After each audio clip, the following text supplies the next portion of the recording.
research partnership Yeah. within Kiribati and within the Phoenix Islands protected area. I'm ladering to port.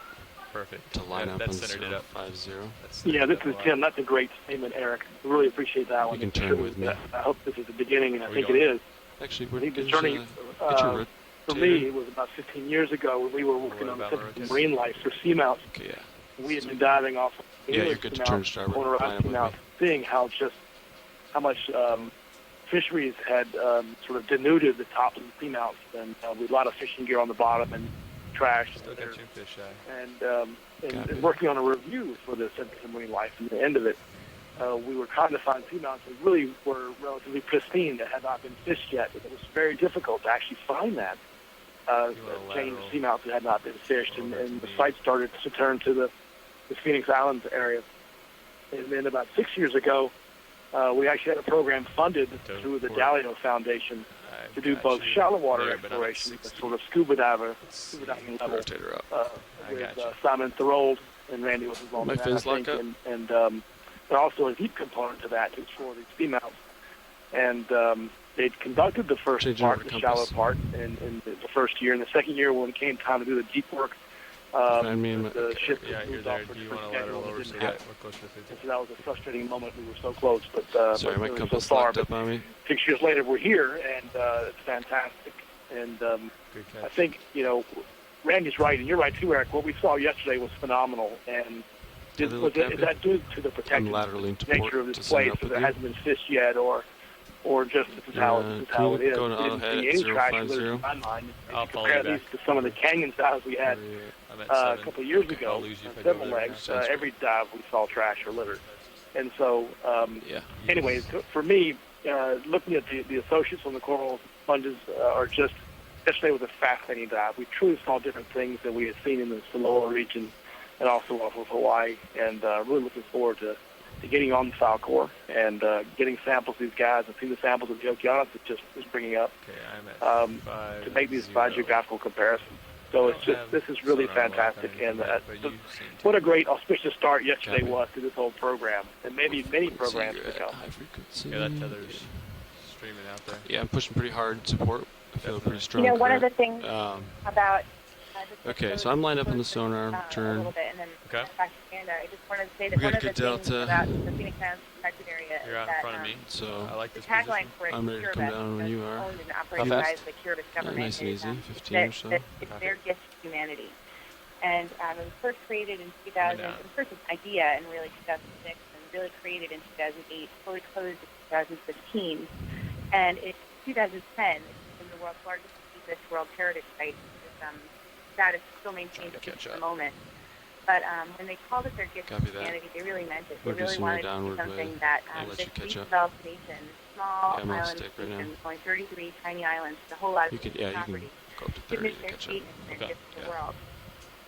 And especially with the Okeanos program and the way this is set up with everybody watching, this really is the first opportunity to really share the bounty of the Phoenix Islands with the world. You're still in Delta. Part of the specialness, at least for me. Just the tether though. I'm not gonna get with the way these discoveries are coming in, and really with everybody able to follow along. Copy. So, Randy, is this the second largest MPA in the world?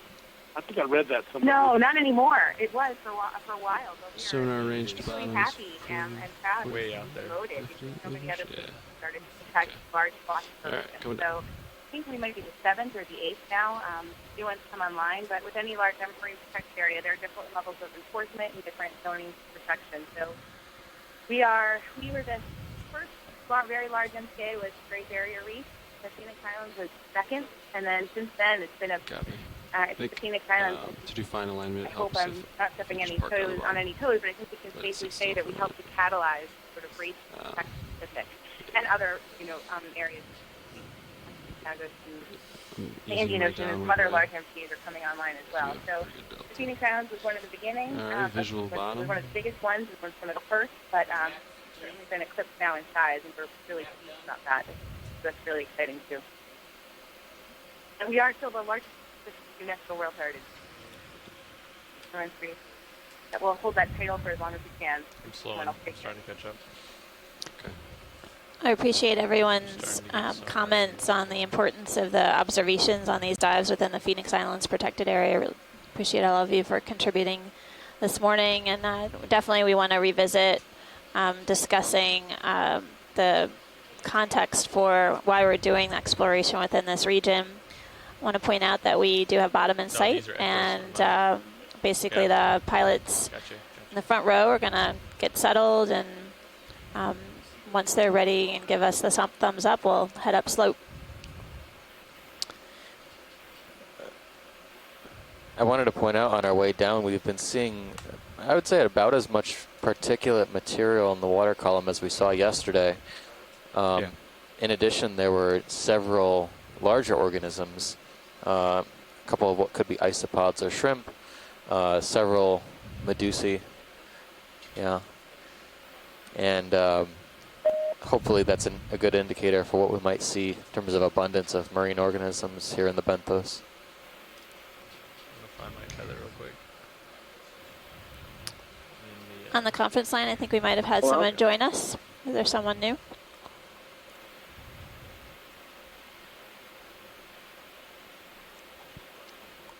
Well, I'll say something. I'm rather astonished by the amount of sediment down here, which is extensive. I'm just trying to figure out what the source of it is, since there's not a really large summit on the Seamount that's, like a flat top geo, that'd be a source of carbonate sand, which is what it looks like to me. There's a fish in view. I don't know, whenever you're ready to take a view of that. That'd be great. Yeah, we'll try to get a view of the fish real quick, and then we'll set up. Okay, thanks. Yeah, come in. Look like galactic sediment, doesn't it? It's not modeled, really. Get a closer look. Well, our first fish of the dive, or at Go ahead and come in, video. 1,223 meters. Coming out. That's full wide. And He's swimming off. definitely seeing a few other sea fans that are of interest to take a better look at when the ROV's ready. But everyone is remarking that there's a fair amount of sediment on this slope. Basically seeing sandy material here with some exposed rock. Several colonies of corals can be seen in view right now attached to that exposed rock. I'm wondering if this exposed rock is potentially loose also. But okay. Okay. Thanks, pilot. Whenever you're ready, we'll stand by. 32. I want to back up and get closer to you. Okay. I went up a little bit so I could keep it more under me. I'm coming astern towards you, so you can rotate down, commentary from SEA who's done some and then leave it at like 45. sampling in the area. Delta's 15. I could come down a little point bit. out that previous work in the area has shown Yeah, sorry, I was stretched out too far. Kind of like really high pelagic production, and so they're wondering if the sedimentation may have something to do with that. Is it a little happier? Crazy heave here. Yeah, I think that information is really important. It provides us with some understanding of basically the context of the food availability within the surface waters, that surface production that Randy was mentioning that essentially sinks out to the seafloor and fuels the animals that we're observing. There's a distinct tie to surface production or high particulate flux that can give us some indication of the density and overall abundance of the corals and sponges that rely on this food, as well as the sediment. Yeah, there's something on the right. I don't know what that is. Did you get a good look at it? I believe it's a sea pen from this distance, but we'll take a closer look when the pilots are all set. At first it looked like a flatfish, but now that we get some vertical profile, There's something swimming in the lower part of the screen too.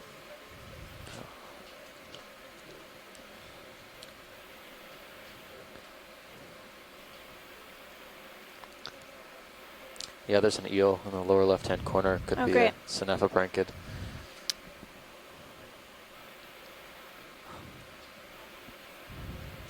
Z-bias dialed in here. Sure. You can come down a little bit. We got a pretty good delta. I'm still a little worried about that tether. Okay.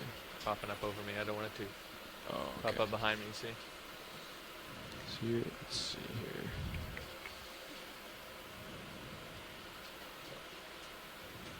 Yeah, because it's... Okay. All right.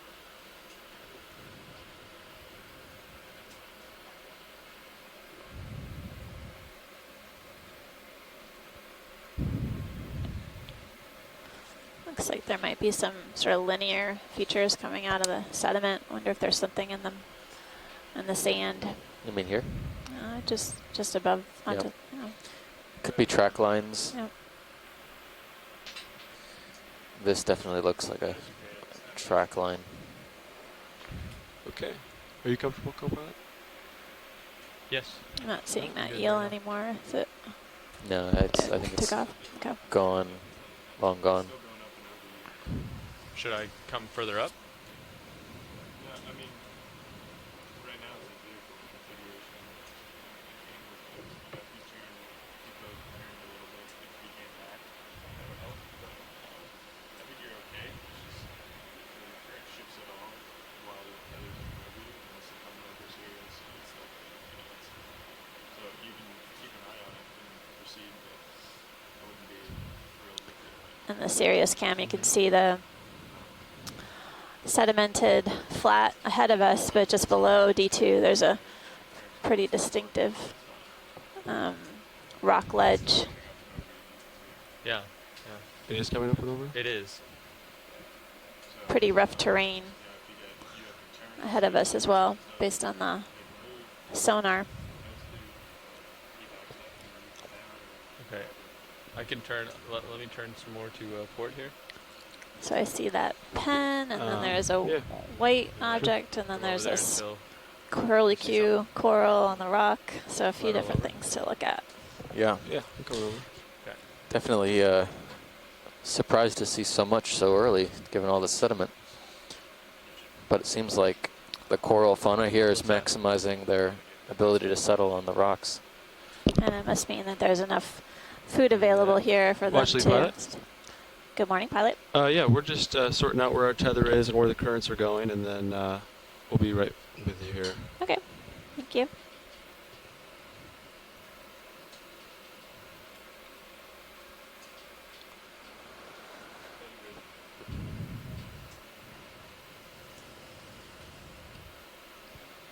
Is that a gorgia right ahead of us? It looks like it. Yeah, looks like a iridogorgia coral, sort of coiled shape skeleton, and then a yellow coral behind it, which once the Still front trying row to gets move set up, we can get a better view of everything down here. I think we'll be all right. We got ahead with 050, right? So.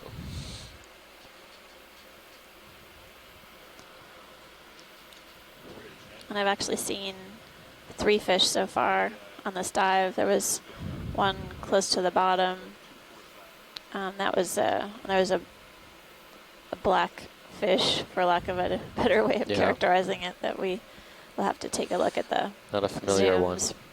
And then an eel as well, which may have been a snuff brinket. I think it's I'll have just to the, check the video later. coming Check the off configuration so hard. No, I've been seeing go starboard. above as well. of the sometimes, fins.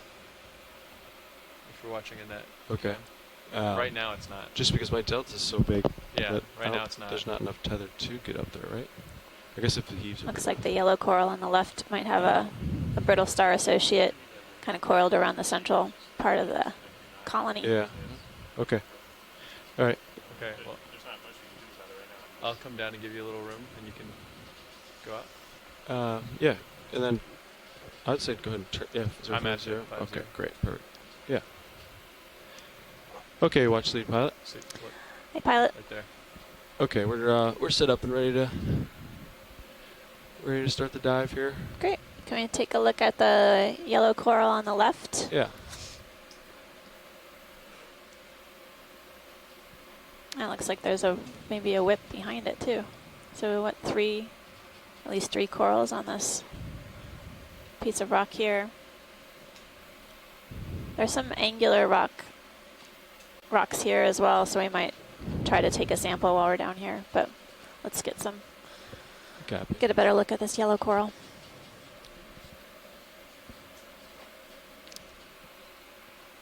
Sort of looks like a Paramerizia, doesn't it? Yeah, it does. Okay, video, frame it up. Okay, coming in. Okay, that's partial. I know. Wait for the zoom. That's right. Stand by. Okay, video, you can come in. Okay, coming in. So what's the challenge in that, Tim? That's full zoom.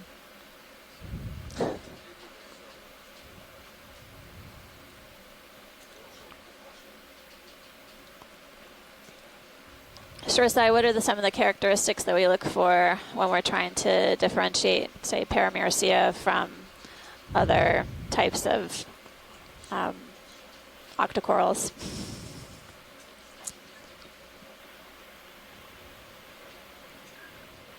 Well, one thing, it looks like the polyps are emerging from some type of a little sheath, too. So I think that would rule out the Canthogorgia, but I'm not really positive about that. I don't know a Canthogorgia very well. But I totally agree with Tim that this most likely looks like Paramerizia, and that'd be my guess. I got at least one ophiuroid associate. You can see the brittle star's arms are entwined around the branches of the coral. The coral is a type of octocoral. And it looks like there's another associate. Two brittle stars. Yeah, down there. Each polyp of this octocoral has 8 tentacles. And as the shoreside was explaining, it's important to get some images of the polyp structure as well as branching pattern, including a number of other factors to better identify which group of octocorals this one belongs to. This is great imagery, Pilot. I guess if we can scan to the base and then... Go back, can you take my rotator and go down to the base? Once we're ready, we can take a look at the coral to the right. Well, it's nice sometimes when you can get close up on the ophiuroids to look for the tips being or regenerating, as if they've been predated upon and taken off. This is to have all its tips intact. Yesterday we saw a couple of ophiuroids that were regenerating just the tips of their arms. When I first saw the white one that's located here on the center of the coral, I felt like it might have been an area that was regenerating. But you can come out. I'm color or white. And look at this subject from a different angle. Maybe we can see the base. Okay, sounds good. Actually, we can get the base of this coral. That's full wide. Come back in, actually. Okay. The second coral, we can get the base of this one, and then I'll go over and get the base of that one. So I'm seeing it's 1, 2, 3, 4 different coral colonies, at least on this small rock. And currently we're at a depth of 1,225 meters. Can you rotate up to the polyps? Sure. Coming up. Yeah. These are itty-bitty colonies. I'm not in the event log right now, but I'm looking at this unbranched type of gorgia that's to the left of the Iridogorgia stem. And I don't know if anyone has weighed in on these. It is branched, so never mind. There were 2, so I think one didn't have a branch and the other one did. So yeah, and I think there were at least 2 different colonies there. The smaller colonies, aside from this, could be the mother colony. And we're taking a really great scan of this Iridogorgia within the Chrysogorgia family. Iridogorgia has this really characteristic curlicue skeleton coiled all the way up to the tip. We saw some impressive colonies yesterday, and it's quite remarkable to see another one down here on this unnamed seamount that hasn't been explored ever. I'm not seeing anything that could be observed as an associate here on this colony. We're panning up along the axis, and looks to be just the coral. Can you zoom out? Zooming out. Thanks. Watch lead pilot, was that a good enough? That was great, thanks. That's full There is zoom. a rock. There are a few rock candidates to the right. Okay. I think it would be great if we could give them a tug and see check if my they'll come rotor with back. us. Before we. There's a fish. Actually, there's a swimmer on the left. Copy. Before we grab Video a come sedentary in, rock. Partial. Coming in. Meaning it's not moving. That's partial. Ooh, that's what we saw. early on the dot, or when we landed. Yeah, we saw this on the way down, and we were replaying it, instant replay, and we could not figure out what it was. Video come in. Coming in. And hold. Holding. I guess it's giving us a second chance. Come in, video. Coming in. It's hard to see And hold. defining characteristics on it. That might Yeah, be full it's zoom. Oh, it's not. Should I come out? Oh. Yeah. Come out, video. Coming out. Ooh, there's actually larger fish I bet we're Oh, wow. interested in. That's full zoom. Oh, thanks. Yeah. Watch lead, which subject would you like me to chase? If you can zoom on the fish, Fish? just so we Okay. can get a better idea, that'd be great. Go ahead, come in, Thanks. video. Okay, coming in. Yeah. We can get a good view of the fins and their overall have more length zoom. relative to the dorsal Okay. fin, relative Hold to the zoom, pelvic fins. And come in. Partial. Coming in. Yeah. Oh. Yeah, just zoom Wow, out. to there's take several one out. view. of these down here. Yeah, they're all over.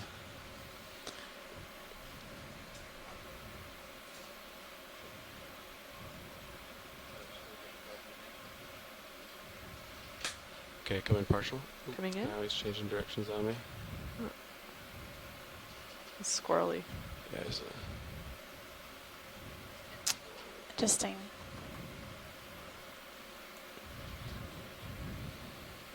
Well, Want me to come out? yeah. thanks, pilot. There we go.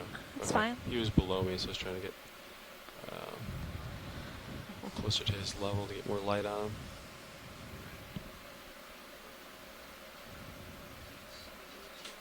Oh, there was another fish in the lower right-hand corner. Looked like the same kind. Yep. Oh, maybe this one will stay put for us for a little bit. Come in. Looks like the Coming in. pelvic fin might be longer than the dorsal.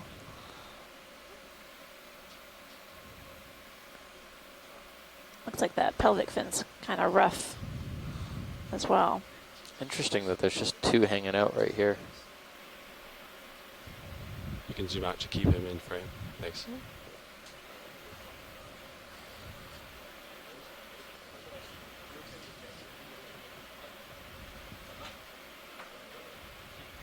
I guess in the absence of Bruce Mendy, I could describe a few characteristics. Yeah, I was drifting of with the this current fish. just now. It's definitely a Naphtha kid in the family Naphtha. It's a, always screw up yeah. the common name, I definitely feel cutthroat each eel, I think. Yep, that's right, And Chris. some of the characteristics are that the notched tail it has, it looks like it's got a little step right at the caudal fin, but also the mouth gate extends beyond the eye. That's one of the characteristics for that family. They also tend to be have kind of long nostrils in general, as you sort of see on the top of its head. Now, going further than that, that's a tough one. So I'm going to leave that for Bruce when he gets around to looking at this video, but definitely it's a Naphtha eel. Thanks, Chris. Chris Kelly from the University of Hawaii is tuning in on the weekend. Appreciate your contribution today. This is a Synaphobranchid eel.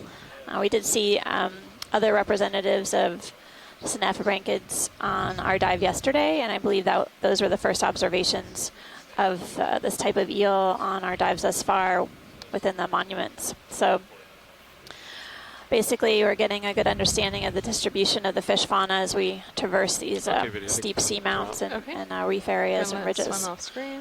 Do you want a close-up of that pen or pen shape? Or? Maybe that pen too. That's full wide. Yeah. So I think the to the right of the pen lasers and pilot. the right. Yep. Copy. Thanks. We got at least. I think the one on the left-hand side might be zoanthids, but there's two pens right here, one behind the Synaphobranchid as well. Could be Umbellula. Yeah, I actually think you have three types of sea pens there. That first it could be something called Protoptilum in the family Protoptilides. And then this big leafy one that he's about to zoom in on is probably in the genus. Go back and check my rotator. But we'll wait for a close-up. And Steve, I agree, it looks like coming on the larger in the back. subject here first. Video come in. Coming in. That's partial. So yeah, we're looking at a couple different types of sea pens here. You can really see the differences in the morphologies. Oh, we got the fish. I think that's maybe the pen here, yeah. The one we're looking at right now is probably a penatulid. Can I come in? Yep. Yeah. Video, you can take full zoom. Very There you go. bushy polyps on the down full slope zoom. side. You can see a few of them now. I'll hold here for now. I'll try Yeah, to one of the keep a stable shot characteristics in of the this current. group, this could be Penatula and Plata or something similar to that, is they have leaves that come off of the main stem, which are these fleshy branches, and the polyps come off of these branches. There are also some smaller other types of polyps on the stem, but that's a characteristic of this group. Umbellula does not have that happening. It's got sort of a cluster of polyps coming all out right at the top of the stem, and then that other one, the possible Protoptilid, does not have these leaves and doesn't have polyps coming out of the top. Copy. Instead, it's got just a few clear polyps coming out along the Yeah, entirety of the ready- stem. ready yanked. So yeah, I would agree. Video, It's can you really zoom out? fascinating Okay, to coming see the out. comparison of The tether was pulling me, he's making morphologies a of the shot. Not That's same type full of zoom. cnidarian. stable. Pilot the full next wide. one to the upper left, underneath Okay. or above the lasers right now is where we're like to get a closer up. Copy. Yeah. Yeah.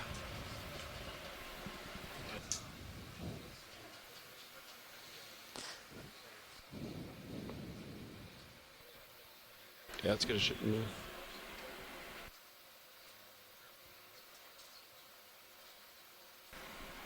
Zero 050 520. So the ROV kicked up a bit of sediment with its toe or skids, and not really noticing the movement of the sediment going any particular direction. So doesn't seem like there's a Negative. too remarkable of a current down here right now. Okay. So that would put the current slightly to the going Yeah. towards the southeast. Or maybe 20. 50. Yeah, 50 would be fine.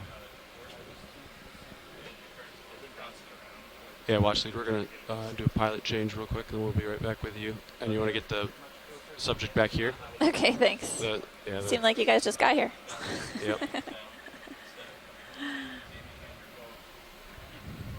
We're just having a little pilot change up front. We'll take a closer look at this other sea pen, and then there are a number of rock ledges to take a look at, but I do want to try and poke a couple rocks that may come loose for us so we can grab one for aging of the Seamount feature.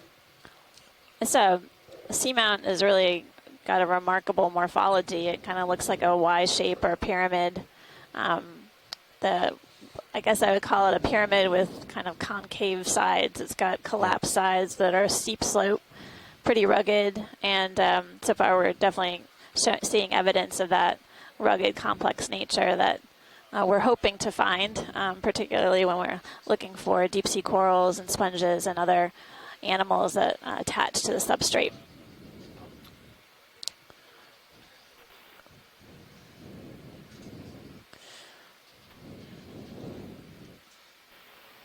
I don't know what that white object is.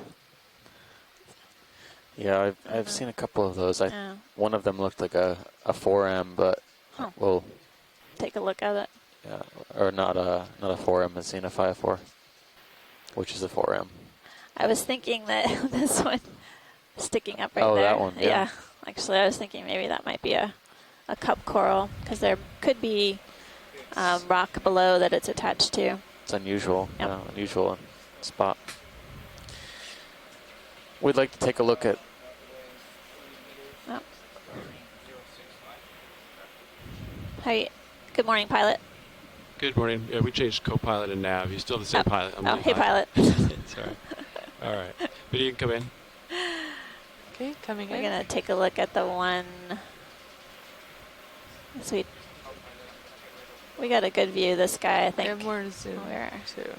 This is a type of sea pen, Umbellula. I think everybody likes to say that Come in name. video. Coming in. You could definitely see the clear That's full polyps zoom. and the structure of them has this characteristic translucent appearance. Yeah. Both of these are octocorals. You can see really well on the tips of the tentacles these pinnate morphologies. Be curious to see, once we're done here, there's also a stalk off to the left that may be a third species of sea pen in just this area. Yeah, these look like these Okay, video, you mounds can in frame the it up. background. Yeah. Come out just a little bit. Those might be xenophyophores. Xenophyophores. And then when you're clear, we're going to try to find one to the left. A type of unicellular organism create these structures You come wide, and often yeah. become like I think you're talking about this. collect sediment as well. Off yeah, to the left-hand that's side. sort of vertical structure. Copy. It had polyps of some type on it. Okay, video, you can come in. Yeah. Coming in. I'd just like to confirm if it's a sea pen like the others, or if it could just be some stalk. And I think it is a sea pen. I'll settle back out in a Much second. much smaller one than Do you we've want me to seen come out? Not full in wide. the other but two just- colonies. Yeah. Okay, now I'm settled, so you can come back in. Copilot, can you check my rotator? Right back in. Yeah, go ahead and come back in. I'm wondering if this is That's full zoom. a different sea pen altogether, if it could be a juvenile pennatulid. I don't know much about how juvenile pennachulids look thanks and when for they're that. smaller. And it's interesting. It looks like the polyps are completely concentric around the central axis, sort of alternating stair steps all the way up. So the reason I was suggesting this could be a protoptilid is because that family has sea pens in it that have a single stalk. They're oftentimes red like this. Yeah, can we zoom in on and high pack a you little have bit? polyps coming directly off of that stalk. There aren't any sort of secondary branches on it. Yeah, I just want to see when that the would be series my starts best moving. guess for the family. I don't think it's the Yeah. juvenile of the pennatula. I think this is Yeah. a distinct sea pen species. So. Very interesting. Watch the pilot. Yes, pilot. Is this a good enough view of this guy, or do you want me to get Yeah. closer? Or? Yeah, let's take a look for a possible rock to collect. Okay. The video come out. when Coming they're clear. wide. So they're Loose rock. That's full wide. Copy. these rocks along the slope are deceptive. Can we so snap zoom on we're the gonna- white to the left of the laser, or right below the lasers right now?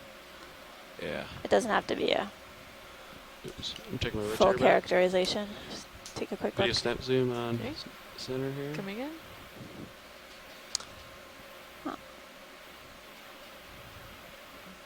Xeno.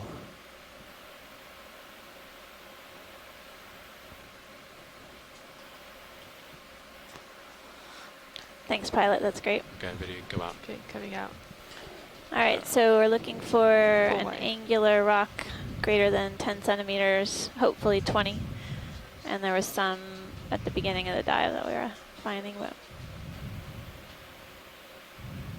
looks like some down here on the lower left might be good. Copy.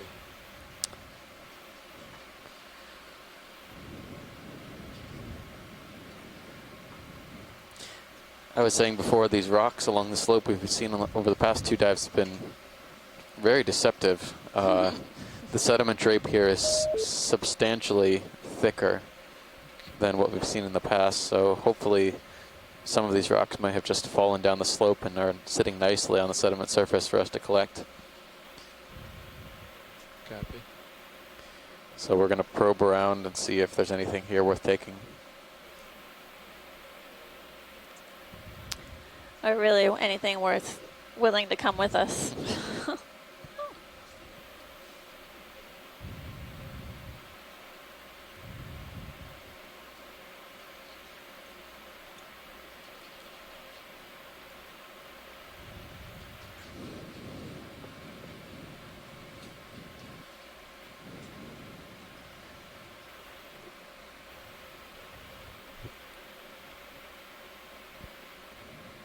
So I tapped one rock there. I don't know if you noticed. It didn't move. Yeah, it did not move. Nope. We'll try the next one here. Okay, thanks. If I can reach out, we'll get that low.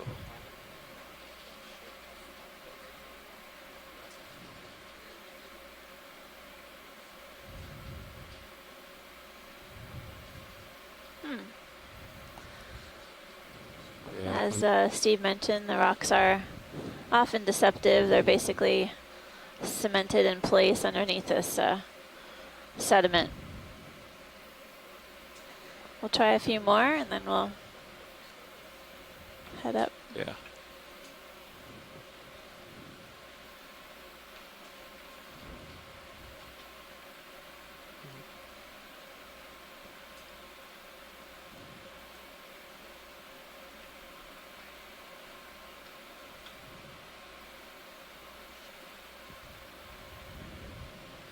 Oh for 3.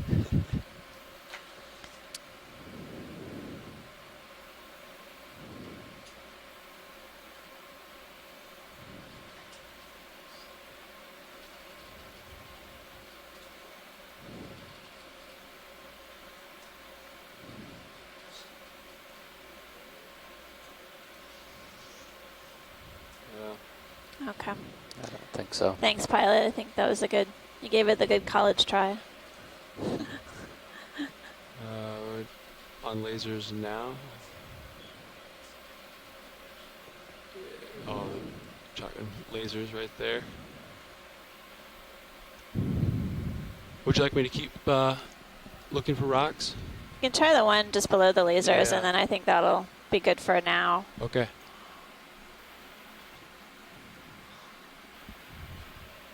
We'll just keep an eye out for ones that Yeah. don't look like they've been there very long,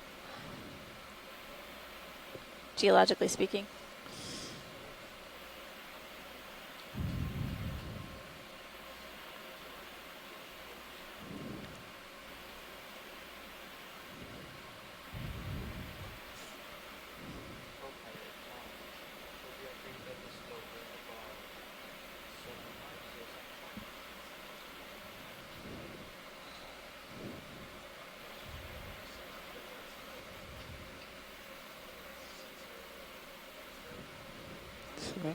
Yeah, that one's solid too. Watch What's lead. that? I was wondering if it could be an urchin. Oh. So upper right on the rock, there's what might be an urchin. Oh, It's really copy. small, sort of circular structure, just below the lasers. Video come in partial. Coming in partial. There's also a different coral up to the right. Oh. Too, That's partial. Yeah, we. to go forward on. It looks like it's going to be different. We haven't seen yet. Yep, I had that in the queue. I bumped the rock, so I kind of stirred up some sediment. Oh, yeah. Yeah, But yeah, video, you can come in. Coming does in. look like an urchin, right? Oh, I'd yeah. say so. Definitely. That's full zoom. Look at those spines. They're incredibly long. You don't want to mess with him That's right. or that rock he's on. Don't want to get on his bad side, which is pretty much every Every side. side. I think you used that one before. Have I? I don't know. So we've been here that long? Sounds like it's been prepared. So yeah, we're looking at an echinoderm type of urchin. Not one that I'm familiar with, but the spines on this one are pretty long, Go so by. You can. I'm guessing it would be pretty easy to rotate me up characterize just a bump. Thanks. for someone who was familiar with Who knows echinoderms. urchins? I know people who, dive or snorkel in shallow water are familiar with the diadema urchins, which have really incredibly long spines, and if you encounter them the wrong way, it can really cause you a lot of pain. But I'm not familiar with this one. It'd be great to get some insight from the shore if anyone has any ideas. We got some good images of it. Thanks, pilot. Whenever you're ready. And it looks like our type of arborists Coming out. forams that are growing on the rock as well. There's a coral we'd like to look at a little bit to the right off screen. Okay. Fairly large branching colony. Hello, this is Chris Ma. Hi, Chris. Good morning. Afternoon. Yeah. Hello. I'm watching this really nice urchin that you're looking at. I can tell you that this is what's called an aspidodiadematid urchin, and possibly aspidodiadema, but the features have to be examined close up. This is a really weird deep-sea urchin because the spines are actually used for walking, not just the ones on the bottom.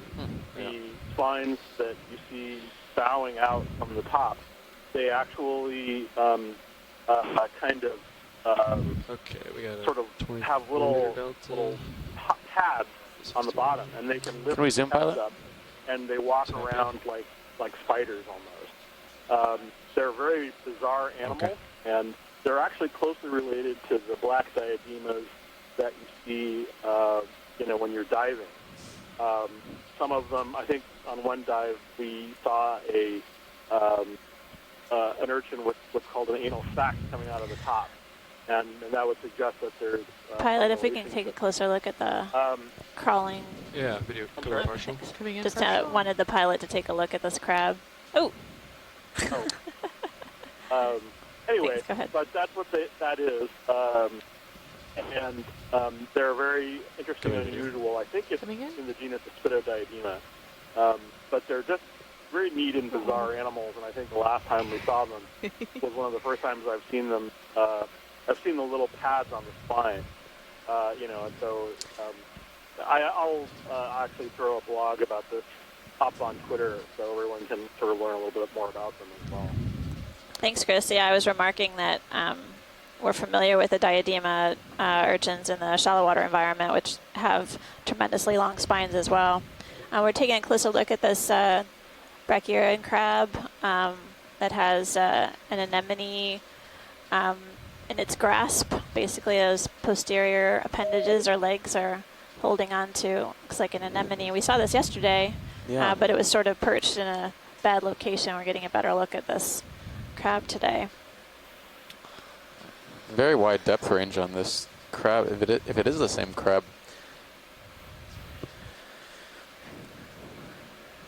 All right, I think that looks good. Pilots, there's 2 corals to the right-hand side we'd like to take a better look at. Copy. Video can come out. Coming out. That's full wide.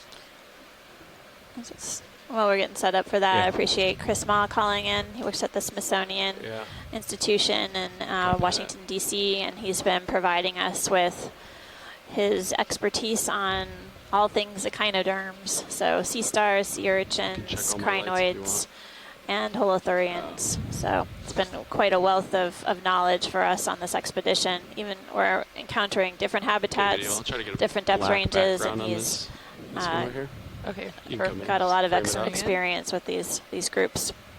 Yeah, keep coming in. Hold there. Holding. It's like a bamboo. Okay, come in. Coming in. That's full zoom. Copy.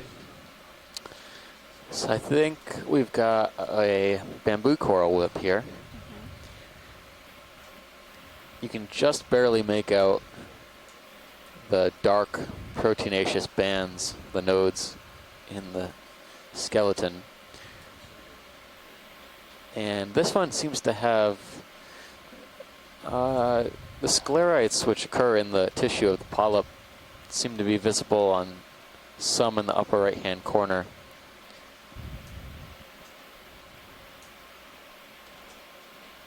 Go back. Can you take my rotator? Rotate up a I little. didn't see any associates when we were zooming in here, but we'll definitely take a closer look. You can see now on a couple of the spines in mid-screen, there are some very short spines between the tentacles on the polyp. So the spines are the sort of more whiter, shiny parts of the polyps that we can see within the tissues. Is that right? Yeah, slightly reflective. But so far we've seen only octocorals on this dive. Several different kinds. All right. Did you want to take a look at the coral to the right? I would like to take a picture of the coral to the right. Okay, coming out. I think it might be something we Full wide? Copy. hadn't seen yesterday. That sounds good. Or yet, Thank you. at least while in the PIPA boundaries. And then after this, I think we can Okay, video. Motor up. motor up. Okay, All right. good.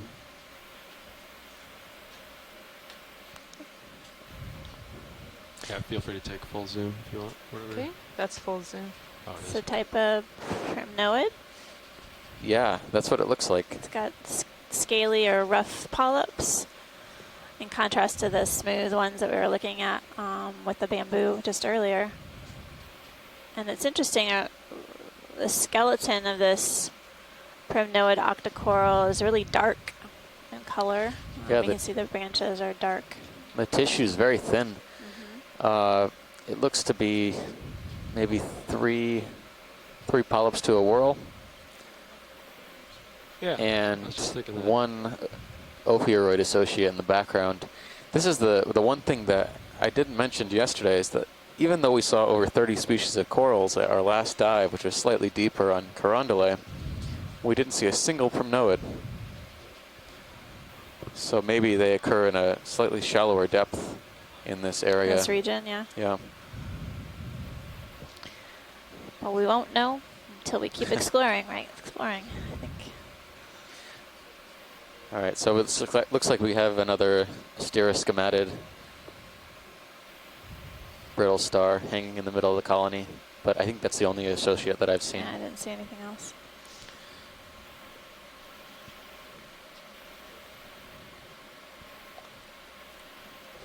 We can pan down to the base and then pilot. That'll be it for us, I think.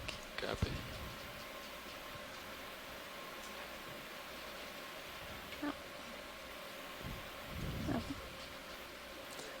Another ophiuroid on the rock that this coral is attached to. Different kind of brittle star.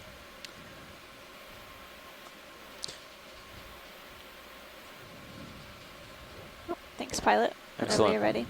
Okay, video when you're clear. Okay, It looks like coming there's out. maybe some sort of Thank you. Nemertian on the rock face too. That's full wide. Thank you.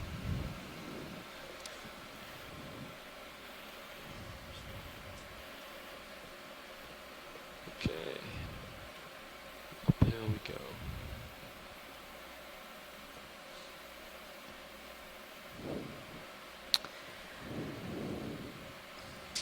Well, everyone on the shore side, we're diving at an unnamed seamount with the Phoenix Island within the Phoenix Islands protected area. Pilot, Basically, we're heading this up is video. slope Go ahead. on There's one of the if you see in the south right-hand corner, southern the parts of the upper corner, there's like seamount. a little glare. Plan is to head up a from steep the slope, lights. and Copy. I'll talk to. I think Do you hear that, basically we've co-pilot? encountered a number of different types of corals thus far, as well as some associates and a few fish species. But we do need to make some headway. Yeah. Moving up along was the there steep slope, we do before have the quite a bit of sunrise a went out. dive track ahead of us. I'm Amanda Demopoulos from the U.S. Geological Survey, and I have Steve Oskovich next to me. He's my co-pilot. And thanks for letting us give you a tour of this unnamed seamount in Pippa.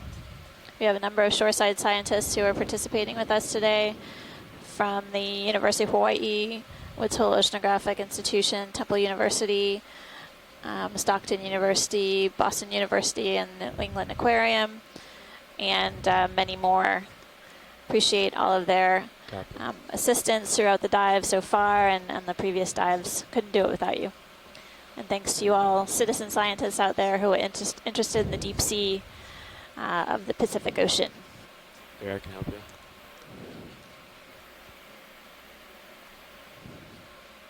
Does that give you a better view? Now the ship's door will be open for the next 10 minutes. Again, that's the ship's door opening for the next 10 minutes.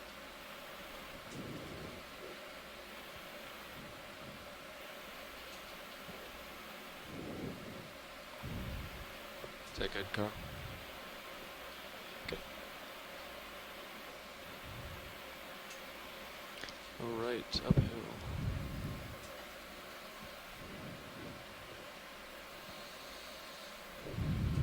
So Nav, what's our range to waypoint 2?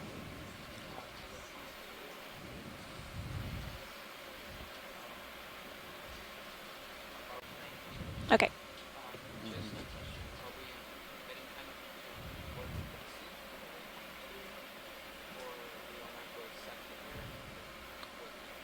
I'm definitely within the vicinity of waypoint 2, so more, I guess, west of it than east of it, if possible. Than you are. Because the terrain looked a little more, terrain looked a little more rugged that way.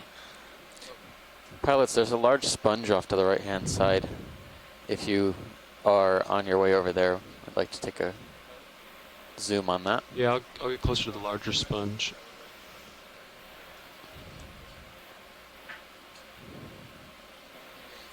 I don't think this is a morphology we've seen before.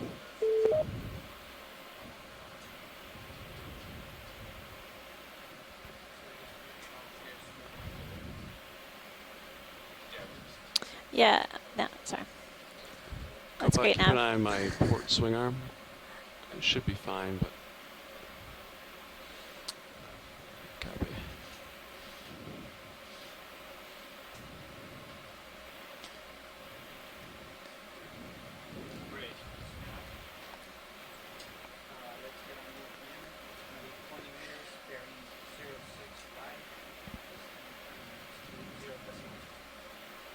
I'd hate to guess wildly on these sponges, but I think this might be in the family Euplectellidae. I think we've seen enough of those euplectellids to hazard a guess, but I'm sure I'll be corrected. And so it definitely looks like a glass sponge, or within the group, hexactinellids. It's really tubular shape, a glass sponge with what looks like a really complicated matrix of spicules. Okay, coming in. And we're getting a great close-up view. That's Again, it zoom. appears like lace.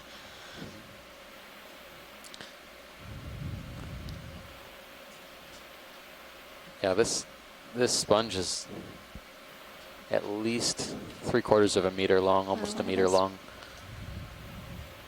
It's probably very fragile.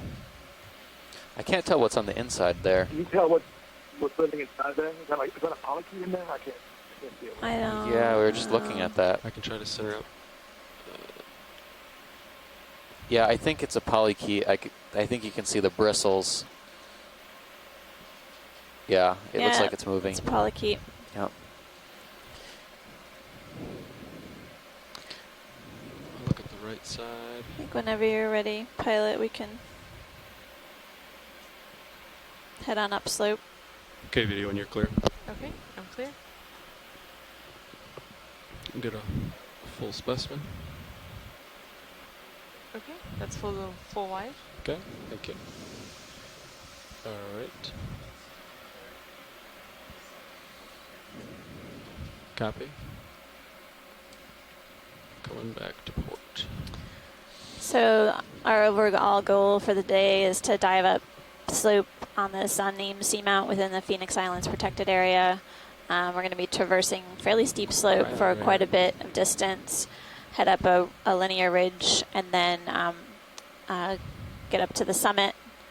And we're just coming into view of a stalked crinoid. It's a very large crinoid. Sea lily. It's attached to the rock below. There's a fish off to my port side. Okay. It might go below me or in front of me. I'm not sure yet. Looked red in color. We've seen a number of different species of corals thus far, and a few fish. Video come in. This looks different from what we've seen.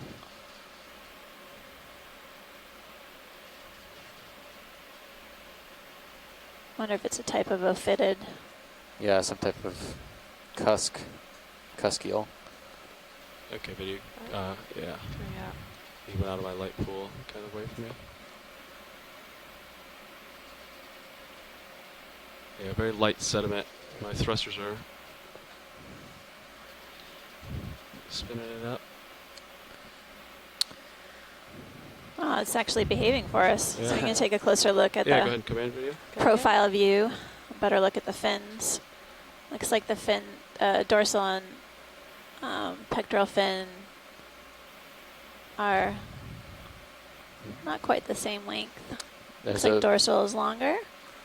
There's a pair of whiskers coming out of the, just underneath the gill plate. And the tail doesn't taper to a point, so that's another interesting factor to look at.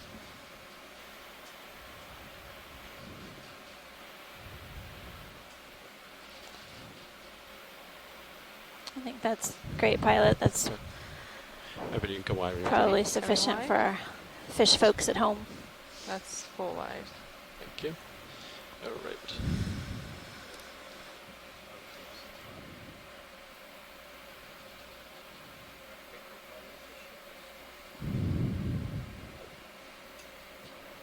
Could we look at that chronoid-like thing? There's something living on it. Copy. To the right. We're actually in the middle of a ship move, so we're moving up slope at the moment. Let's hope we see it again. Okay. Again, it seems like a few of these rocks have different coral colonies. The one on the left, the white one. The white one. Is different. Can we snap zoom on the right? On the left rock, the white Copy. coral. The one that's white. This might be a stylastrid, but we'll have to take a look. It definitely doesn't look like a sponge. It's fairly rigid, and I can see some rubble on the overhang here. Partial? Oh, no, it looks to be an octocoral. That's partial. It's just got its polyps closed. Come in, video. Coming in? Hold there. Holding. Do you need a closer look, watch leads? I think that this is probably as good as we can get. Okay. We can just kind of scan up the to the tippy top. Looks like there's an ophiuroid associated with it. This is a different type of octocoral we haven't seen on the dive so far.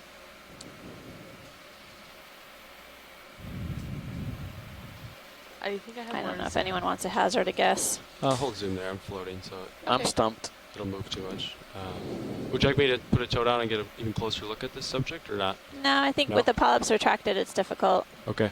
But I think we can keep moving along and just take note that it was something different. But thanks. Okay, video, and you're clear. Okay, I'm clear. Coming wide. Thank you. Okay, that's full wide.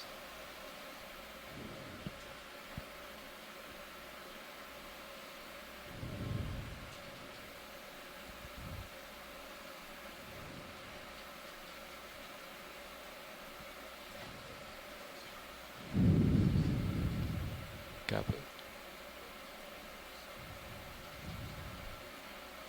Yeah, sonars look good. Okay.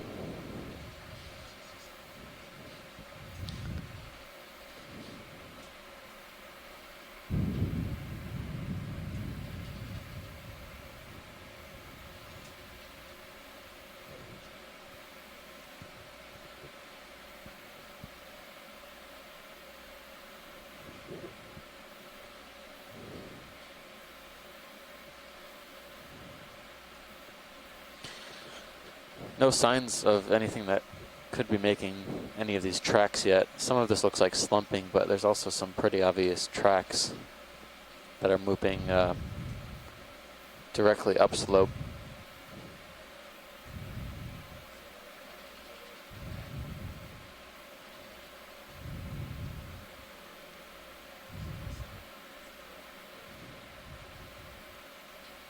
Okay.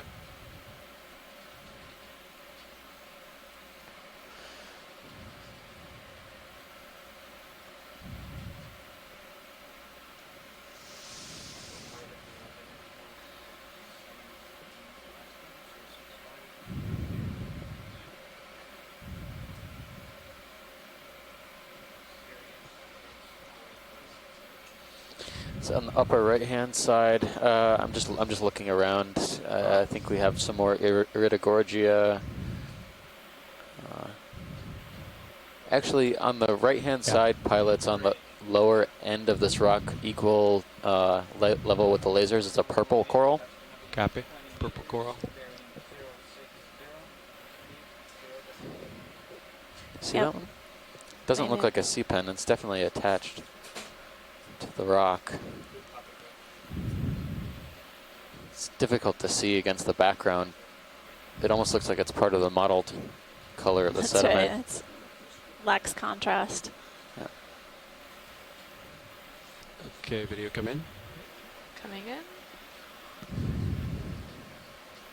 There's not too many purple corals in the world, so this is You can come in video. Okay, coming in. an interesting observation.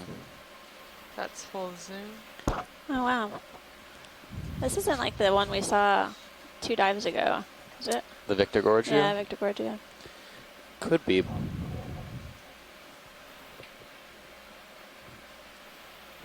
It's a very small colony, less than 10 centimeters, about.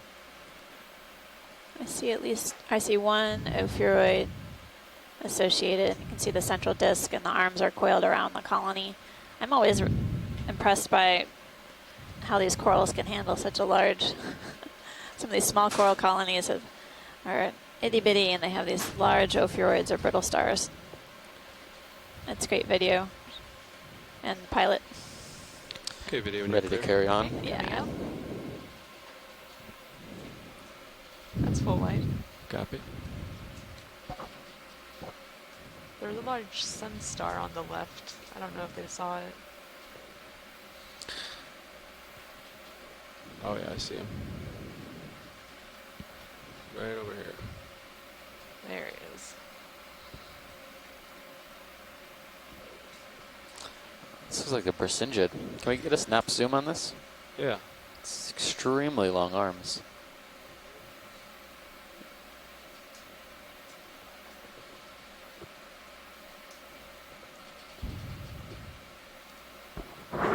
Okay, video. We can snap zoom. Coming in.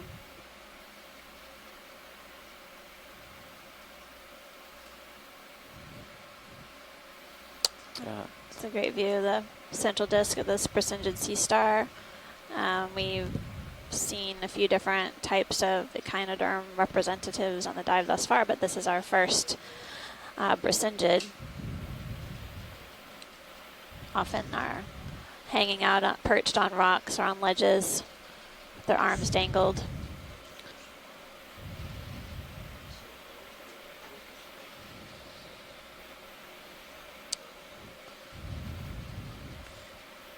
Okay. Video's clear. All right, pilots. Looks good. Okay, I'll get a Got establishing. some good imagery. I was interested to learn that those are actually spines coming off the arms. I always thought they were tube feet, but the tube feet are on the underside. That's full wide. Looks like there's another Iridogorgia on the rock on the right, and then a few other colonies.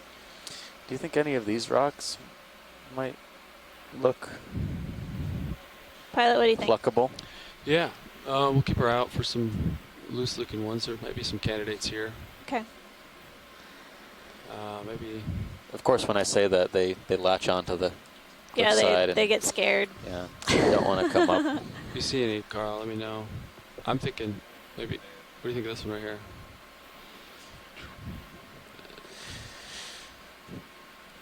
They want 15 centimeters, I think. That's too small.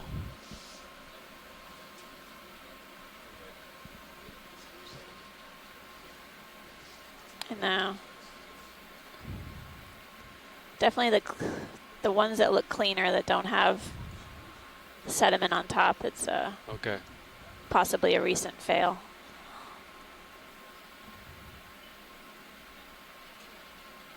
We'll keep our eyes peeled.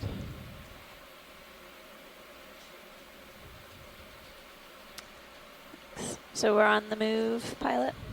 Nav. Yeah. I just finished. I see an Anthomastus. We're still moving.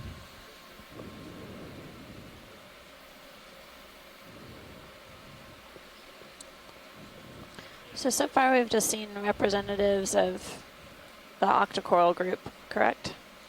Yeah, and octocorals, a few different families. We've got plexaurids, we've got primnoids, we've got isidids, or bamboo corals. We have paragorgids, and we have soft corals, true soft corals, the anthomastus. Did you mention the sea pens? Did I mention? No, I didn't mention the sea pens, the pinaculids too.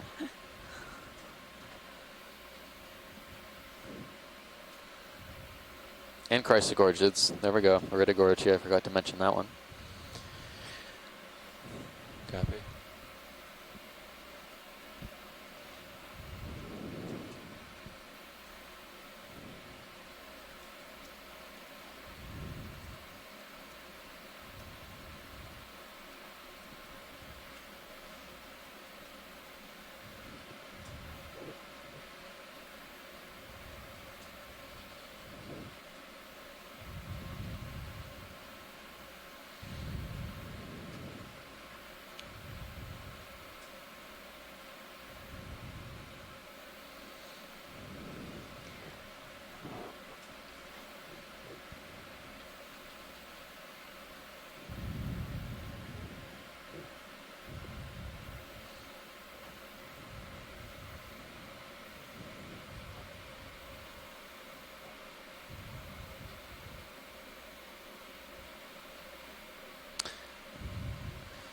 I saw another of those aspidodiademids on the rock. Oh, yeah.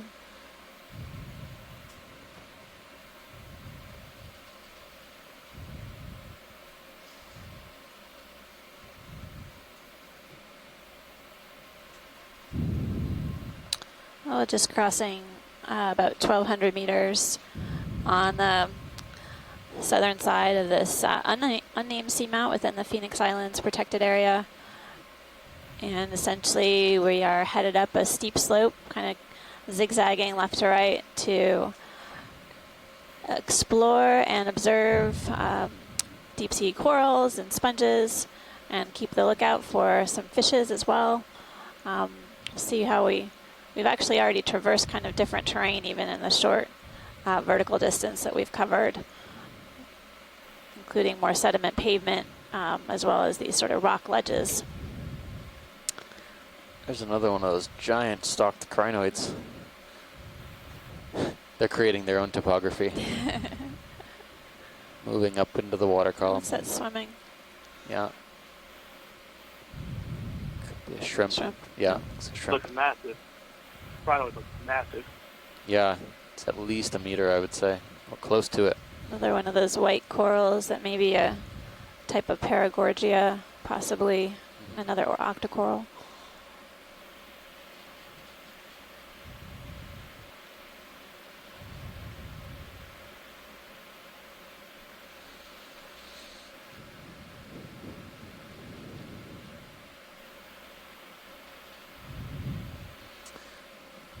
Sea pens and sediment.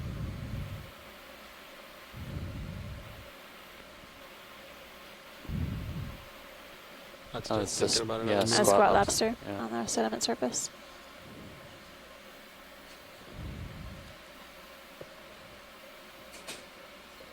Yeah. Copy.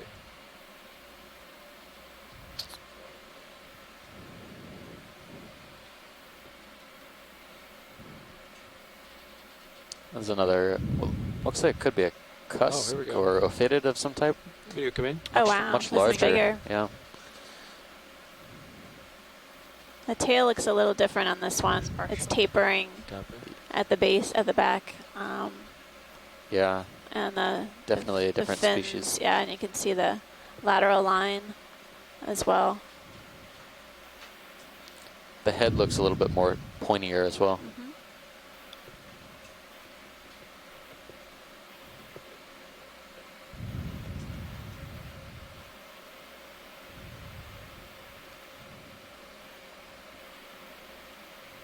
I have more zoom.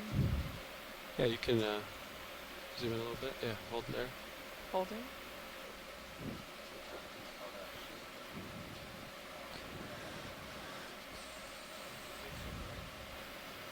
Great imagery.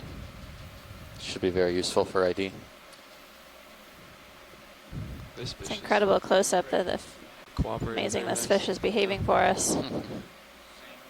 Usually we end up with a lot of rear end shots rather than lateral.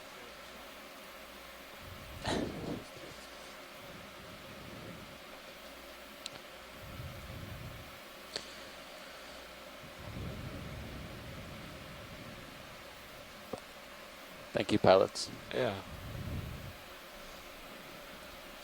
Okay, video, when you're clear. Okay, Um, coming out. yeah. That's full wide. Can I get lasers? Go back. Thanks. Look for some rocks.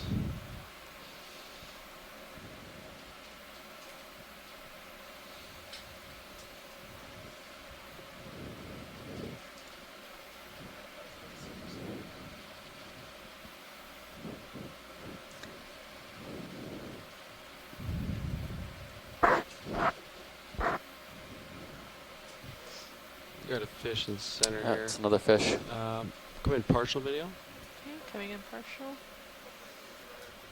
Hold. Holding. Looks like an eel. Looks like there's something in. on its You can zoom in. Video. head. Zooming in. That Hold pelvic fin looks really roughed up too. Oh, They're Watch very this. Do you need active a at this closer look depth. at this That's one, right. or well, he might be Similar to the cooperating. last dive as well, actively swimming. You can come out a little bit. Coming Zoom out. out. Partial. I'm gonna try to lateral over to see behind this rock. He might be hiding.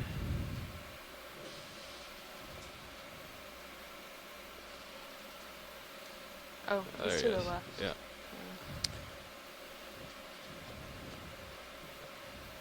I think we've got the fish.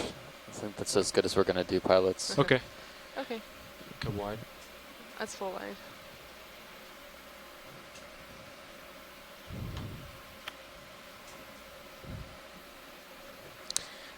There's a boulder to our right, kind of smooth. I thought I saw a couple of things on top of there. If you're Yeah. pivoting around, Yep. could scan that quickly.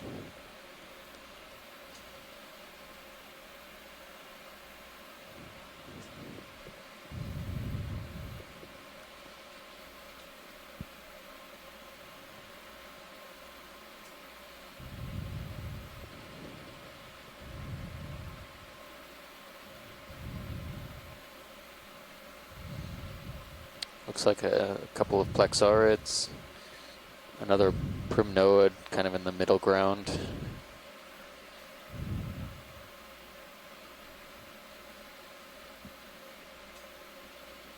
on that white paragorgid type on the right. Yeah. Yep. Yeah, they all seem to have, except the paragorgid seems to have these brittle star associates. I'll keep moving unless you need a closer look at any one of these. Yeah, we can keep moving. Copy.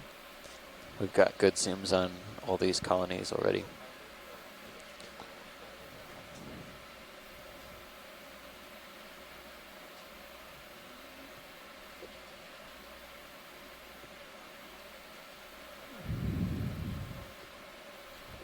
Yeah.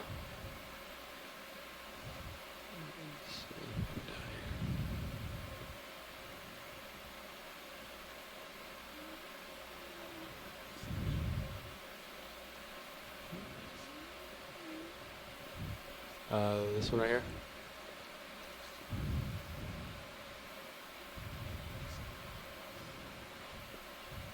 Oh, this one. Copy. Coming in. We'll give it a shot.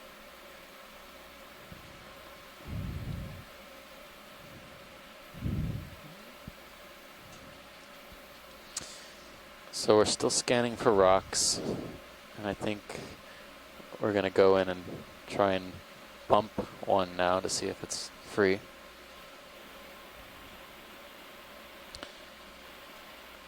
A lot of this rock on the face looks deceptive. Looks like it could be sitting on top of the sediment, but when we touch them, they're immovable, adhered to Which the one, rock. Fran? Like glue. Stuck like Yeah. glue. It's too small. Or like basalt 15 centimeters. or manganese. The one on your under your lasers, I don't know if you smacked that one yet, but at least it doesn't have any sediment on it. Oh, Yeah. you just hit it. Okay. Yeah. I was looking down. Sorry. Yeah, the nice clean one. Yeah. Appreciate it, pilot. Okay, video come in, partial. Coming in partial.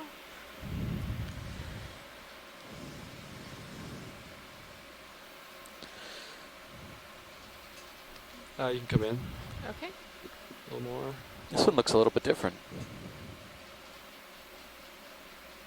Maybe it's just the coloration looks different. So I think we're looking at a snaphobranchid, but it may be a different species than what we were imaging earlier on in the dive.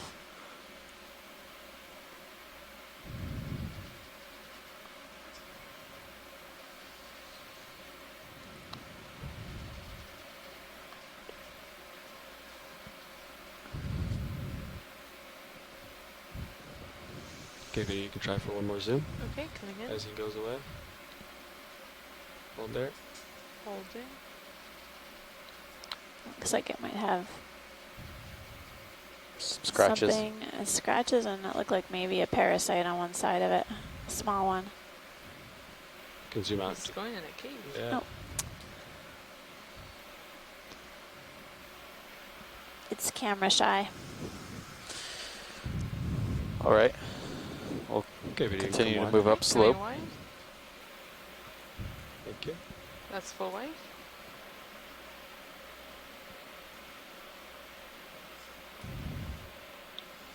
Copy. Working my way out.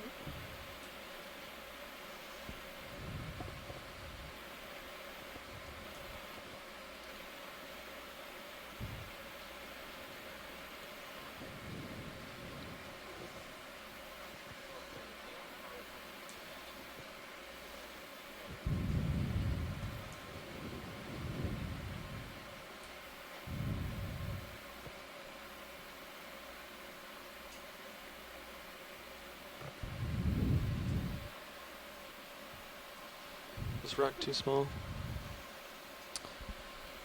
I would think we'd like something a little bit bigger. Yeah, that's about 10 we want. Yeah. Okay. 10 centimeters is kind of our Yeah. dangerous minimum. Copy. I feel like we're Goldilocks back here. One that's too big, the other's too small. We have to have one that's just right. But the rocks are important. We need to have sufficient material so they can characterize the mineralogy as well as get an age estimate of the seamount. I don't believe there's been a rock collected here before, so No. this would be the first time that we'll be able to get a good estimate of the feature, of the age of the feature. The features around us, seamounts to the north and south, put the age of this area. Yeah. What about the angular one to the left of the lasers, pilot? Yeah. This one? That's sort of, yep. Looks crusty though. Yeah, I'm worried it's thin. Like it's just crust. manganese crust. Yeah. Okay. It looks only a few centimeters thin. Yeah. Easy to So, grab, but not yeah. really sufficient. It's tricky. Pilots. Unless there's something buried you under there that we may can't see. see. A jump on the starboard manip cam. We're working on it. The ages, like I was saying, of these seamounts seem to be around 60 to 65 million years old. So in order to narrow down that range, there have been rocks collected at other sites. But if we get one here, we can I'd be ready for a move. try and see what the rate of formation of these seamounts in the chain was. Yeah.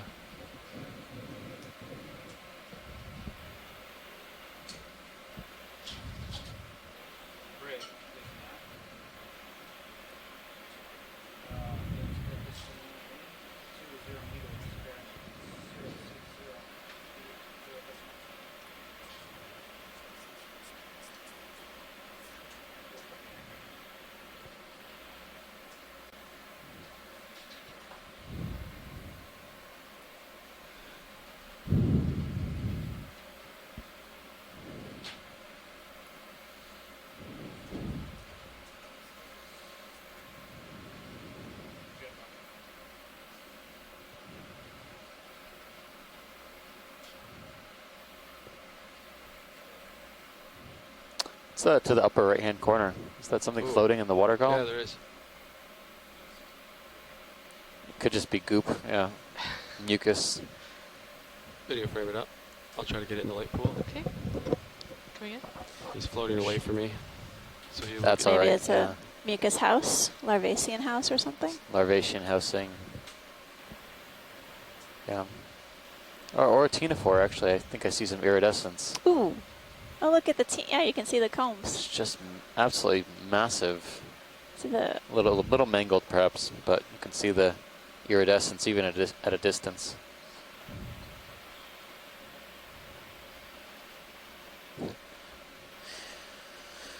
Funny how goop usually looks like an animal after staring at it for a little while.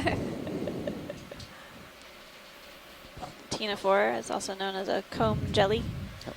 Has these teens or combs that run along the sides of it, and that's where Steve was remarking on the sort of iridescent color, so as they undulate in the water.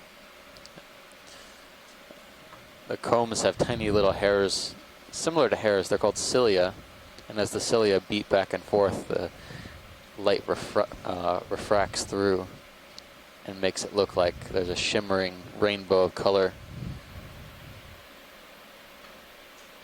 I'm sure there's a highlight video on ctenophores somewhere. This one isn't a great candidate. We'll let it go on video. Okay. Yeah. Okay.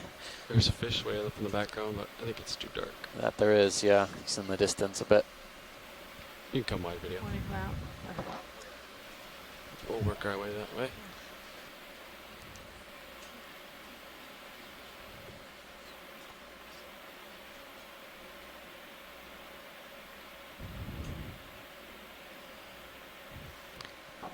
So as we continue upslope, just want to remind everyone that we're on the Okeanos Explorer diving with a D2 ROV. We've got some tremendous pilots, navigators, and videographers on board who are helping us provide you with a window to the deep sea. We're having an incredible dive here on our second dive within the Phoenix Islands protected area, encountering a number of different fish species so far, as well as a variety of different octocorals. Coming in. Dive plan, we're continuing on to basically dive up the slope of this feature on this unnamed seamount and head up the ridge and then ultimately make it to the summit. We're seeing a number of these xenophyophores in the sediment surface, but currently right now we're imaging this fish. Looks like a type of synaphobranchid eel or cutthroat eel. There's a fan in the back with a few ophiuroids that we might want to take a quick look at before we go too far. That's cool. Not sure if we've seen that one before. That looks like a different morphology than we've seen. Yep. Very delicate, lyrate-looking colony with at least one crinoid in it. While you were zooming in, while you were zooming in on that fish, were those xenophyophores that were being made? Yeah, that's basically the. So we're seeing a number of the xenophyophores, the unicellular organisms kind of jutting out of the sediment substrate. Okay, video come in partial, frame it up. But right now we're going to take a quick look at this coral. Looks like there are several come in all the way. associates, including ophiuroids and crinoids. I think we've got a primnoid octocoral here. This looks a little different than the other one. Yeah, I would say so. The second one of the dive. The first one seemed to have come from the main stalk and then branched out in 3 or 4 longer branches. This one definitely appears to be growing in a kind of a lyrate fashion. I don't know if that is an amphipod on the red. Can you go full zoom? Yes. Yeah, okay. that's full zoom. Oh. So it looks like there might be an amphipod crustacean also on the branch of this primnoid coral.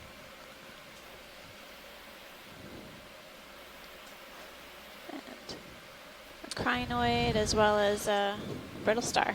Pair of crinoids. You can see the crinoids are attached by their cirri. The not the phone app. The projections coming out of their body. They'll usually twist these around whatever they're attached to, be it a colony or a rock, and articulate them in such a fashion so that they can extend themselves out into the current and feed.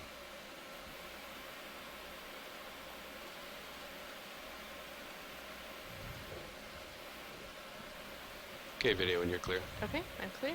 Coming wide. It's full wide. Looks like we're coming up to another rock feature ahead of us. Seems like we're kind of climbing these stair steps with exposed rock and then sedimented ledge and then another step up this steeper slope and then continue these stairs all the way up to the summit. Certainly a good diversity of habitat. Move fish off to the starboard. Going right at me. This is a fishalicious dive. Yeah. Super fish rich. Shame Bruce can't be with us today. Okay, video, we're not going to We have do much have time. some Go ahead and come in. good fish experts watching as well, so hopefully they can chime in on the chat. So far we've seen, this looks like one of the cutthroat eels or Synaphabranchids, and we've also seen the cusk eels, which is in the group of phytoforms. You can come in, video. Coming in. It's kind of out of my light pool, unfortunately, but I'll try to get him back in.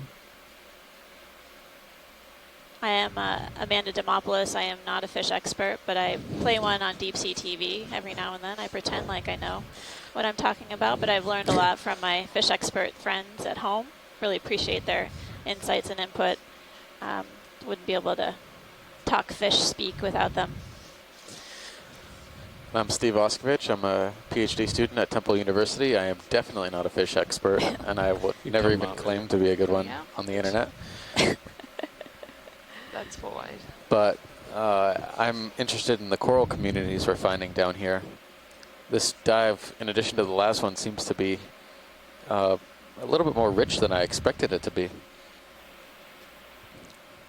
We're a little bit shallower today, about 500 meters shallower. We're seeing a lot more fishes in terms of abundance, and a few more species already by this time in the dive yesterday than compared to this time of the dive yesterday. Right, and there was a blackfish that we saw early on in the dive that we couldn't get an ID from.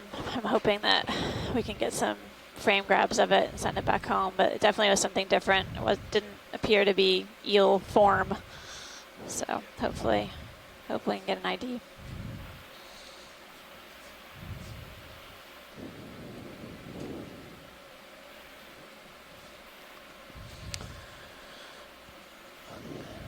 Looks like there's a pretty decent-sized topographic feature coming up. You can already see the corals crusting along the ridge. Or the ledge, rather, of this large volcanic, potentially volcanic outcrop.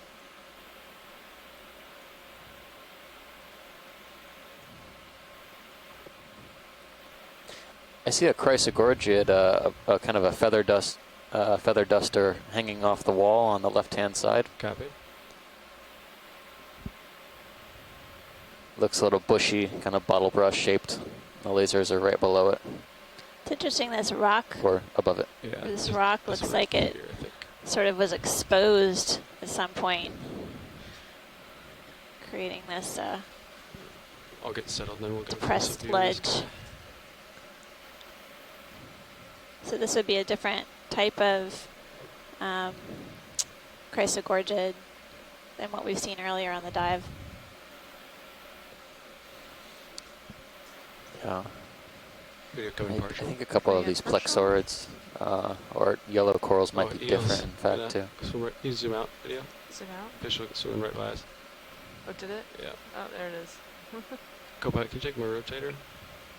We'll let the fish go. We'll get the... Okay. I think that was the same one that we just looked at, so... Do you want me to come back in partial? Yeah, go ahead and go full zoom, actually. Full zoom. Yeah. That's full.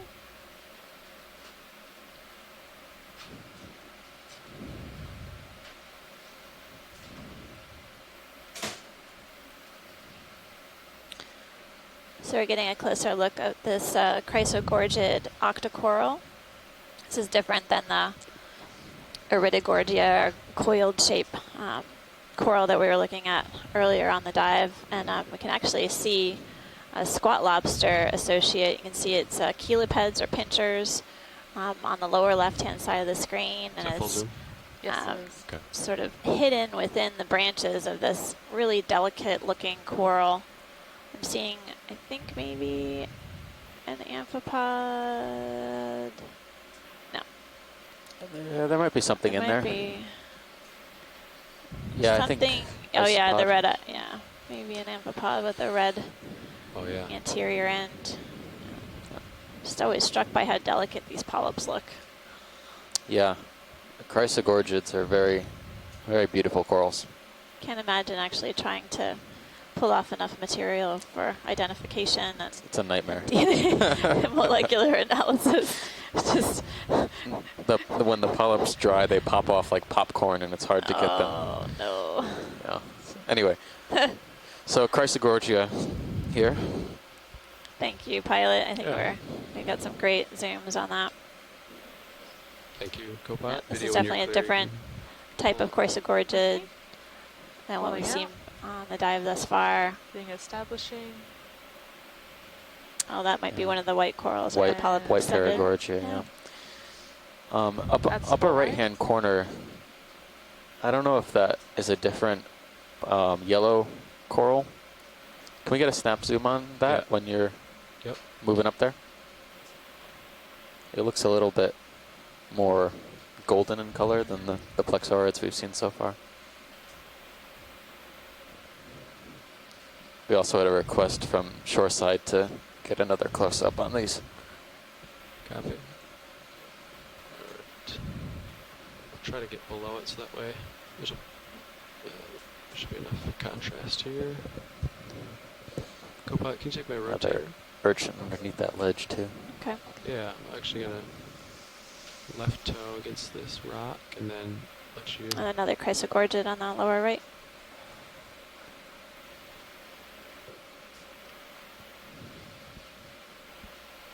Okay, you can rotate up and zoom in. So we're thinking that that other coral is a chrysogorgia of that genus. Oh, hey, fish. Of course, the fish. Oh my goodness. Fish bomb. Coming into the coral partial. They definitely aren't hiding today. That's partial view. This does look similar to the first one we saw.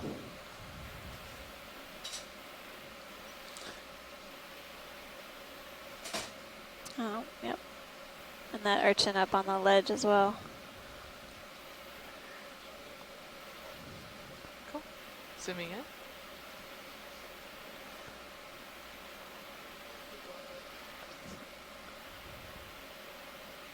in. A great, beautiful close-up of this yellow octocoral. Polyps fully extended. And a nice view of the brittle star central disc, and then I'm seeing another amphipod on the upper left-hand side of the screen. Amphipod crustacean.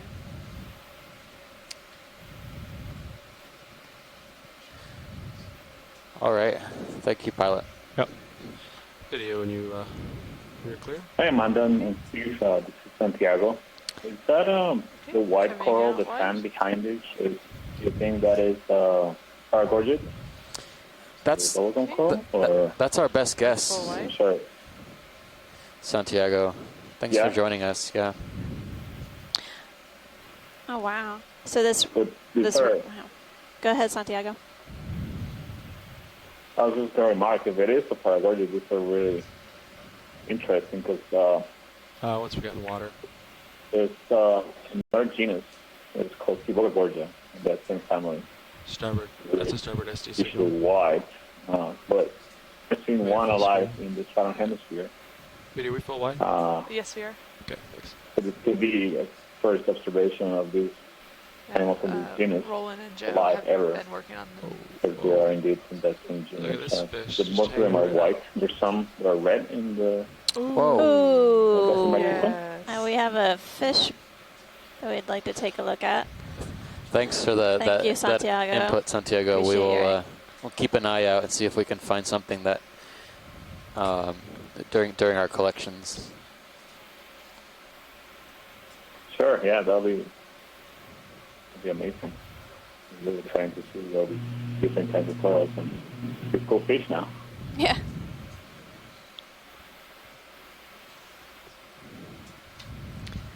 So we're coming into position to get a better view of this fish. This looks like a type of angler.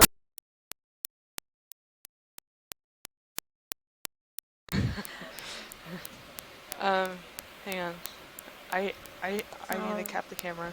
People are looking on the Stream 2 screen. You can see the amazing topography that we're traversing right now. But as the D2 gets into view, we're going to take a closer look at the fish ahead of us.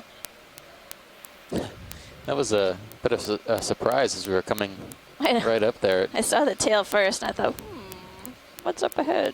This one actually has the lure out. Cap it. The one we saw the other day, Up here, what around? the lure was kind of flush back against the head. The lure is extended out over its head. Let me know when I can zoom. Let's hold here. I don't think D2 is going to take the bait, though.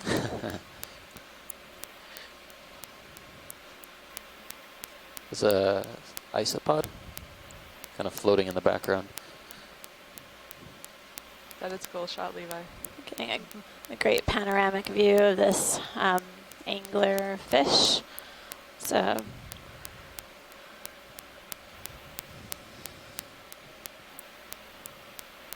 looks like we're honing in on genus Slidenia.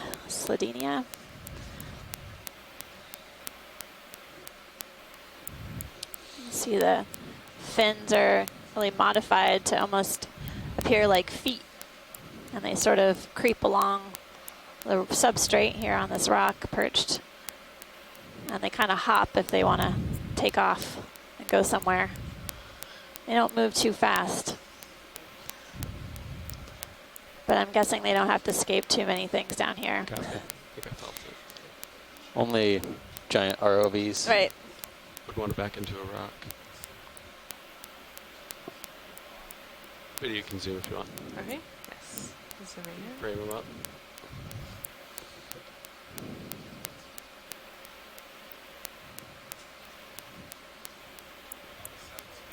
I'm always impressed on these fishes about the function of these spines. I wonder if it could be to attract prey or deter predators. Well, we were talking about this on one of the earlier dives, those little sort of fringy projections that are running throughout the body.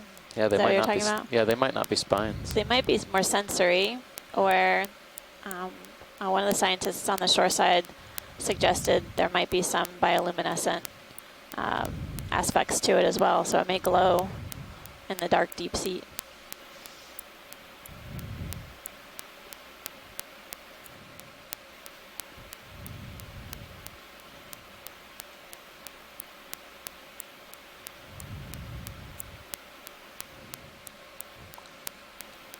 Amazing shot. Usually we have to see them from the top down. We can actually see this one face on now.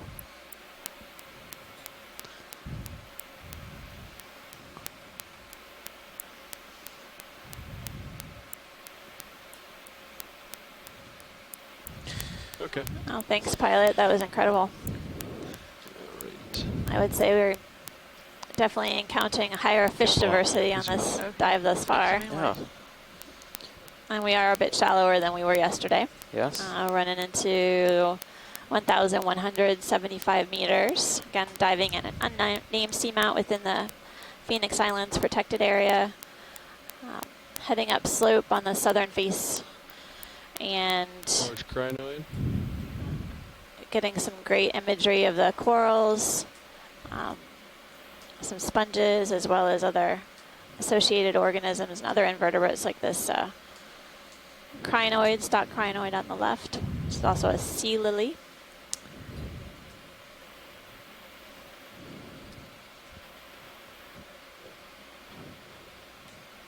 I'm ready to move. If you guys are ready for a move. Is that another Iridogorgia? Looks like Or is it Iridogorgia. Yep. Yep. Fish just Yeah, jolted under the rock there. I think he's hiding from me. That stocked crinoid's off to my left side, so if I rotate it to look under the rock, I think I might take out that crinoid, so I'm not going to do that. That's okay. Thanks, Pilot. Yeah. Appreciate you not taking out it. Keep moving.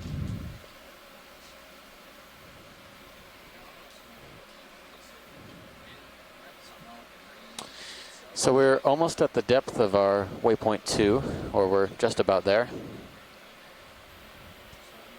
Correct, navigator? Are we almost at waypoint 2?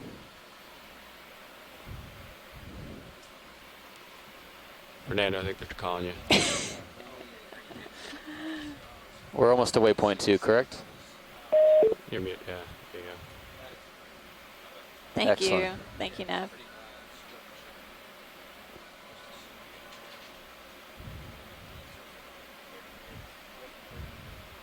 You can call move in if you want. 20 meters. Hey, Amanda and Steve. This is Chris Ma. Hi, Chris. Hello. I just wanted to chime in and make a point. That tall stock crinoid that you've seen, that you just saw right now, and that you saw a little earlier. Co-pilot. It turns out that is a new phrenocrinid, the stock crinoid that was previously seen only from images in the Celebes Sea. I've been in contact with both Chuck and some of the French, and if you get an opportunity to collect a rock with that phrenocrinid on it, they would be very overjoyed if that was a possibility. Well, thanks, Chris. Appreciate that. So, where was it only observed at? I didn't quite catch that. Oh, the paper documents a lot of Central Pacific, the Indonesia Celebes Sea area. Okay. I think they only have imagery of it, so and more imagery or even a specimen would be highly desirable. And it's that I sent you a picture of the one you saw previously. I think you were during a ship move before, but it's that really sort of tall one that you just sort of swung away from just as we were looking at it. So. But if you see another, I mean, obviously if you're in the middle of something, that's fine. If not, let's try to get this fish now that he came off the rock. Feel free to come in. Coming in. I appreciate the info on that. It's good to have some clarification. More light. Thank you. I think for a collection that magnitude, we're going to need a bigger bio box. Yeah, it would be difficult to stuff it in there. It's so these are really long. I think I missed the size. How tall was it? I think it was at least a meter, right? Yeah. Yep. They were around a meter. Oh, wow. Yeah. Okay. Well, then whatever you can do. No, I appreciate it though. It's good to imagery of it would definitely be nice if that was a possibility.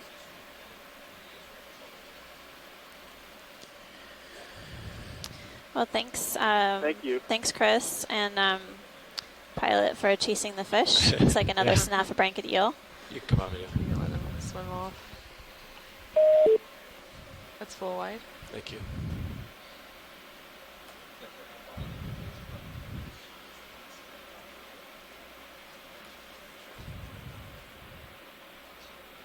Go by. Can I get lasers on?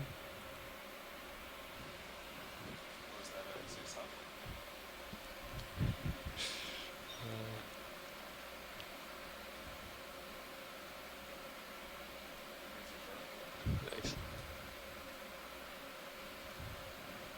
Yeah, just to chime in again, I think we've seen 3 of those phrenocrinoids, and the first one had some sort of an associate. I thought it was a crab, but I'm not sure. And the 2, I don't think had any associates with them.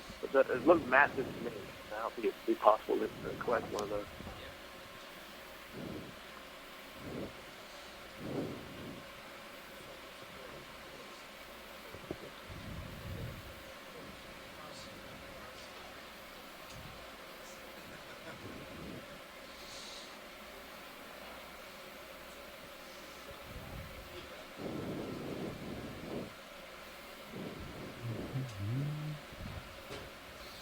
So we're transiting over it's a little soft sediment now. We're just over some fairly rocky habitat, and this seems to be the way that the seamount is laid out. There are outcrops of hard basalt rock, potentially basalt, volcanic sourced, and then we have these stretches of soft sediment. I'm noticing fewer sea pens in this area. Maybe it's because it's a little bit more sloped. Looks like we're coming upon show me something amazing. A steep rock here with several colonies on the tippy top. Good. Yeah. This seems to be the preferred habitat for a lot of these corals on these promontories. And you can see the sediment winnowing, the sort of linear pattern at the base of this rock, indicative of relatively high currents around this region. It's an interesting shape. It's kind of like a toadstool or a bow of a mushroom. ship or something. Yeah. But I think we've got a Primnoa to the lower right. We've got Paragorgia, Santiago. Maybe this is what you were talking about earlier. There's what looks like a pink, classic Paragorgia, and then the white-looking colonies. All the colonies look like they're similar height. Possibly they settled on this feature around the same time and are similar ages. Copy. See the daisy chain on D2?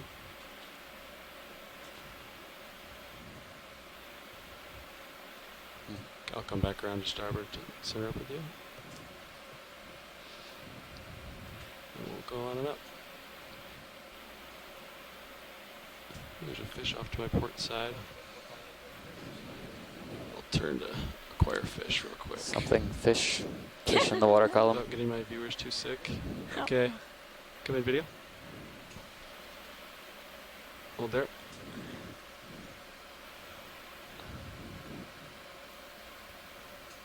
Nice.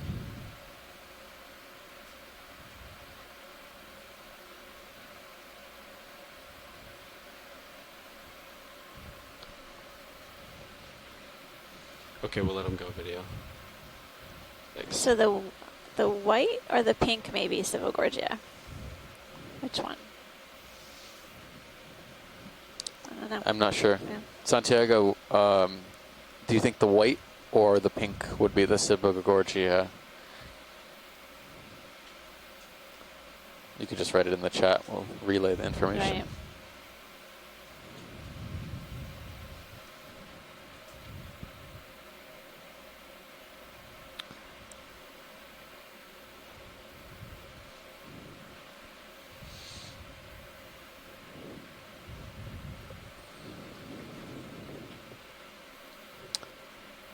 That one looks a little bit smaller. No, I would say they look small from a distance, but these crinoids are really, really large. Where are you looking, rolling? Upper center. Oh, What's dark that? or light color? There on the It's a rock. dot on the lens. Looks like a fan. To the right of the lasers? The large colony? Yeah. Yeah, I'll get in there real quick.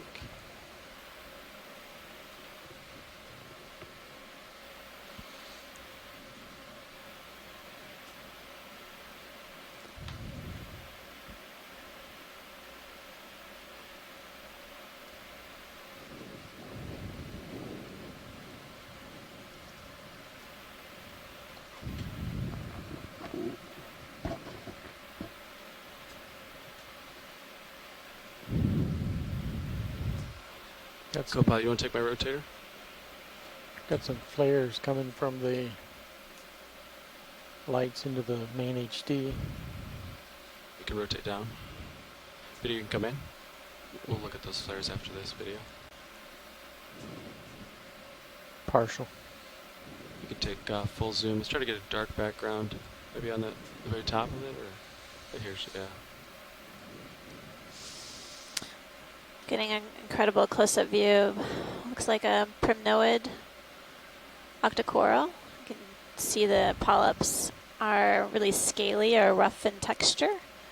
And how many whorls are you seeing around each? That is max zoom. Okay. I think this is similar to the one we were seeing last time. pretty far away from Looks it. to be 3 polyps to a whorl. Okay. I just watched them close up. That was kind of cool. The polyps actually closed up towards the tips of the branches.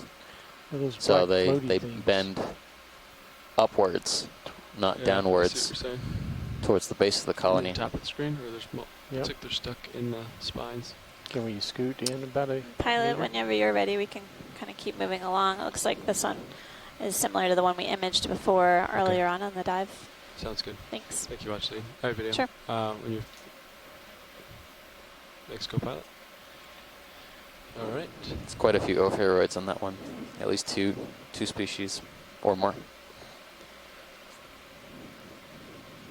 So that looked like a larger colony than what we observed before. Yeah, that looks a little bit healthier. The first one we saw seemed to have been falling apart. Yeah, it had a few dead branches.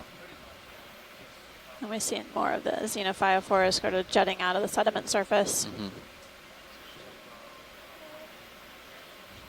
They sort of resemble sponges in a way, but they're a completely different group. Yeah, the xenophyophores are single-celled organisms, and they'll basically take up sediment and use it to build a house of sorts. Let's do that. And that's what we're seeing.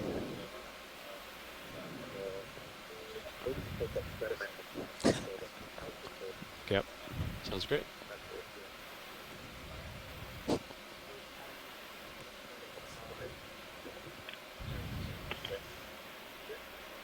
Watch these. Would you like a zoom on this or not? No. Looks like something we've seen before. Thanks. Yep. Did you guys image the xenophyophores they were just talking about?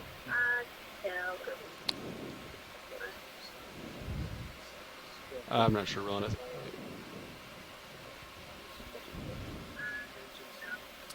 So on the shore side, I think I'm hearing a little bit of an echo. So if you're not actually speaking, if you could mute your phone, please.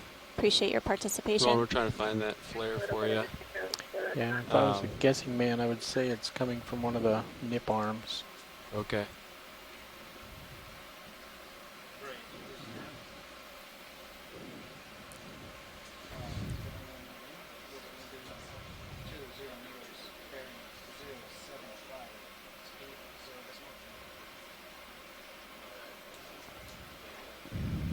Then we can do that with it, just snipping that. We don't have to get the whole base. So. Yeah. And if I was a guessing man, I'd say it's the upper swing arms maybe rotated down. Okay, so yeah, Carl, maybe try to rotate your uppers up. Okay. Okay. Or maybe it's reflection off the ground.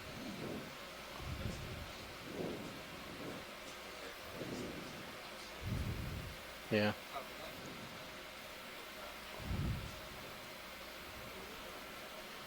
It is. Hi, Nav. We'll look at it with HD2. Yeah. It's a pretty big brittle star. Yeah. Some type of star there. Copy. Yeah. Go Yeah, for star. that should be good.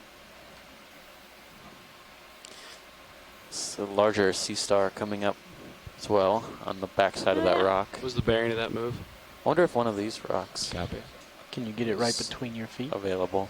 Dark I don't have rocks. enough tether for that, Roland. But we will shortly. What about that one? Looks good to you. I don't know. I don't but they're know. kind of in the middle of a sediment slope. Could be that it Try just to get slumped there, down Roland. here. So. Yeah, but they look very large. The one on the right-hand side looks long, and I don't know if it would even have anything inside of it that could be used for dating. Unless there's something I'm not seeing underneath the sediment.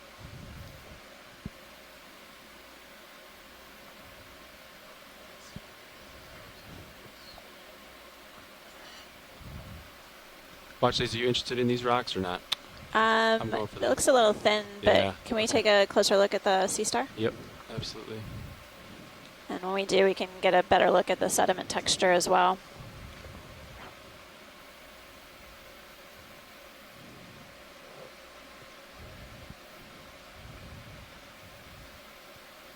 Okay, video, frame it up. Come in, video. Yeah.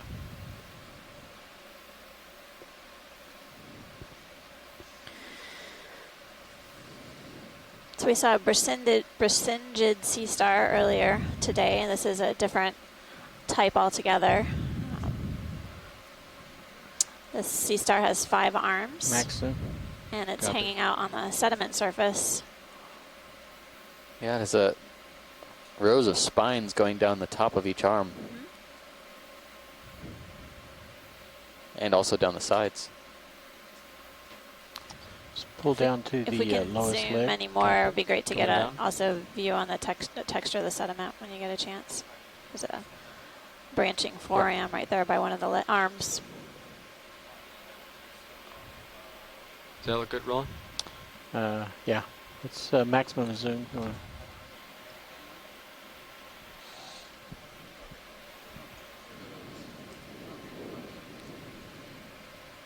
That's great, pilot. Appreciate the close-up.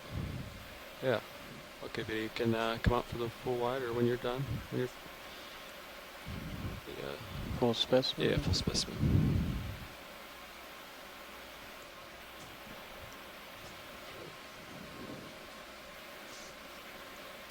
And you want to lift off, and I'll pull out as you lift off. Oh, thanks, pilot. I'll definitely convey those images to our shoreside experts, so I'll get an ID on that later. 075. Full What's our range to waypoint 3 nav?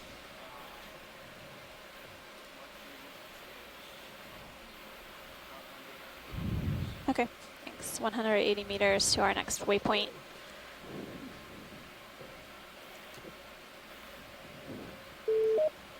Hi, Amanda and Steve. This is Chris Ma again. Welcome back. Chris Ma is never far away. So your sea star is one that I'm really surprised we have not seen more of during the deep sea expeditions that you've been on. This is a member of the family Zoroastridae, probably in the genus Zoroaster. Hold. These are actually widespread. They occur in almost all of the world's oceans except for the Antarctic. And they're not debris. From so? nets and things, they're pretty commonly encountered below, around 1,000 meters, and they're quite old. These sea stars are actually way around that guy. Sea stars similar to this are found in the fossil record. Partial zoom sometimes in the Jurassic, and in fact in the Eocene and the younger rocks. Closer. Some of these can be found in shallow water crab on sediment as fossils, so they have a really rich fossil history. But we don't know very much about them in situ, and so it's really nice to see one alive and to see what it's doing. Can we zoom? Snap on the crab? Yeah, snap on the crab. And, as we've seen more video, it seems clear that they're not doing anything quite like that. But there are still a lot of features that we're not entirely sure of. So, anyway, but thank you very much, and I'll be in touch. If you need the spelling, I can ping you guys on Twitter about it. Thank you. Appreciate that, Chris Ma from the Smithsonian Thank Institute. you. Thanks. Take care. Yeah, the crab looks like it's something different than typical squat lobster that we see on the. We're going to try to get the crab. As associate. So, come in video. Now that I'm wondering stable. if this is a homolid with a. It's got its hat again. Hydroid hat. Hydroid hat. Center. You can come in video. Yeah. It's always very trendy. So it's holding on to these. Is it a hydroid? I think it looks like a bunch of hydroids. Yeah, I can see some fuzziness on the ends of these tufts that could be polyps. So it looks like it's holding on to this hydroid with its most posterior legs, the furthest legs in the back of the crab. And frankly, I had never seen crabs like this before until this expedition. On the first dive, we saw them with hydroids, grabbing hydroids and gripping black corals. And Any chance of getting on closer? other dives, we've seen Fish gripping coming in anemones as well. Ooh, yeah. And Oh, I'm yeah. gathering that it's providing some sense of fish. camouflage. Oh, this is a different fish than we've seen. What is Come in- that? Come in a little bit. Tilt. Hold. Yeah. Hold. Oh. Oh. Full wide. Yeah. Had a huge belly. Yeah. Where'd he go? He moved very fast. Yeah, the interesting thing is the crab looks different for sure than the homolids we were seeing on the first day. Line back It up. looks much lighter in color. Definitely a different But color. It has a very Lots of rocks similar here. behavior, Yeah. You see holding that look bits loose, of like people bump, they're looking live for them, but material They all seem to be very much on its frozen to the ground, fifth pair of appendages. crusted to the ground. Interesting behavior.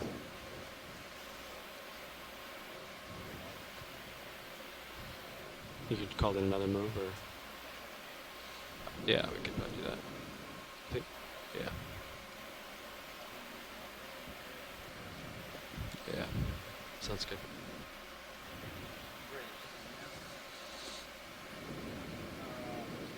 Another walking crab. Copy, come in. Hold.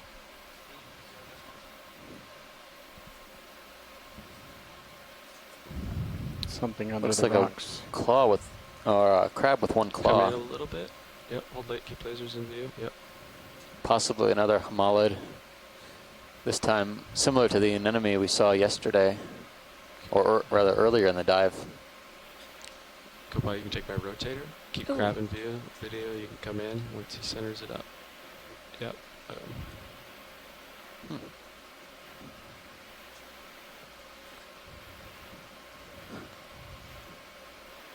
Wow, I'm surprised he's still able to balance without one claw and only 3 pairs of walking legs. Very cool. It must be useful camouflage. Okay, video when you're clear. Oh, there's another one on the underside of this rock ledge. Let's watch the interaction here. It's an interesting observation that we're definitely seeing different colors of these crabs as well. A brighter red color here, and then the more paler color on the one that was on the Iridogorgia octocoral. Right. Thanks, pilots. Okay, with video when you're clear.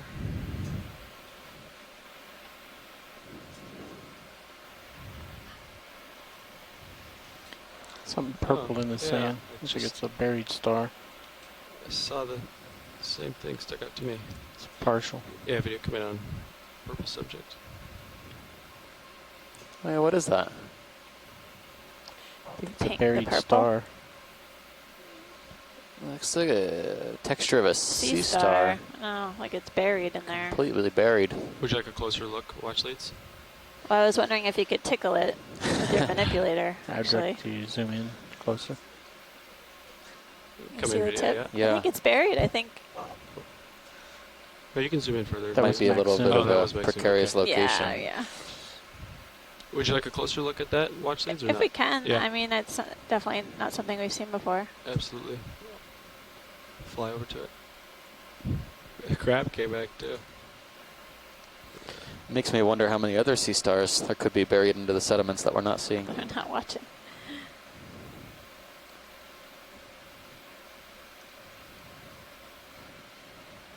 I'm going to tilt your camera down a little. Yeah, I'm getting a little closer to him. Then I'll let you come in.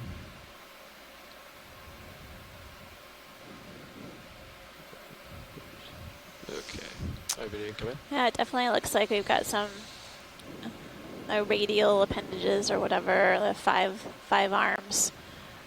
And this perspective gives us a little better view Some of my prop watches of the gonna come sea in view, I star. think. Rolling. Purple sea star with a relatively rough texture. And I thought there was one arm that had a bit of the tip extended. We'll try to find that arm. Here's a good close-up of the sediment for those of you who requested it on shore side. Looks like there might be. I think it was this arm. I think it's Is it that one? Up one. Oh, Actually, yeah. both of them. Oh, that one. You can see bits of the tube feet, I think, at the very tippy top of this sea star. Yeah, my foot's slipping a little bit. That's unusual.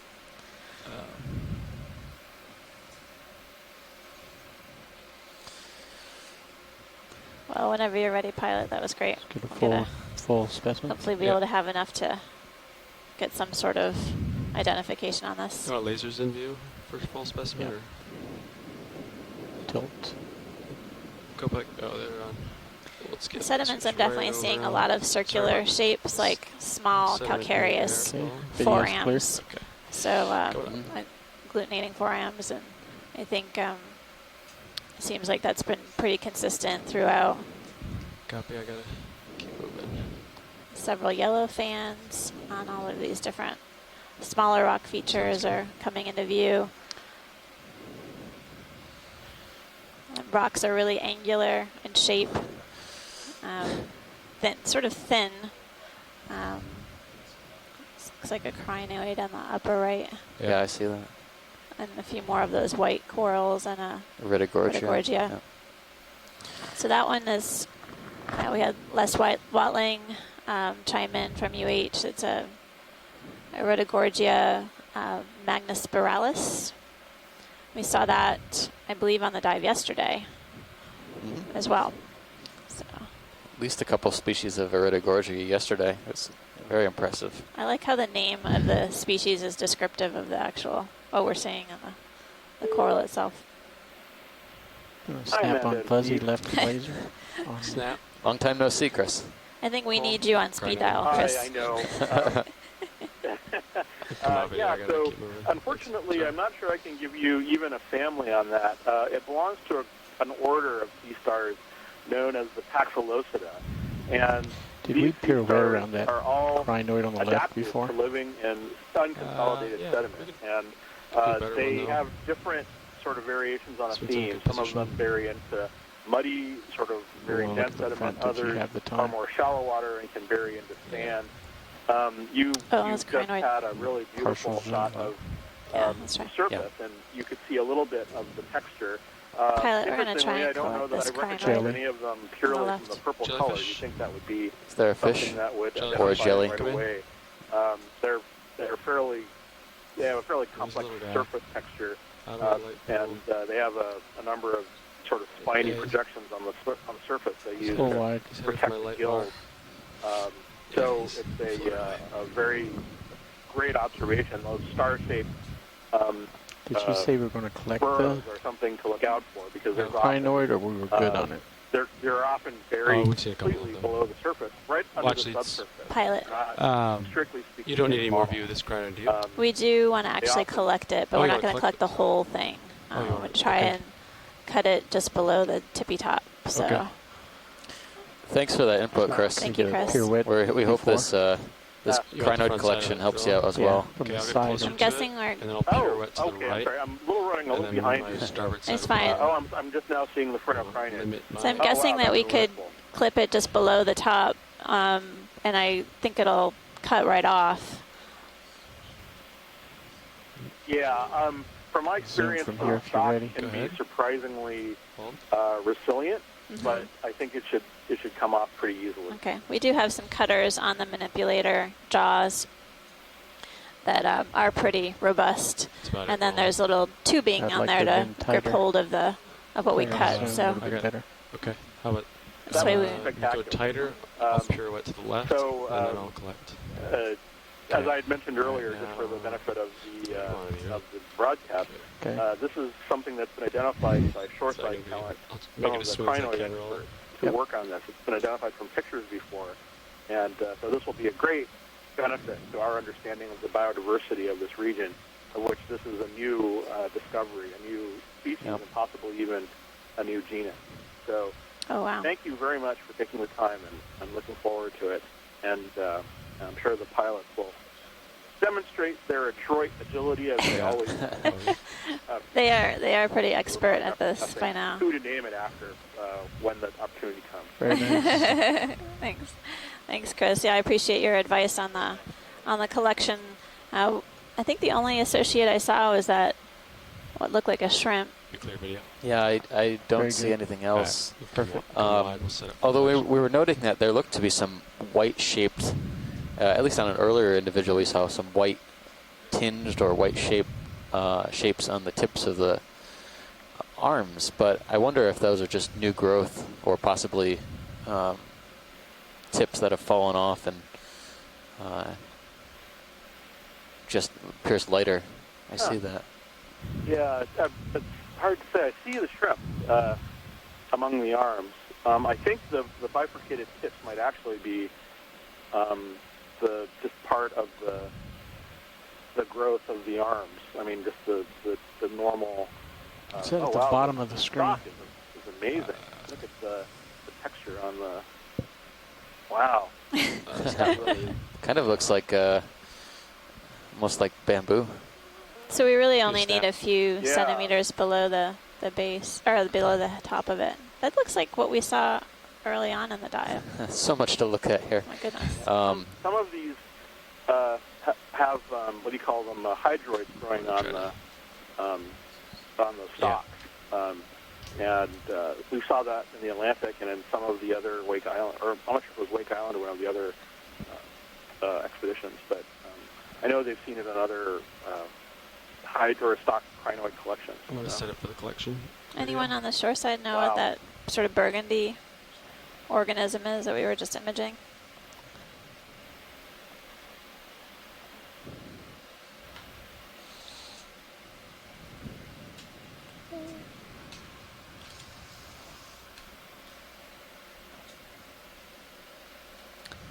We saw one of those early on in the dive, swimming around, but and undulating, but I don't know what it is.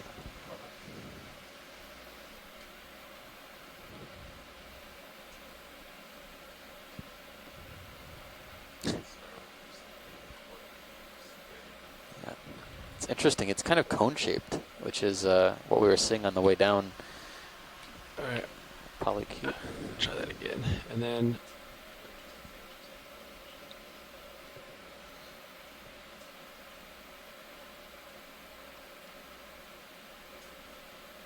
I wonder if that's Is that good? Can you hit my joy lock button? Yeah.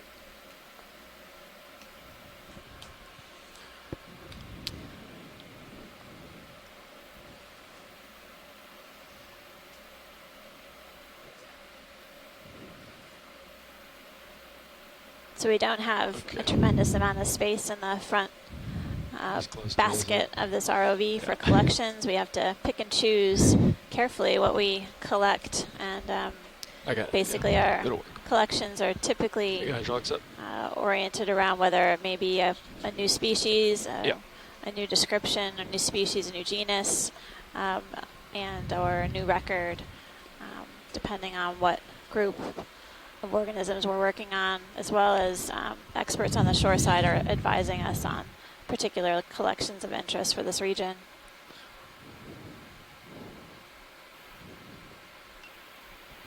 What's going on? I think if you raise those lower swing arms, it really brightens up your boxes during sampling. okay.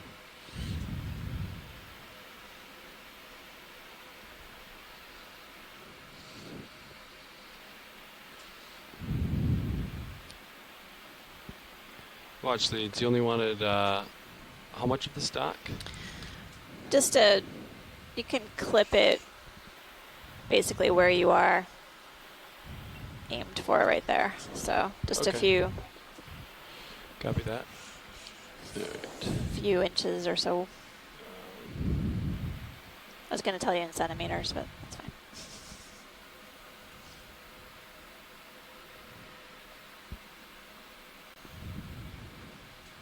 Yeah, I think right there will do. Thanks, guys. Ping me if you have any other questions. I'll try and call back. I also want to think about stowing it. Thanks, Chris. Thanks, Chris. Thank you. I'm maxed out on it. I think it should work. It should sink down to the bottom. Okay. Are the blades up or down right now? Blades are down. Okay, there's the stock.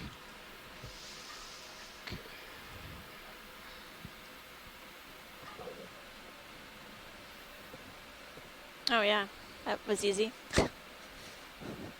You think the drawer will open? Carl? Yeah. Go ahead. Video, is this a good spot to Yep. image this?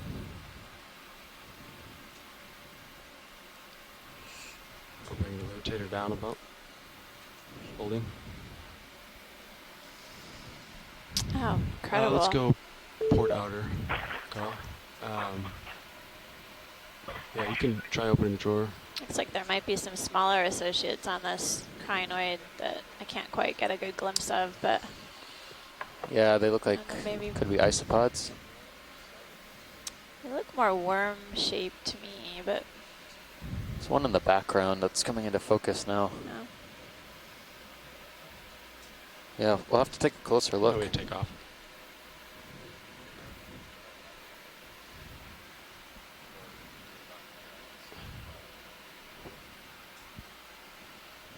Video, when you're clear, come full wide. We'll stow this.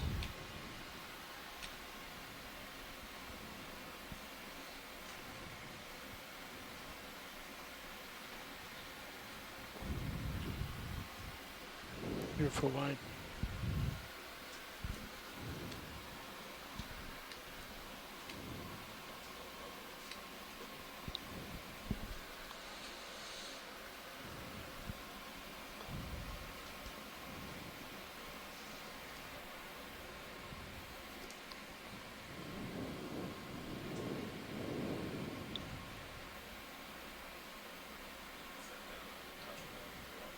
I'm happy right here.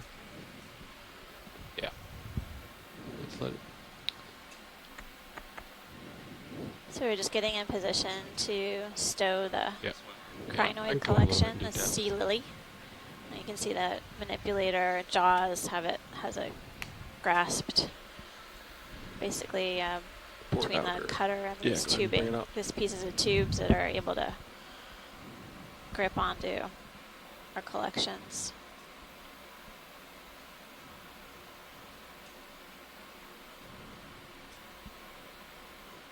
Yeah, I oscillated down, so I thrust it back up.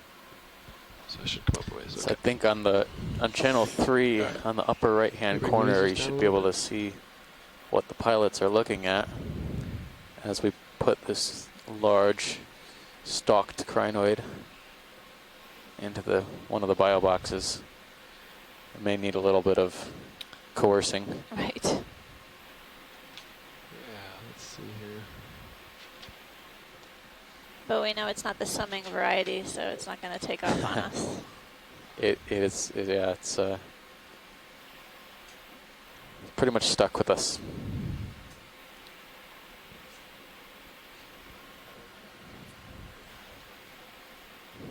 Yeah, I'm gonna something like this.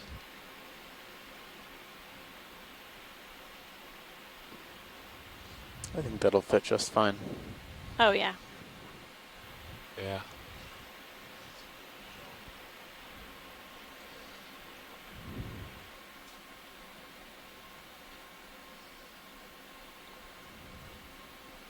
Copy.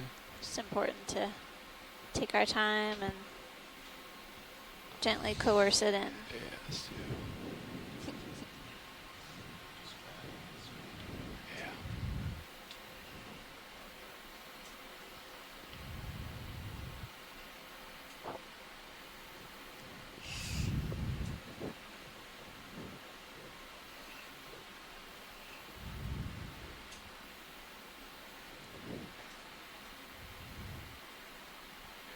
I'm pushing pretty hard right now. Hold on.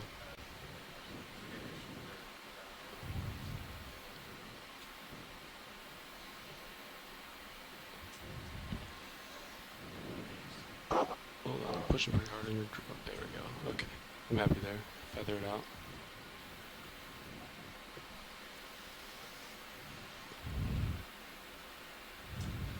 It's a good collection. Nice job, pilot.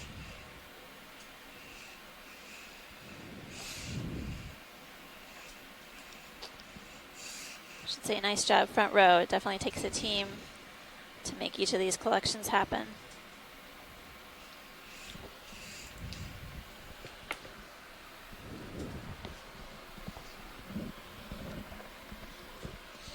Onward and upward.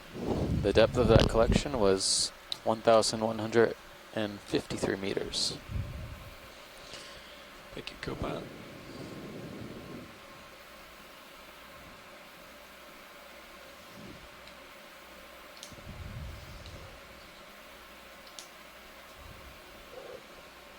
Yeah, that's right.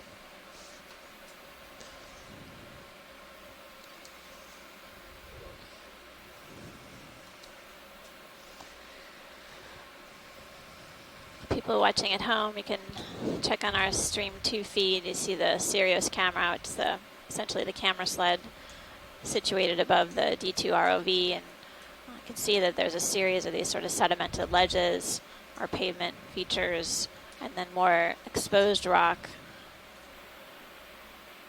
And on seems like each of the exposed rock features, we're seeing a number of colonies of corals, some of which we've encountered on the dive thus far. So far, I've only seen octocorals. Basically, there have been several different families observed, as well as species within those families. But I haven't seen any stony corals yet. So fish and eel in the center screen. Hold. Come in. Oh, sorry. I'll bring it back. Hiding from me. And the fish are coming out for us to take a look at. We've seen several individuals of the Synaphobranchid eels, or cutthroat eels, as well as some cusk eels. Look at the spiny urchin. And we saw an anglerfish early on. Let's go for fish. Good job, Roland.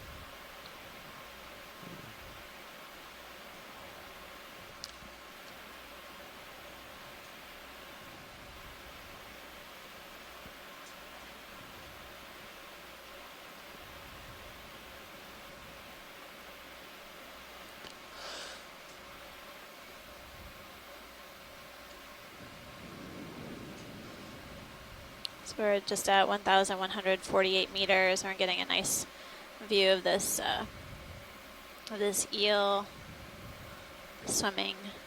We've had a few observations of this type of eel on the dive thus far, and on the dive yesterday as well, some representatives from this group. Copy that. You can come out. I see another one of those sea urchins as well that we saw early on. Yeah, I'm comfortable with the move. Spiny. 20 meters.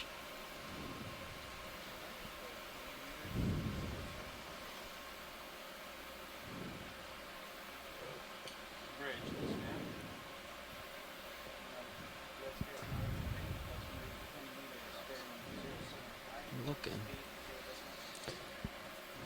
Yeah, I'm wondering if, you know, when we were diving at similar depths on Swains Island a few days ago, in this type of habitat we were seeing all sorts of coral debris. And I know that was a little bit shallower that had access to the surface, but the Seamount, there's no scleractinian debris, really no sponge debris that we can speak of. So it'd be interesting to see how the community at the summit, around 1050 meters or so, looks when we get there.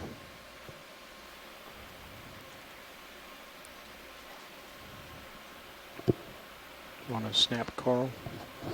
I was looking for rocks rolling. We'll keep moving. That one wasn't in a good position for me to bump it with a toe. Thought I'd try, but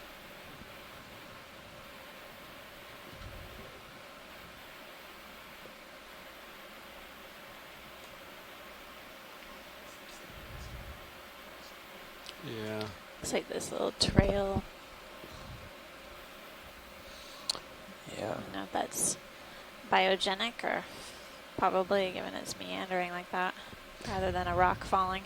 Yeah, definitely could be, but we've seen very few of the actual organisms that might be creating these trails.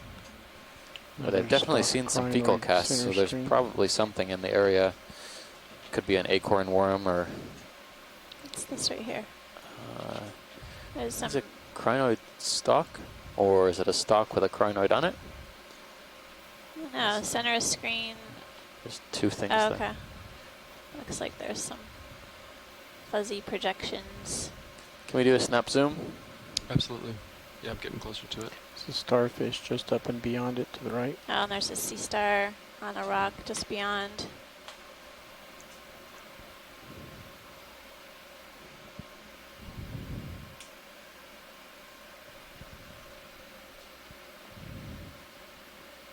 Okay, video, you can come in. This looks to be another type of stalked crinoid. I don't think it's the one we just collected. No, I wouldn't say so. This one is much, much smaller.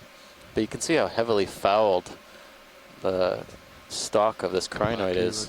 Hydroids, ophiuroids, brittle stars, and stinging things. Appreciate it. A couple of little mysid shrimps. It looks way more delicate as also.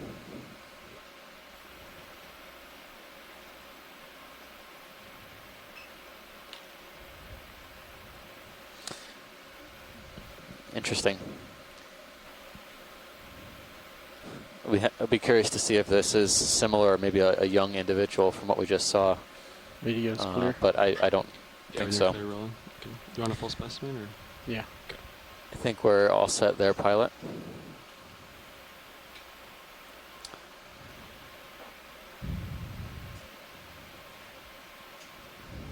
Okay, Roland.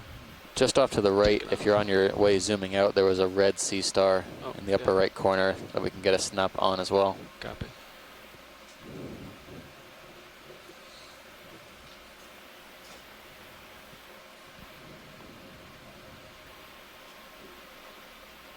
Okay, video, you can snap.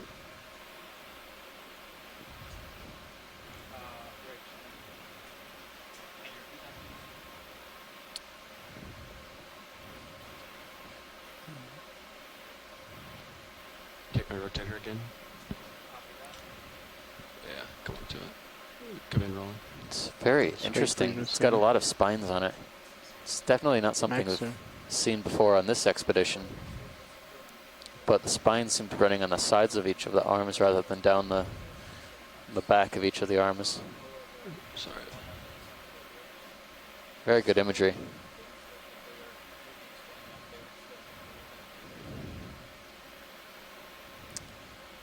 All right, thanks, pilots. Okay, when video is set, we'll keep moving up slope. Across. Sorry, I took off already. It's good.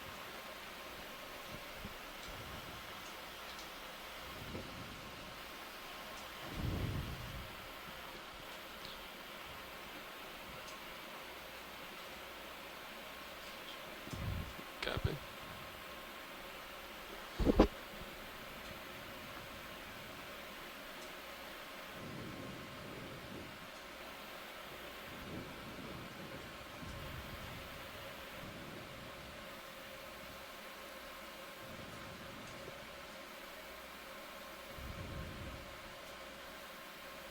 I'm noticing more sediment ripples here. This shows the direction of the current for sure. Speaking of current, pilots, do you notice any kind of current in this area? Yeah. Slight port to starboard. Okay. So the current looks to be running across the slope.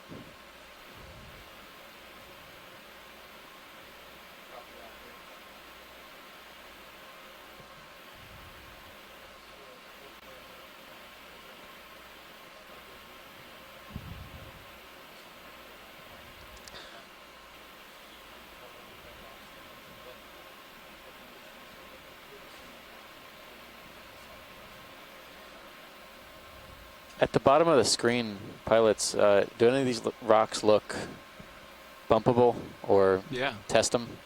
I think that one that's right on the bottom underneath the lasers looks like a candidate. Yep, absolutely.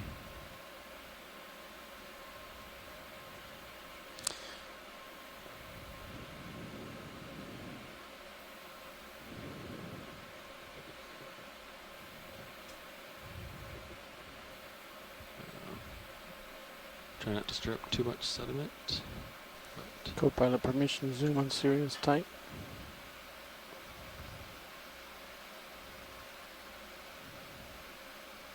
I think that one's No. pretty solid in there. Solid. Yep. Okay. Thanks for trying. Yeah. We'll get a rock one of these days. Gave it a pretty good bump there. Yes, it is.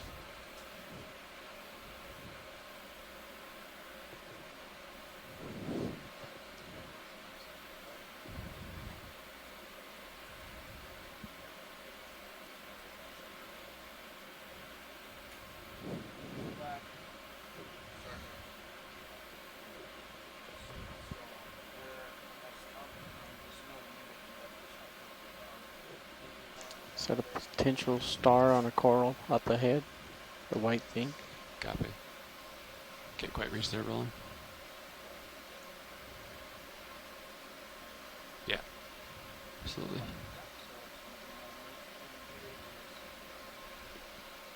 Take a quick look at this star, Roland. See if they're interested. If you would. You can pause video. You said come out? Yeah. That idea wasn't as stable as I thought it was.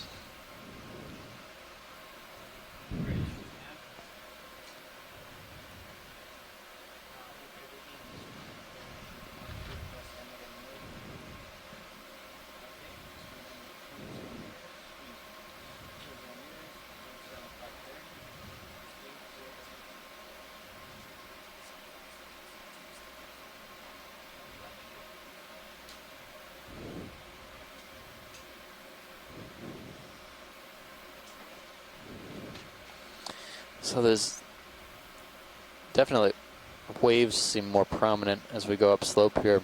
You can see xenophyophores occasionally protruding out of the sediments.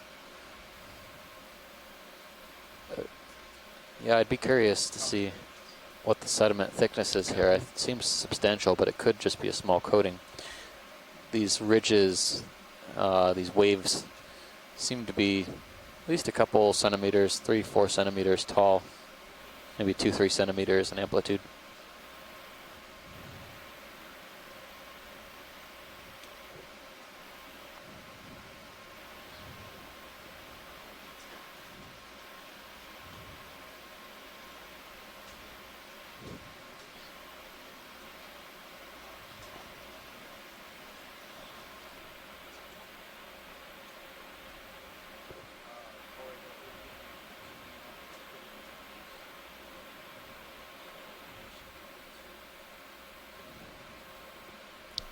Yeah, I think Carl was talking about us as in this watch.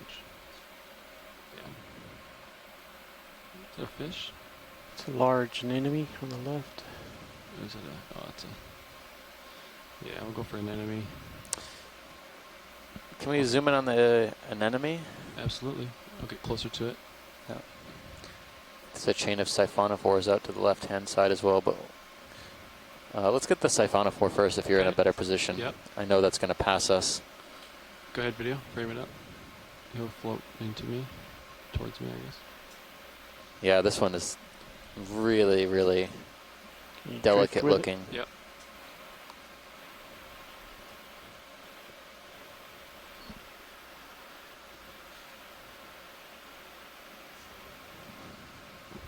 These siphonophores are really full of individual zooids that make up this colony. Each zooid having a different function. Some for defense, some for reproduction, some for feeding, some for propulsion. Keep an eye on my tether. This one is likely to have drifted down through left. I can max zoom it. Okay. the water column, Come in. picking up particulates and feeding along the way.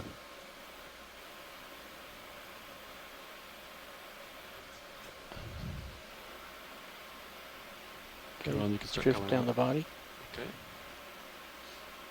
Yeah, look at how delicate it is. Slow. Sorry. Oh. We're working our way down the colony. Looks to taper out a little bit.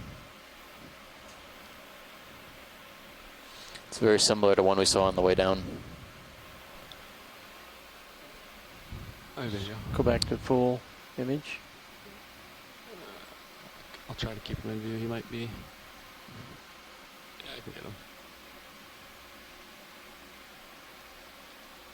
Maybe get some. He's up pretty high. Yeah. Thanks for chasing this down for us. Yeah. Okay, video. Thanks.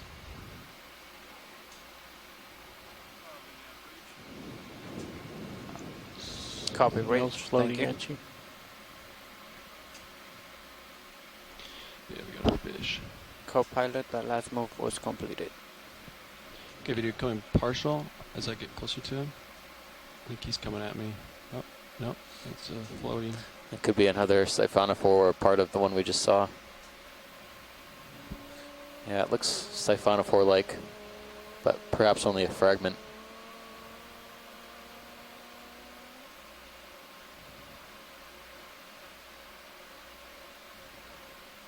We'll let it go, Ron. Yeah. Yep. You come out. That looks great. Usually when we let it go, you pan off of it. Okay. And then I zoom out.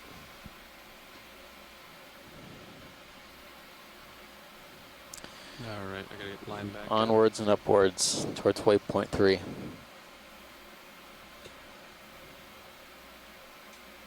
I forgot you were going for something. I don't remember what it was now. An enemy. Ah. We have to reacquire. Should be dead ahead.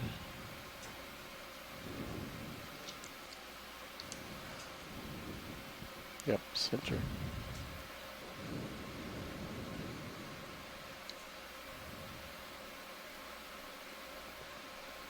Best image would be on the left. Copy. Lateral lane to port.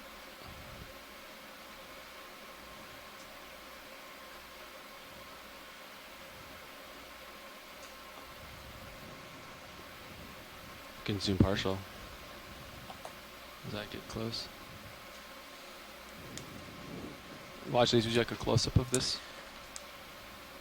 I think, yeah. Okay. If we're don't go out of your way to change your direction, but no, just we'll get a good, take a second. good size. Lasers are clear. Copilot, you can turn lasers off and rotate me down. I'll hold position. I'll hold position here. Thank you. All right, video. You can see this anemone. Really good shot of the oral disc. This mouth being in the center. Rings of tentacles around the sides. Classic anemone. I'll bring you back center. You can rotate down. Yeah. Pulling out.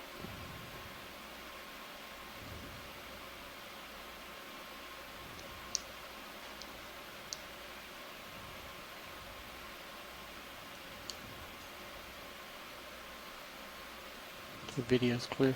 Okay.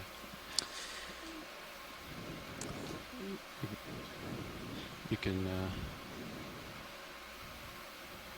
zoom out when you're ready, Roland. Thank you all. Copy, I gotta keep moving.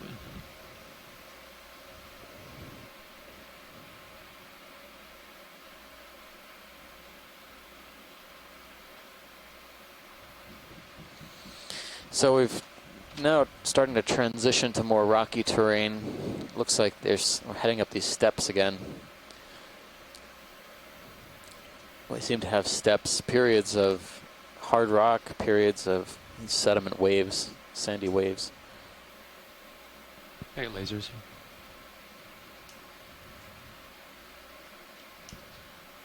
How come you guys don't use the button on your control? What do you think panel about for bumping lasers? this rock right above the lasers? Yeah, let's give it a bump. Figure I'll give it one more try. Yeah.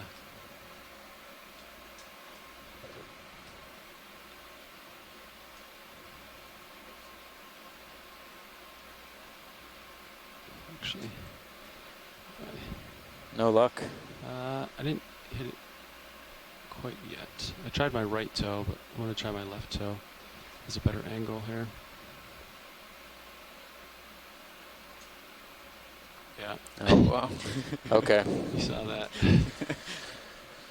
Pretty good bump. We'll take it easy on that front for the next few minutes. It's up to the upper right here. It's part of the rocky outcrop, but I figure this would be as good a spot as any to see if we can find any rocks, but it seems like things have fallen and cemented in place already here. There's a fish on the lower right-hand corner. Oh, yeah. It's big fish.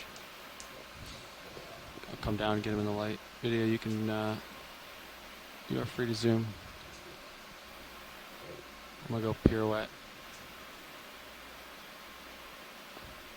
Hold zoom there. It's a big fish. Drifting back. Copy, coming in.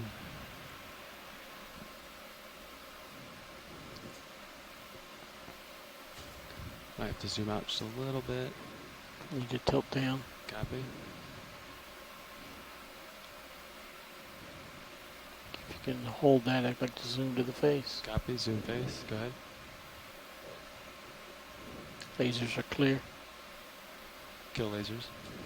I think I saw that. We saw this fish a little bit deeper. Low. Some sort of ophidiid cusk eel. And we were looking at the tail end before. Now we're getting a good shot of the face.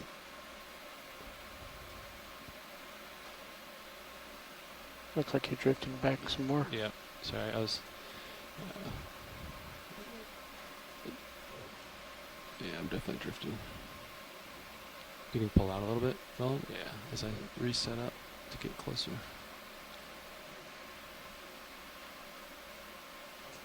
Shrimp on the bottom right. Copy.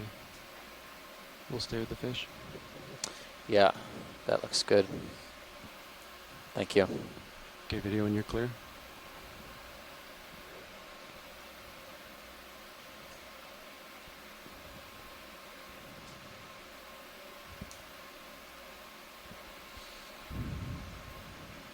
Full wide. Thanks.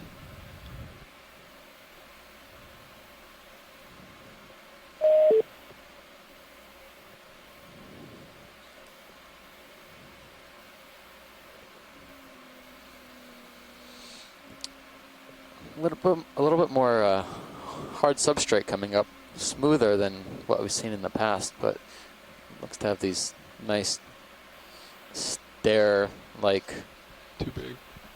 cuts in the rock face.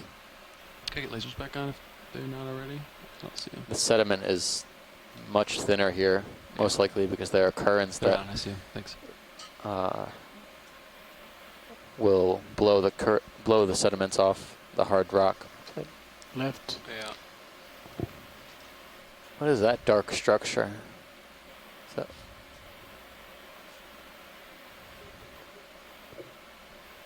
Can we snap zoom on this? See, stop at this angle. Copy.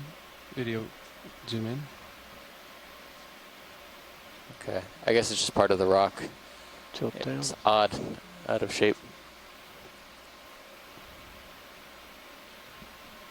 All right, thank you for that. Huh. Thought it could have been something living or some kind of stock. Nice perch. Yeah, I think it's 100% cross. Okay, video. Come on. You want to sit on that with your skid? Nah. That manganese crust is pretty hard. Co-pilot, would you like one last move before we finish our shift?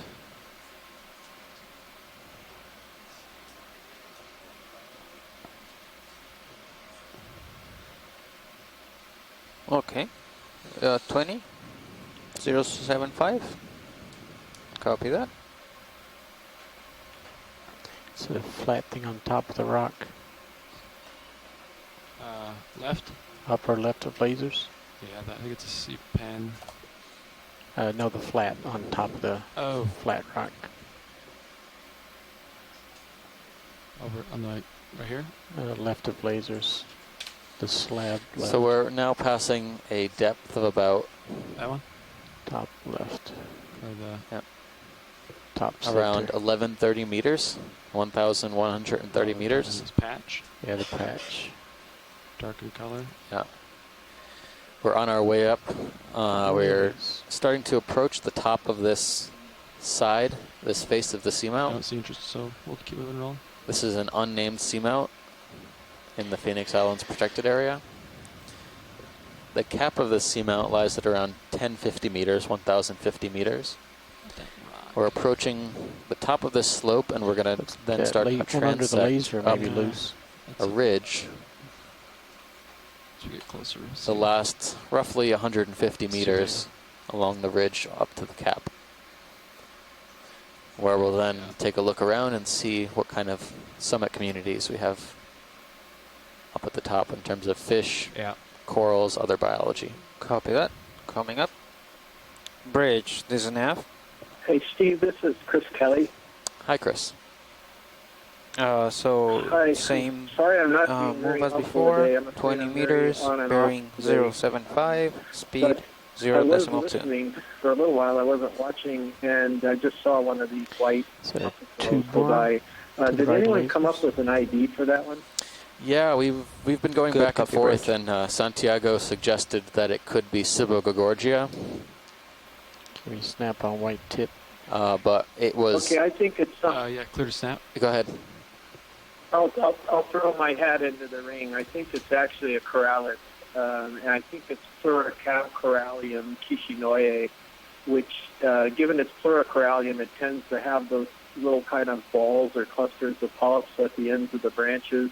It's a deep one. This is the right depth for it. It's white and it's leggy. Don't hear any interest. As well.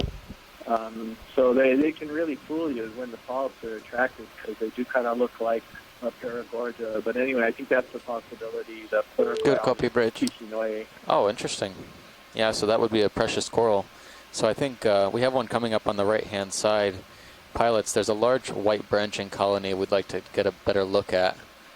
Well, relatively large. It's about 10, 15 centimeters. Maybe the one that's just to the north or kind of 2 o'clock position of the lasers. Copy. There's one closer I can... Or closer, yeah. Okay. We're looking for something with the polyps out, yeah. Just to confirm that suggestion from the shore side. Copy. Yeah, this is a good. You know, angle we've 'cause it's seen got These are the colonies. Come in, Yeah, yeah. it'd be good to get a good look at one of these. So sorry I missed them earlier. I'm sure you zoomed in on them, and I apologize Okay, for more stable, for yeah. Yeah, the first one we saw had its polyps Tilt. closed, so we had to make a field decision, but let us know what you think as we zoom in here.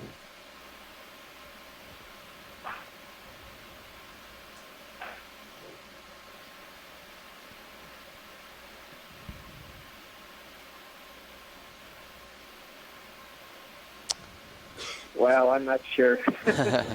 Yeah. Boy. I'll try You to know, look at the one near I us. think it could be either because there are, as Carl, can you take my Santiago was talking about, Come there's down a bit. white For Paragorgias. this lower This one? could be Corallium kishinoye, or it could be a Paragorgia. It's really So if Santiago, you're still listening in, and Chris, do you think if there's that much doubt about what this coral could be, do you think it's worth a collection?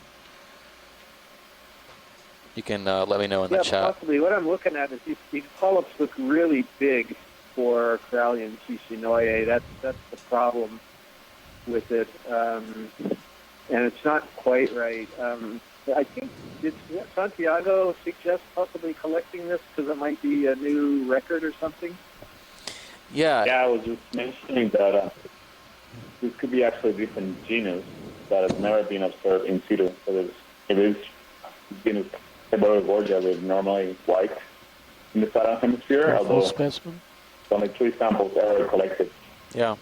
That's all we know from family in the southern hemisphere, essentially. So Co-pilot our lasers on. it could very well be one of those. Lasers with this They're white. They're very slender branches, like the ones we see here. Yeah, we're on a I field was just laser. commenting with Tim whether there's been associates found on these. There's remarking there's been a couple of different kinds of osteoids, but not on every single colony. Yeah. So It's really hard to say. Next to it, I think. It's a never been image. If that's what they are, a never been image in situ. Okay. Yeah. So pilots, are we in a good position to set up for a collection of one of these colonies? Yeah, absolutely. I was hoping to scan around and see if there's. Collection of one of these things. I'm sort of with Thiago here. Whatever it is, it's going to be at the very least a new record. Right.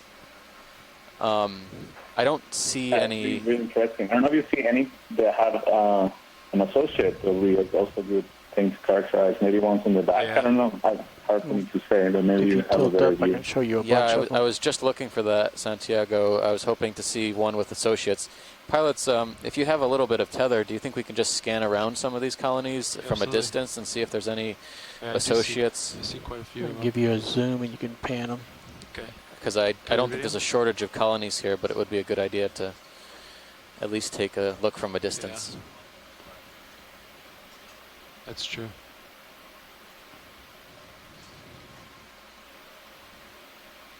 Yeah. Something on that one. Come in, video. We have noted two different morphs of opioid on these white colonies. I don't see any in the field of view looking at right here, but Interesting. we have noted that we've seen two individual. On one of these colonies, we've seen two individuals of opioids. So that the co-pilot, the ship. So the one we just zoomed in on actually had a barnacle on it as well that I just saw. Copy, bridge. Could be another associate. All right, I'll let the dust clear and then see if that one might be in a tricky position. Agreed on that. It's often the barnacles will be on the portions of the portions of the skeleton without not an issue on them. So perhaps a question for the community. This seems to be the dominant coral here, as mentioned. Should we wait to see if we can find any with one on it? Associates on it? I don't think they're going to disappear anytime in the next 10 meters or so. Can you come in, video? Look for associates. Come in. I didn't see any. Oops, sorry about that. I think that's fine. It looks like there's plenty of them around. If it is Kichinoye, they typically don't have a lot of associates on it, and I don't know about the Paragorgia. If it's the Paragorgia that Santiago's talking about, I don't know that one, so I'm not sure whether that typically has them either. I guess the main thing is that it looks like it could be a really good collection. That so rock maybe looks if you don't collectible. find one with associates on it before you get out of the bed, maybe just go ahead and grab one. Sure. The one on the right. So I think right under your lasers. You know, just we'll go a few more meters and see what we find. If we find one with an associate, we'll prioritize that, and if not, we'll grab whichever one we can find. Sounds good. This rock looks possible, and it's got one on it. We could get a double. Well, actually, if we wanted it in the rock, if we wanted it in the bio box, that rock is too big, probably, huh, Carl? What about the one to the upper right? Yeah. That. Yeah, that's true. This is the last try, and then I'm going to lunch. All right, I'll give this one a bump, and then we'll look for one with an associate on him. Does that sound good? Okay. Don't want to hurt him.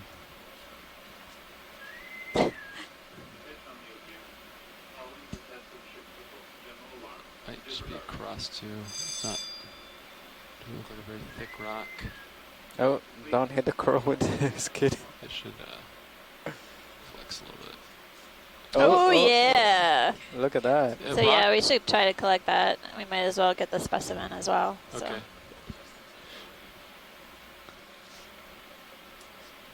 Yeah. Oh, yep, beautiful. it'll have to go in the bio box. Copy. We'll set up for collection.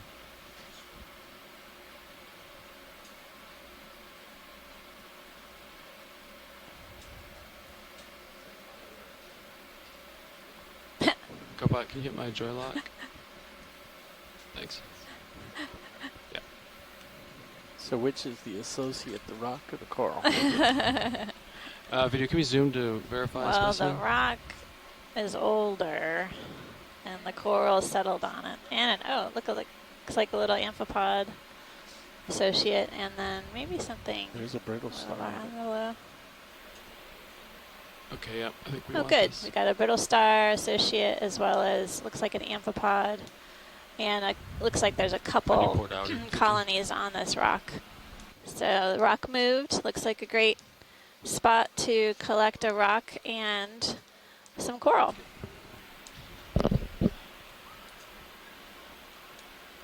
Okay, some video other when you're things clear, on we'll, it as well. zoom out. On the rock. There's several other attached animals on the rock as well. Possibly, I think I saw a dead coral skeleton as well.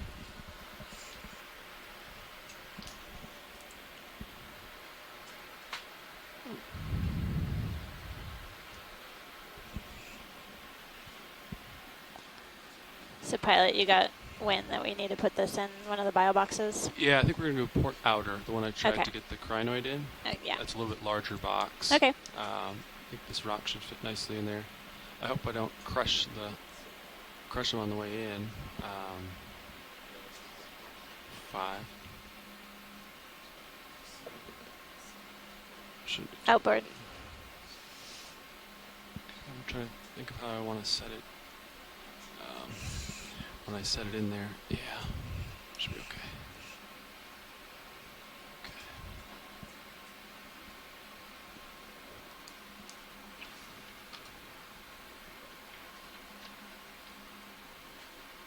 There were a couple of them on there, just in case you know. When they had it, when it's actually in the. Okay, thanks. Below it. Ooh, doesn't get much easier than that. For video. Is that good video? So we're getting a good image of our multi-species collection, multi-purpose collection. Get a good image of the octocoral here, a white coral. It has a brittle star, at least one associate. Oh, I see 2 actually. And then I did see an amphipod earlier. Oh, it's up at the top of the coral, and there's looks like at least 2 separate colonies, maybe 3 of this coral on the rock, and then there's some encrusting sponge on the rock surface. So our geological collection also serves as a multi-biological collection. And it's going to go in the bio box so we can ensure that it keeps at a cold temperature throughout the dive.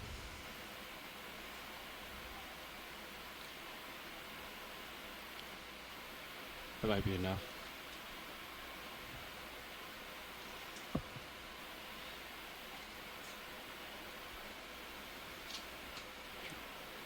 Yep. Full wide on Zeus. All cameras are full wide. Thanks.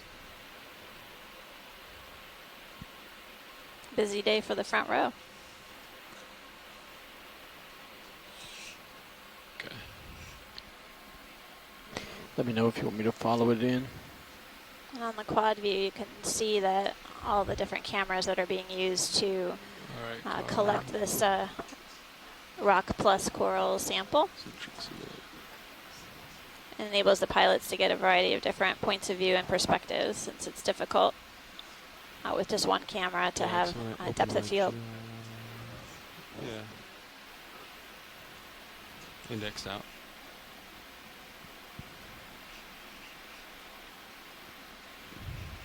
That's good.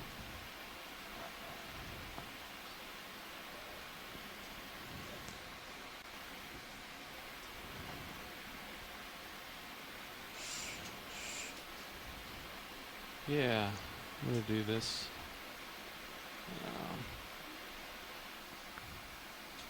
Wait about.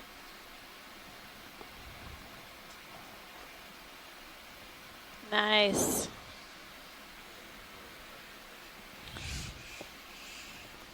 Good job, front row. Thank you. You all have a really good sense of what's going to fit and what won't. Yeah.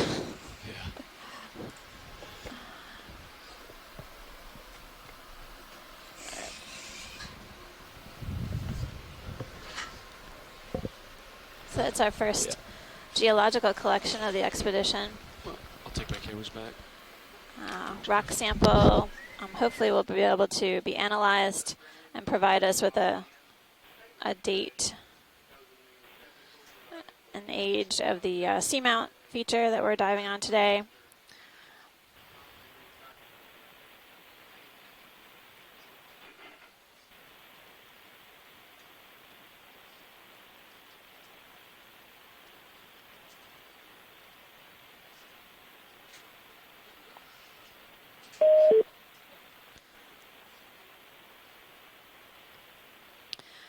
And just a reminder that currently we're diving on an unnamed seamount within the Phoenix Islands protected area. This is our second dive of the Phoenix Islands, or PIPA region, and it is the first dive ever on the seamount.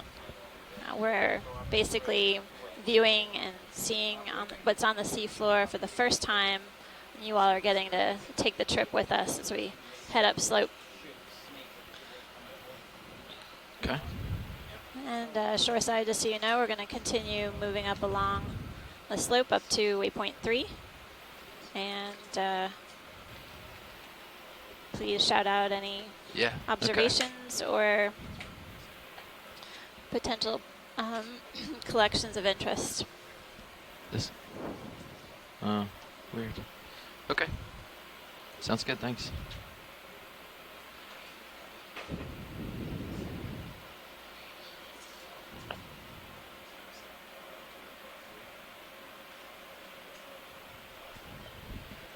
Okay, watch lead.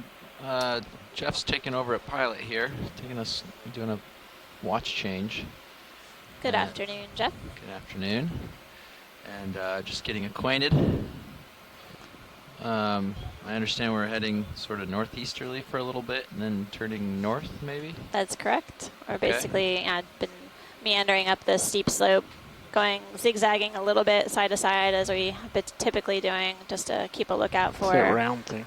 Corals and sponges, and we've been watching the Sirius camp for any fish as well. We have been seeing a number of fish, at least more so on this dive than on previous. So okay.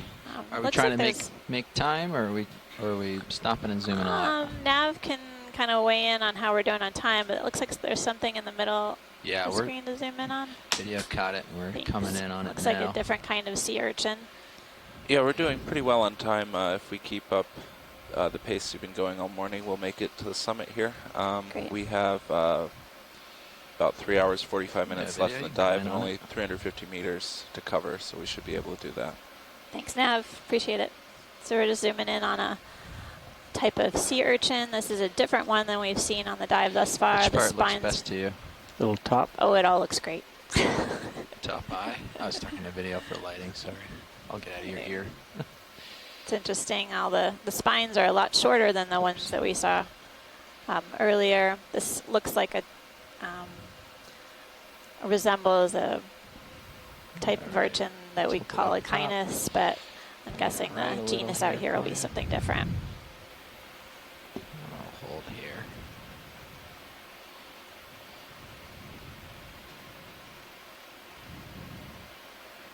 And you just keep rocking over towards the right. Keep going towards the right eye. Looking at the tentacles moving. I see it. Getting a good view of the spines. Are these, so there's spines and there's tentacles. Are those tentacles part of it? Sort of like modified tube feet as well. So there's a number of different parts to the urchin that we have in view, and they each kind of perform different functions. That's cool. Going to pull out partial. Okay.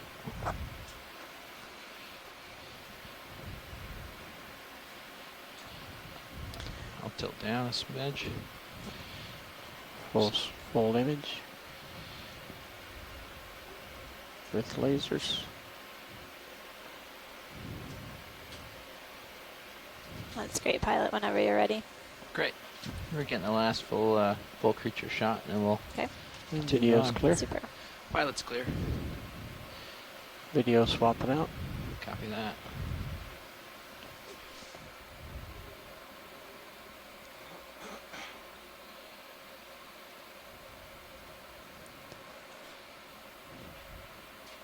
it's interesting when we are planning these dives, we're definitely looking for areas of steep slope because that's often highly correlated with the presence of deep sea corals and sponges. Typically they settle on steep How are we looking on topography where sonar? they can I see a encounter fish. currents that will enable it to capture food. So it looks like, for me at If you want to least, go on this fish before he See ducks if we- behind the rock here, video. Hey, Chris, did you have an idea what that sea urchin was? Sea urchin. Yeah, great. Another I cutthroat just eel, thought I would chime possibly. in and let you guys know that was an Okeanos that you were looking at. And it's really a nice distinctive one for the group because the spines trying to right get around the this edge rock have little so I can horseshoes on them. view while And it goes behind in a this. similar way to the Aspidodiadema you were looking at earlier, yeah, pal, you're going off they to my use their starboard. spines Be to walk aware. along the bottom. I mean, not just I can to rotate if you want. defend themselves, but they physically use them to sort of ambulate, like sort of like a sea urchin, literally wearing sort of horseshoes. And those are the ones that are really poisonous that can give you a nasty sting if you collected it. I don't know what you guys are looking at right now, but Take it a little further. Thanks. Got it. I'm not too late for the game. He's way out there. No, thanks so much, Chris. Yeah, it was. We got some great imagery of the sea urchin, and it's different characteristics, so I'll be able to relay that back. All right, come on wide. Okay, thank you. Thank you.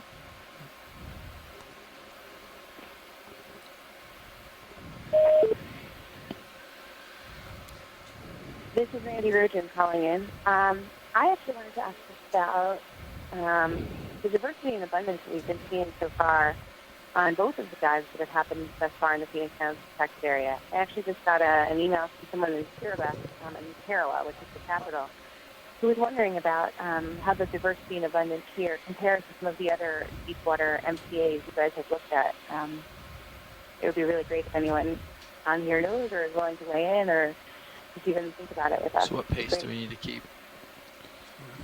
About 0.05 will do it. Yeah, thanks for the call, Randy, and for the question. Yeah, so Randy Rogen now from we were moving the at 7.5, Boston University, so as well as previous New England proposal said? Aquarium, which is on the research council committee for the Phoenix Islands Waypoint protected 3 is, area. more like There have been a 8.5 number or of almost due scientists east. involved in Is the that a expedition who can definitely speak to the hard target or comparative diversity of the seamounts that were the seamounts in the protected area that we're looking at here compared to the other national monuments, and definitely want to have them weigh in on that question. Going due north to Yeah. 0.4. That's on my sonar uphill might be like Well, I could 6.5 take a stab at it. This is ish. We Kelly. can always go. Unfortunately, You the wanna go straight electricity went uphill? out Yeah. on All right, pal, I'm gonna rotate like 10 degrees. I'm in Guy Port. and I'm way behind port. now. I'm playing Chris Maw with a 30-second delay Let's see what here. that gives us. Regarding the question, probably relatively short moves. So this is a only little the rough here, second dive. 20 or 30 and meters if you were is to 20. try to make a Let's do comparison 20 to at the the Northwest 0.65. Hawaiian Islands, the Papua Actually, yeah, we can New see Guinea, out to and 40 there's been a meters lot on of dives Sirius there. without any real And so problem, so we can do a obviously 30 meter we've move seen, without any a issue. lot more animals because you're going to Yeah, 6.5 even 6.0 looks It's good. supposed to start flattening out as we go as well. It's a great start. There's this cool Yesterday, feature again, here, so I'm getting going to that lift one up on spot it and do a little was amazing. Are And you the ready for fact that you've move seen then? some, All right, a here we few go. really weird things today. Bridge, I missed nav. them. I'm going to have to go on YouTube and progress try where to the line take is a look quiet. at that sponge you were talking about. I was actually listening for a while. I couldn't hear. But, Would like a it's ship too move, early please? to, 30 really meters, try to make a bearing comparison. 065 degrees, Maybe we 0 can take a 0.2 shot knots. at it after we finish all of the different dives and try to see if we can say something about that. Good copy. Thanks, Chris. I think that's really helpful. And yeah, it's kind of what I expected so far. It's pretty early. But I think their question is really kind of getting a little bit at the lack of context for those of us who are new to looking at these kind of environments. For example, even trying to understand whether or not what we're seeing is typical of these depths or this kind of sediment or habitat. And maybe that's something that we explore as we go up and down the Chippewa Ridge. But I guess it would be great as a shallow water ecologist, somebody who really thinks about the Phoenix Sound protected area as a whole, to continually try to contextualize this. You seeing Me much and in the way of for current everyone down in there? Kiribati Not looking much. on. This is their We see ripples every once in a while, so there must be tidal current that comes through, and maybe we're just at a transition. They said there was a bit earlier. Okay. It's very strong at the surface. That's why I mentioned it. Yeah, but you can see like here, there's some ripples. So current definitely comes through here every once in a while. Thank you, Bridge. I'm not feeling it really at the moment. So front row, you guys aren't experiencing any appreciable current at this time? I'll hold off on pushing the vehicle around and see what happens. Looks like there might be an Anthomastus on the lower. Do you want a shot of that? Sure. Okay. We'll take a quick zoom. Anthomastus. A red mushroom coral. Very good, pilot. You know what you're talking about. Yeah, come on in, video. Video going in. Thank you. We have Emily on the sticks today.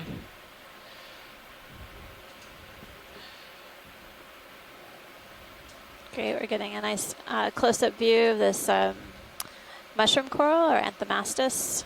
This is a type of octocoral. You can see each. Got a little polychaete on it. Maybe. That would be great if you can see an octopus. Or it looks like a.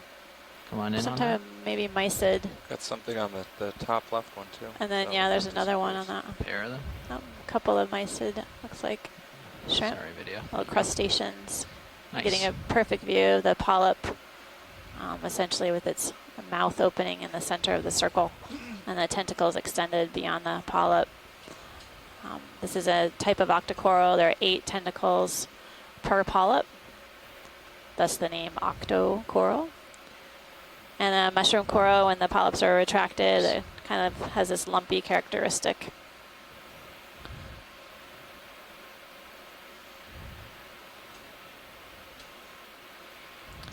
Thanks, pilot, whenever you're ready. That's Need full species. So why don't you come out a little bit and I'll frame it for you. Video coming out? Yep, just a smidge. There you go. That's good. We'll just get a second or two of the full species. That's great, and you can see the associates, look like the mysid shrimp, hanging on to the tentacles. Okay, perfect. Would you mind coming full wide? I'm not sure what their function is necessarily, if they hang on to the tentacles and help clean the coral of debris or sediment, or possibly use that for food. Bonk. Sorry about that.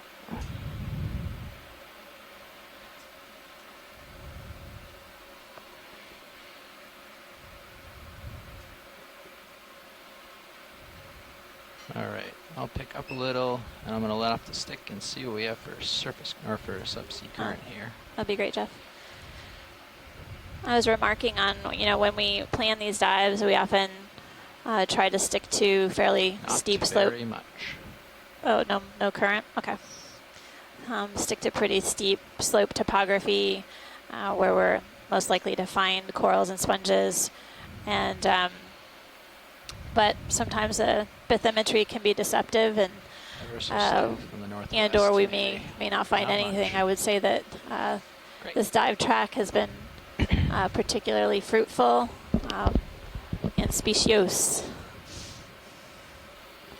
We've encountered a number of fish species of interest for our fish experts on the shore side to identify the affinity of different fishes with seamounts in particular, as well as deep sea corals.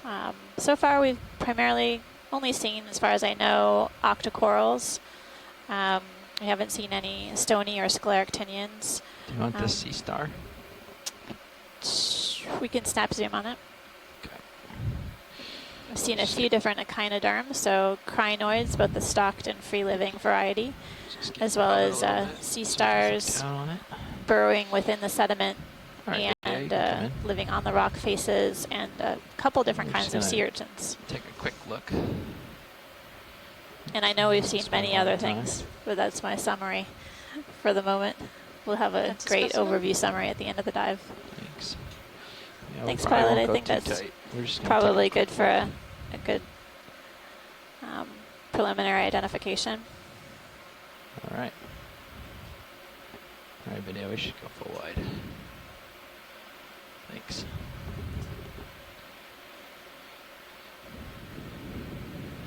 to full wide.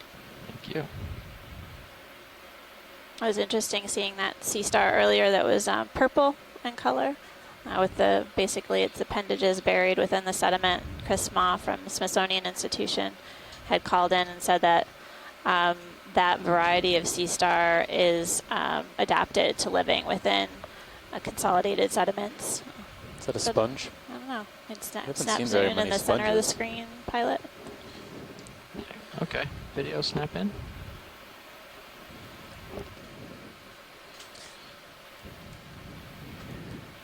With a brittle star on top of it. I don't think we've seen too many sponges. I think this might be the second one. Yeah. Second species. I've seen a couple of the euplectellid-like vase sponges sneaking in. down deeper. About it for that move, co-pilot. There's a You're probably a few small minutes sponge behind. on the rock that we Copy that. collected, and I think some encrusting sponge as well. And it looks like there might be a spiny, one of those spiny sea urchins to the lower left. So another one of those. Ispido. You want a tighter look at this, or do we know what it is? Ispidodiadema. I think this is good, pilot. Okay. Did you see the urchin bottom It's another. left? It's an Oh, encrusting that's Yeah, sponge. yeah, that looks like what we've imaged before. Okay. Thanks. Yep. I'll give you a second here to get us snap out of this video, Okay. and then we'll go out. Thank you, Bridge. Great. Interesting to see this brittle star associate. It looks like some barnacles maybe on it, on the sponge as well. So, Yeah. oh, and you can see the appendages of the barnacle That's extend cool. out. Thanks. It's interesting. Those were the same barnacles I thought I was seeing on the colony of the white coral we just collected. A different individual, though. All right. This sponge I don't recognize. Again, I'm looking at it as delayed speed here. It's not quite a high quality as in the Ready to zoom UV, out? which is where we normally are, but I don't recognize it. It seems to be a glass sponge. Also, Chris Ma, Cool to you get didn't those call feeding in. barnacles against the black oh, background, okay. but Now yeah, you're zooming it's in a not little to bit. I'm be. seeing a little bit better. Could be in the too family big. Roselidae. Certainly They have contrasts these as our type friend of down here. sponges that kind of have a dirty look to the outside, and if you see that little hole in the center, it's clean on the inside. So that would be my guess on that one. That sea star I was going to mention that Let's we passed try earlier. I think it's San Yeah, I think we can get another go, I was another move waiting going. for Chris to call in on that, but Great. I thought I would throw that out. So uphill on my sonar looks like it's more and more port. Okay. Well, I'm already over here, so if you want to line up on it and get it going that way, then I'm happy to go. Copy that. Let me go port a little bit and although it see what seems that like gives me.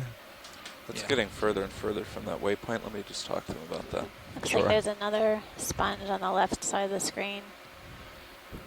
Yeah, on top of this rock here? Yeah. You want to look at it? Yeah, let's take a quick look. Okay. Watch lead nav. Hi, Nav. So the slope is taking us further and further north toward our final waypoint and further away from waypoint 3. Do we want to hit that waypoint 3, or should we just continue up the slope? I think we can continue up the slope. This has been pretty productive, so as long as we're continuing to make progress, that's We'll fine. do that. Thanks. Yeah, co-pilot, whatever you want Yeah, for slope. Great. Pick up and look down on Trying to this. Might be think. more interesting from that angle. 5-0 is looking pretty good for me. That's kind of what I'm at So now. we're taking a pretty closer much. look at what appears to be a type of sponge, and then we're even further. Hold there. looks like it's Like Yeah, it's Lasers for a second. accumulated a lot of You can go on a little particulate Drag organic 5-0 matter, on kind of this. coated with So this see brown what- stuff. relative Can you go in a little farther? Yeah. I'm wondering if this is one of those demo sponges. Oh, I'm sorry. I meant on high back. Oh, Okay. Sorry about that. I was a little confused. 5-0 Is that like- is about there. It's like that. Okay. Let's see what 4-5. I think yeah, That agrees 4-5, with 5-0, anything plus or minus. I think is good. Still waiting to get closer. No, sorry for the delay. No problem. I think you're right, Amanda. I See a little something out in the 30-meter range on your sonar. Thanks, pilot. Still good. Well, Yep. definitely 30. got a good zoom of that, Yeah. so I think we'll Yeah, I think that's fine. hopefully get a tentative ID back home. Do This you is need any definitely closer shots of any other parts of it? no. I think that's great. Okay. I'm happy when you are, video. All right, video going out to full wide. Thank you. Okay, pilot, I'm going to get that. So moved thus in far, I 30 think we've meters seen of a 050. few different kinds Say again? 050? Glass sponges or the 30 meters is what hexactinellets. co-pilot and I are The thinking. sponge that we just viewed is a completely different group of sponges called the on Dima my sponges. sonar, let me get lined up on it here. And it's, I'm to my due knowledge, north, but that group of sponges are less well known. That looks good to me. And Okay, fewer described. So they're Bridge nav. a complicated group of sponges to get a handle on in any kind of Another ship move, identification. please. 30 meters, bearing 050 degrees, 0.2 knots. Seeing several more of these yellow fans. Have we described these plateaus we see every once in a while? Are a pain in the rear end. Good copy. They're very complicated. seeing And the them. people who specialize in them, Shirley Popone and Rob Van Stroot in the Netherlands, might have Can we zoom on the thing on the left? The sea spider on the left? Or crab or whatever it is? Something with legs, yes. Yeah. Okay. Could be a crab. It could be something different. Sorry to step on you, Chris Kelly. Not a problem. Pygmagonid, maybe. It's got something on it. And there's a sea star on top of the ledge. Oh, we're definitely seeing a few more sea stars today than we did yesterday. All right, video, you can start in on this.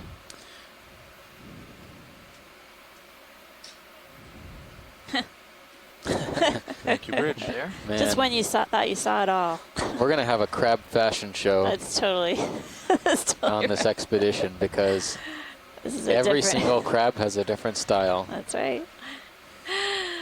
Oh, no. What is on Sneak it? in a little It's closer. Actually, you know what? I'm fifth going to pair of sail around the left appendages. side and try to get it from a different angle here. I don't know. That looks, that's You completely just different keep than this what we've zoom. seen I'll so try to keep it far. in view as I do that. Yeah, it's Copy a that. sponge. Yep, I see it now. It's part of a Nice. glass sponge.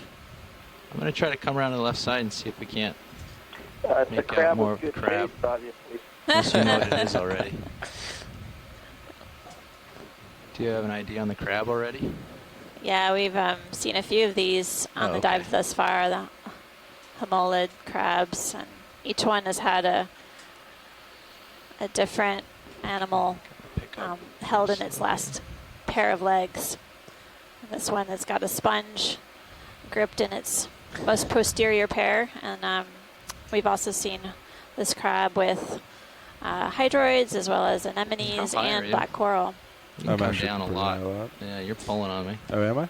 Yep. Come So on, if you like need this. camouflage, I Just guess yank any me port out. in a storm that's near you. Right. But I haven't seen any sponges like that. Maybe it's something it's taken That's from full wide? Thanks. nearby. I think It looks they know like what it this could be is, one of so the I'll large Did you say you base wanted to see the sponges. sea star? If you could snap zoom on it, we can see if we can get an ID. Thanks. So you've seen that sponge before? Because I hadn't seen it. Yeah. Well, it looked similar to some of the euplectillid sponges we were seeing down deep, but a very, very small one. All right. So it could just be a small sponge. The sponge is probably still living, by the way. Yep. All right. Come on in.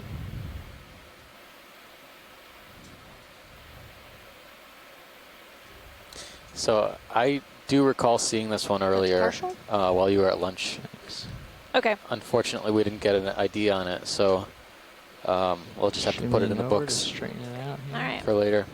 Pilot, I guess we've taken a look at this before, and we now have a better view of it, and we'll take it back to our experts so they can tell us what sea star we're looking at.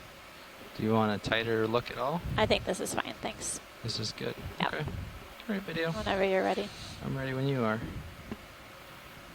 So, pilot, You if wanna we zoom in? No, I think we can come out. I think they're done with this. Okay. if we just Thanks. head up slope to the summit, we only need to make about 0.04. So feel free to take your time. Once we get to the summit, there's nowhere else to go. Roger that. Did watch lead copy that? Once we get to the summit, there's nowhere else to go. Well, I was telling the pilot the average speed we need to make, which Oh, yeah. Looks like you guys is are. not very fast, so we No. can take our time, look at anything that looks interesting. That's great.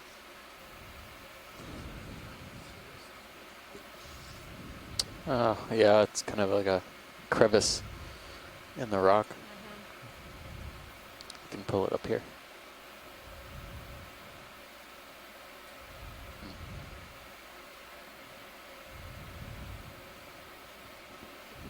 Yeah, I'm not sure if we're seeing these sort of linear features in the rock face that suggest that some of the smaller rocks that we're seeing basically failed from up above, basically rolled downhill. We've got a fish coming into view. We'll take The fish always seem to know when to come into view. When I'm in the middle of speaking. It has nothing to do with the pilots at all. The fish just swim right up.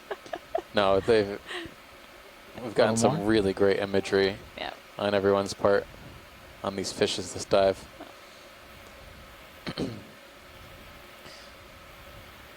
I think this is another one of the synaphobranchids.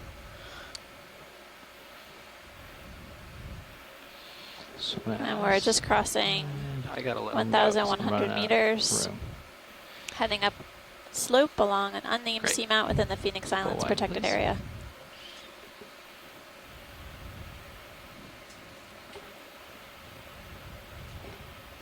This is the second dive of the expedition within the Phoenix Islands protected area, and our first dive ever on this unnamed seamount.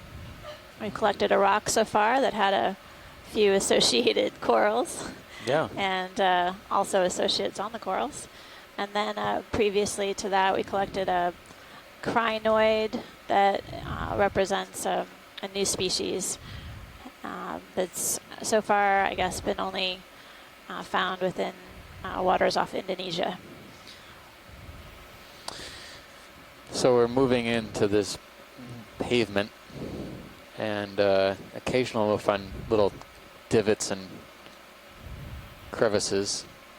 You can see on the Sirius view, again, the rather steep slopes, deep flat pavement terrain that we're heading up, and every now and then scattered rocks that likely failed from upslope. Is there something floating in the water column? Yeah, I'm wondering what that is. A little black antimatter ball or something. Come on in. Yeah.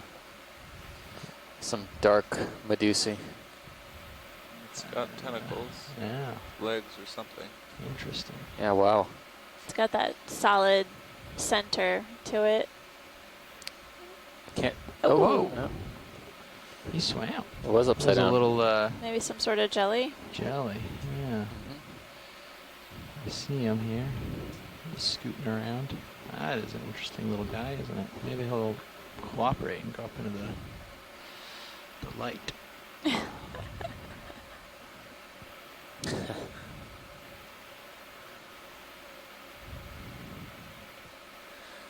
I don't think it's gonna put its, I don't think it's gonna put its tentacles back out for us. Going all the way? Oh.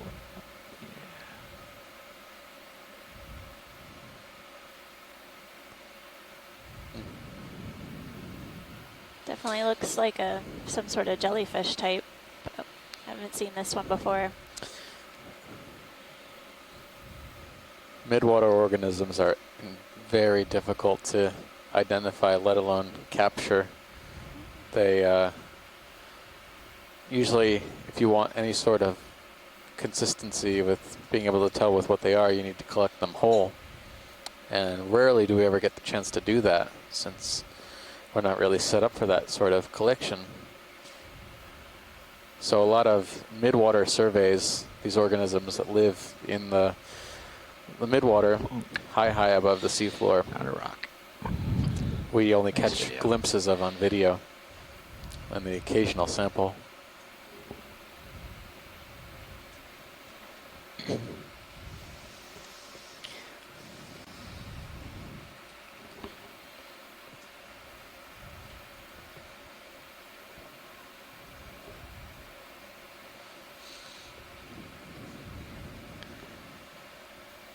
So let's see, we're at 1,094 meters, heading up slope. The top of the Seamount feature is about 1,036 meters. Essentially, the plan is to continue moving up along this slope and ridge, and then observe the summit, transect along the summit for a bit. I'll chase that.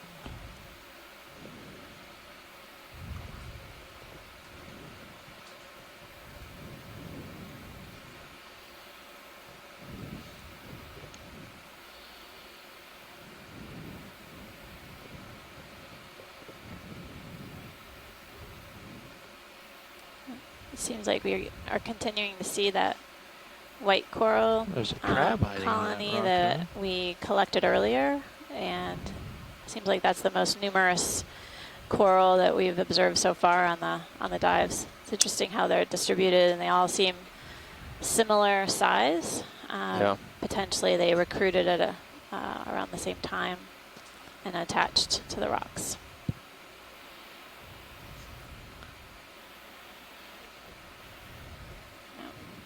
Fish? There's a little guy that Oh, just swam out yeah. of you on the left. Video, were you going for me? Just making sure. This is Oh yeah, there's a crab on making the. sure this is something we've seen already. Okay. It's hiding in here.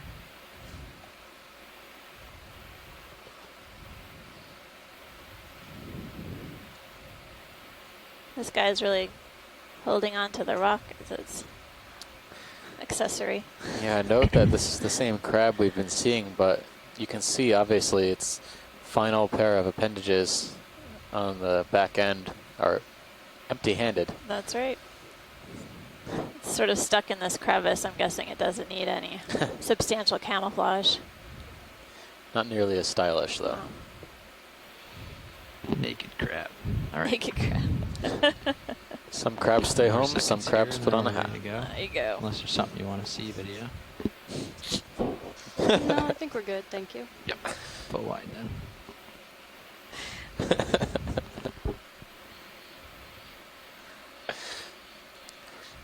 You crack me up.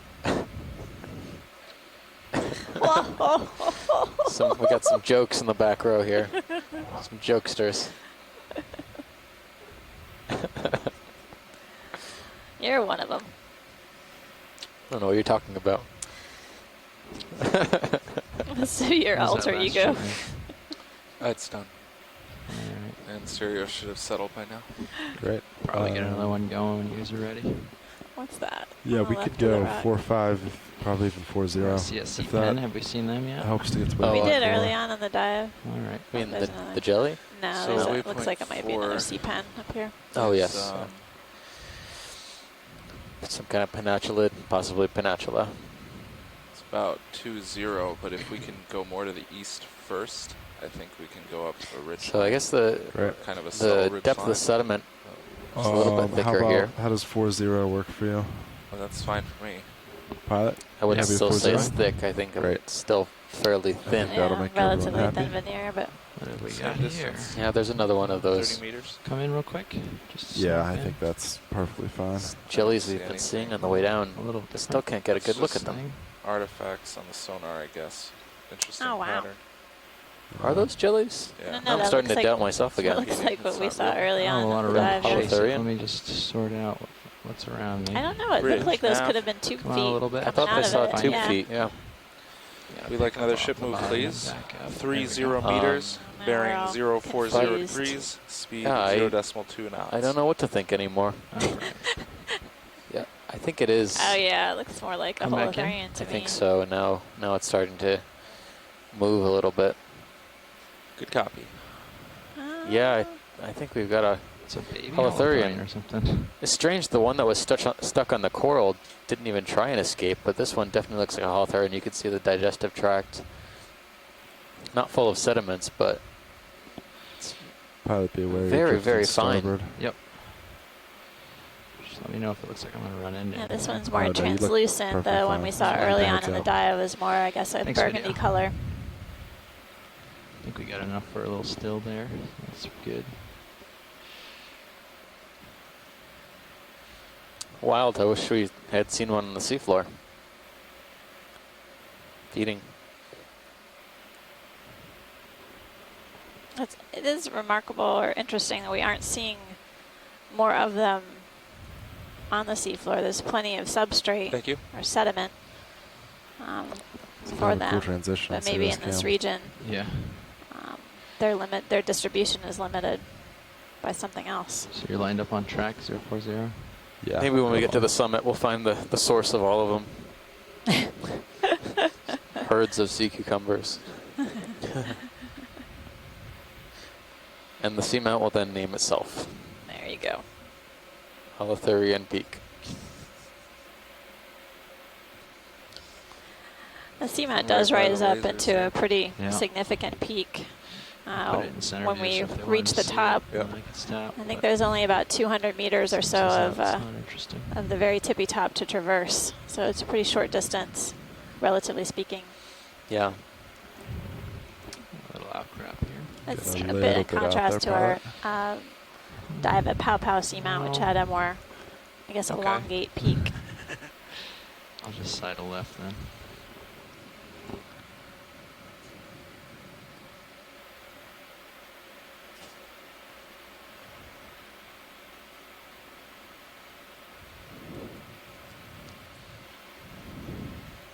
Changing the substrate here, you got the sediment and everything down there, and then now you back to this cement looking stuff. Yeah, every now and then I get a glimpse of what looks like sort of exposed rock, and it resembles carbonate, but we would really have to collect to get an ID.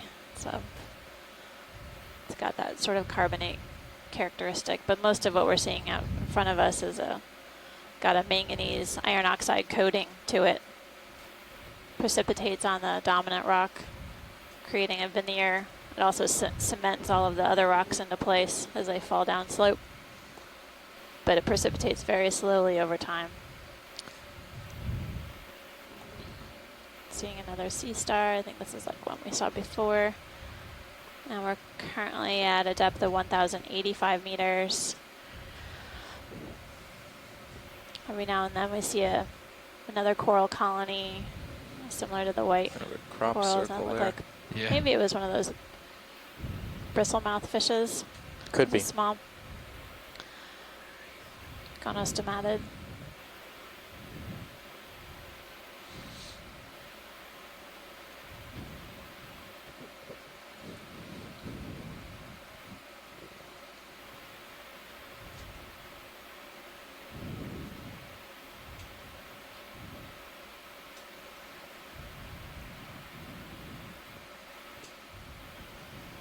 It's interesting. We're kind of creeping up this ledge feature on the center of the screen.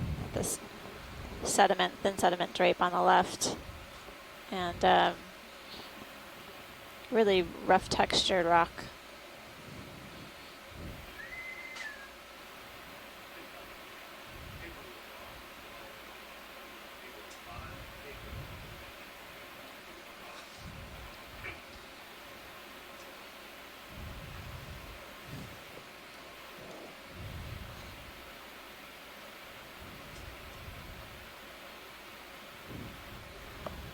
Every now and then this sort of flat pavement is punctuated by some larger boulders.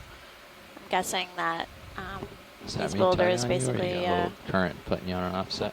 Nah, I don't think that's you. some That's of just them it's been like that. I think it's removed current. from upslope. Some of these look like they were also in place.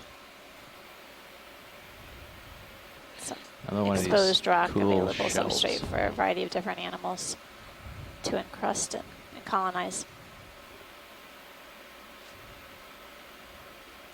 Some of these rock ledges look like they've been eroded over time, like just slowly through just wave action or currents have been worn away, creating these really thin edges, sort of like the frosting on top of a cake.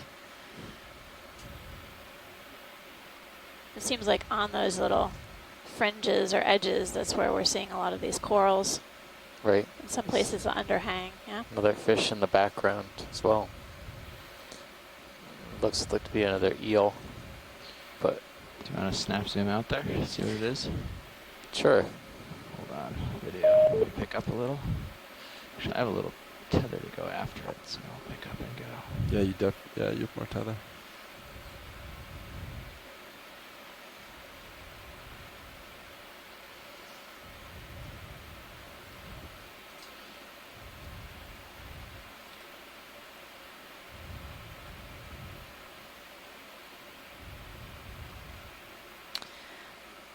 As we close in on this fish And then that one more.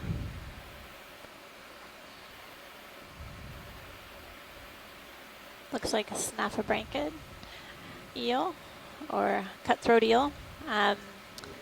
We've had a number of people participating from the shore side from a variety of different universities and institutions.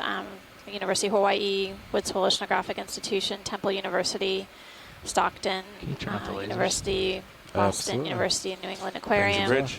And there's several more folks who have joined us throughout. If there are additional people who have joined the conference call, please introduce yourselves. This is a great time to do so.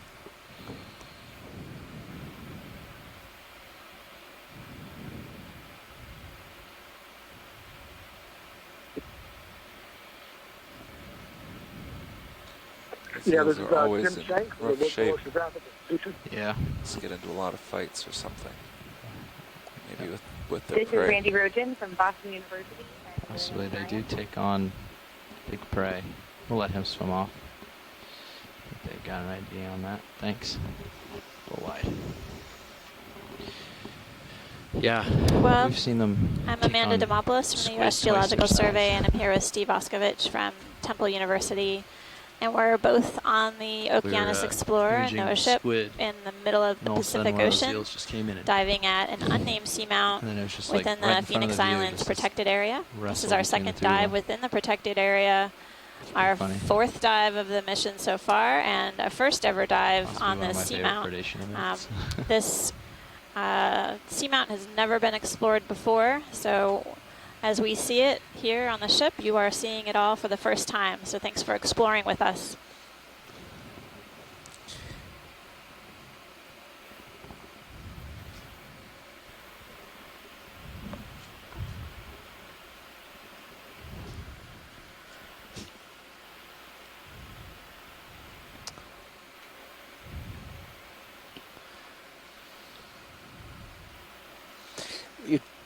Think that there would be more corals in this area, but it seems like there's enough habitat. It's just the corals aren't as abundant as I thought they would be. I wonder if it's currents. I mean, the current seems to be leasing along by looking at the particles in the water column. It seems like, I guess when the pilots mentioned it earlier, there wasn't an appreciable current, but definitely that can shift throughout the day. What we are seeing is primarily similar corals throughout this section of the dive. The white coral that we collected earlier. What was the name of that? You should be settling out Tentative soon. name? Tentatively, Sibogagorgia. We're going to get to the summit early. It's a tongue twister. And then there's yellow octocoral fan that we're seeing several colonies of. Do we resolve whether we think it's Paramurcia or something else? There's been some doubt, but it sounds like Paramurcia is the ID that stands. Okay. Tentatively. Okay. We have to investigate the white box. We'll have to fill that one in. Once and for all, So we'll find out I'd be curious to what's see what the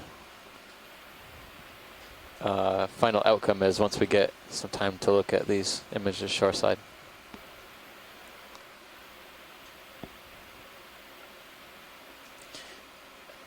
I mean, I guess we could say some sort of plexaurid, tentatively.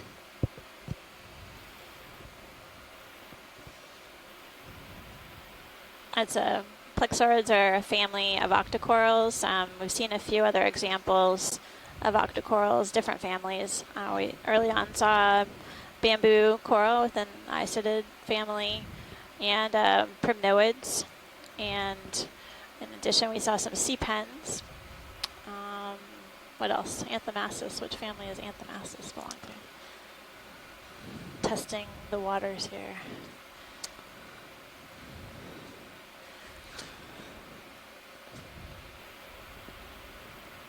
Anthemastis, and in addition to all the corals, we've seen a number of different associates.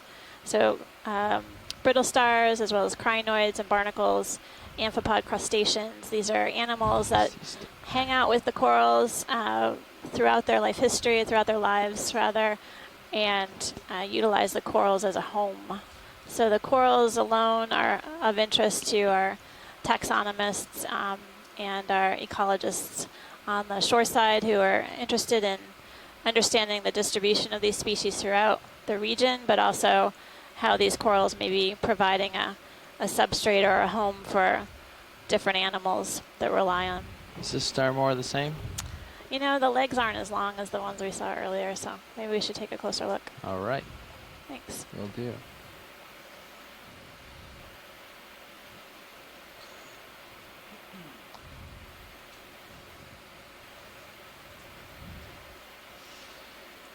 Guess Alcyone today. I wasn't trying to stump my scientist lead here. I just was curious. I was going to say that, but rather than be corrected, I thought it would be prudent to double check first. It is a true soft coral, correct? Yes, that is true. And they're also known as the Anthomastus corals, or mushroom corals. And near and dear to the heart of one of our colleagues, Eric Cortez, who I believe did his master's project on them. But I'm taking a closer look at the sea star. It looks different than the ones we've imaged earlier on the dive, so it's great I would say so, yeah. Take a closer look. Go ahead. All right, we'll get a closer look then.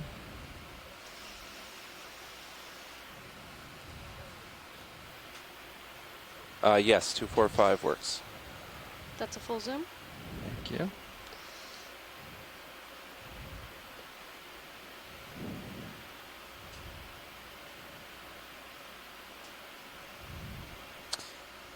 It was interesting how the sea star is basically flush with the substrate, so flush with the sediment and the rock face, and then the arms are kind of extended and tipped upward. Sorry, I took it away. Towards you us. have it back. Thanks. And sometimes we'll see them and their posture is different, where the center part is more swollen, possibly as if they're feeding. Yes. So it's interesting to see the different forms that these sea stars take shape. Feeding or brooding. So this one, I'm not sure. I feel like we've seen this one before on other dives. I'm trying we've to seen them in white. In yeah, white. These are the cookie ones that they call it, or I think. Or That's interesting because the legs look a little longer than the cookie ones, but that's maybe not. Maybe not. Arms. Yeah. arms, legs. Sorry. Yeah. It's okay. I'll Which way is the leg? I'll get the cephalopod arms and legs right one of these days. Well, there's some indication from shoreside that this might be Ceramaster sea star. But we'll definitely get our experts to weigh in on that. Okay. Thank you, pilot. You want to zoom out to the lasers? We'll just give it a scan and then Great. go on. Tilting up. Oh, could you turn them Are on? lasers on? Doesn't look like they are. Your lasers are on. There it is. You can frame the star and the lasers. Perfect. So the lasers you're seeing now in front of you are 10 centimeters. Just a friendly reminder. This, if we put them right next to the base of the sea star, or the base of whatever we're trying to measure, we can easily go back and look at the video later and get an estimate of size. Perfect. Or we could just look at it right now.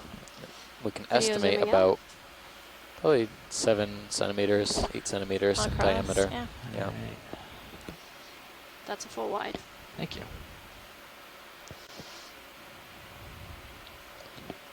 All right. Onward. Looks like I'm a little stretched. Are we moving? We're not moving. Let's get one going then. Okay.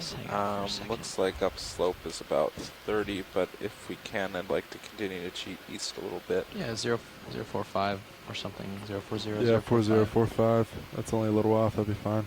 Yeah. All right. How about 45? We can do that. Not a problem. Looks clear. 30 meters. Sounds great. Hello, Steve and Amanda. Hey, Chris Ma, how's Hello. it going? Hello. How are you today? We are doing quite well. Bridge nav. You guys are you're very popular. Another ship move, please. 30 It said that you're very popular because we've been 045 seeing a lot for you to give us your insights into. Yes, it's been a fun day. So the orange sea star you're looking at right now is a Goniasterid, so you guys are on the mark there. And Steve is correct. We have seen these before. This particular one is Mediaster, and this is, I think, the same species of Mediaster that we saw on the first or second day of the dive. Hearing a lot from the stern thrusters, so but I think we're pretty well aligned with the wind and the that's currents. familiarity. It's different from the cookie larger stars forces that we've today. seen. The cookie stars we are more sort of completely pentagonal, even though the arms do kind of have tips to them and so forth. Really. And they're also white. These are more generalized, I think. They have a different kind of ecological setting. I'm not sure. Thank you, but, Bridge. The other name that I can give you, I think I gave it to you on Twitter as well. But try to improve your sonar a bit. It doesn't look very useful right now. A little blown out. Yeah, it was useful for a while, and now it seems like... And those are in the genus Chiraptor. Cheiraster. I'd move it So those are the ones you keep on seeing that have those spiny edges. oh, here we don't go. know very much about this them. already? Oh yeah, pilot. Can we take a closer look at the fuzzy one? That's probably what they are. Possible. Very cool. Thanks for the clarification on that. Oh, I'm a little stretched. Cool. Give us 1 second. The ship will catch up, and then I'll starfish. get a Thanks better for shot of stopping it. We every time can you see snap one. zoom Of from course. Thank you, Chris. Come on in. Have a good day. You too. Thanks. Bless you. Hold there. Okay. So we're getting a closer look at this just getting chrysogorgid octocoral. I'm out here Looks bouncing like at the end of my tether. We're just getting a quick look. The ship will catch up in a second. We'll get a even better look. Looks like a couple of squat lobsters or chirostylid crabs are hanging out within the branches of this chrysogorgid. This looks like a Chrysogorgia, the genus. I'm always fascinated by this type of coral. There's a number of the polyps look so fine and delicate. It really looks like it could just fall apart if you touched it. But we've seen a few of these corals on the dive thus far. We saw a relative of this type of coral, the Iridogorgia, which had a more spiral skeleton. This one is a bit more bushy looking.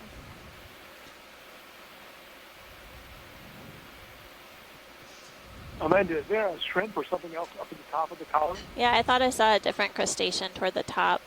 Different crustacean. Yeah, it looked like maybe a shrimpy or like maybe a mysid shrimp. Couldn't tell if it's the third crab or... You can come in a little tighter. Yeah, it looks like 2 crabs and then 1 shrimpy. Yeah, pilot, you should have a little more tether now. Yep. Yeah. Nice. That's a great close-up. I wonder... Are there... Is there another... Some other... Yeah, there's like... What is that? I know. There's two, like, there's those longer looking... Yeah. Are those other octocorals growing on the skeleton? Branches? It looks that way. Yeah, I think so. I think we've so got like some, a stoloniferan or something? Yeah, we've got some stoloniferans actually growing inside the skeleton. Do we have any more video? So yeah, this is a complicated no, coral that's here. my We've got the main chrysogorgid octocoral, and then another type of octocoral, a stoloniferan, which is more of a creepy crawly coral, the runner type.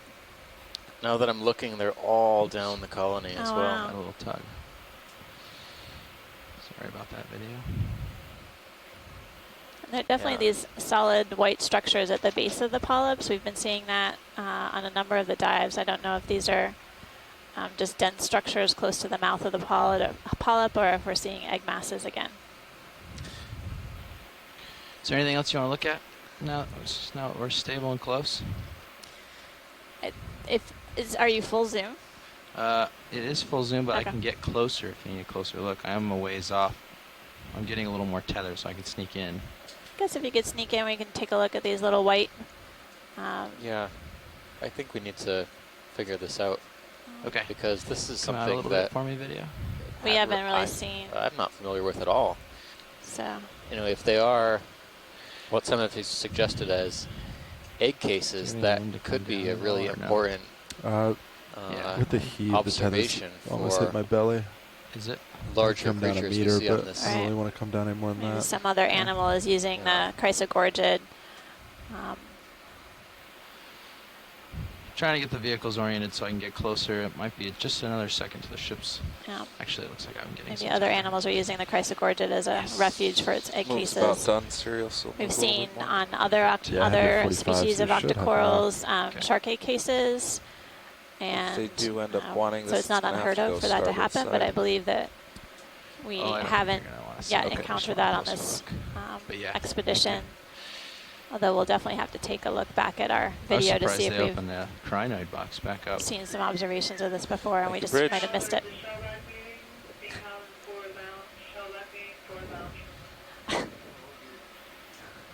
But I'm a shellback. I need to be in that meeting. We can't leave. Come on in. This is not a good time for a meeting. I need to take my camera on Okay, this one. is a better view Yeah, now. copy that. All right, I'm going to rotate. So I taking a lost closer you. look at these sort of opaque It's a weird curve or structures something. that are Wow. attached to the branches of the That's Maxim. Chrysogorgid. Thank you. No pilot, tell me what you want.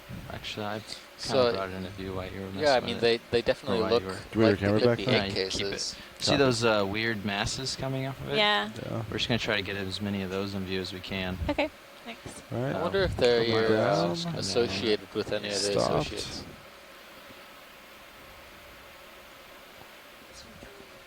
Oh, okay. Yeah.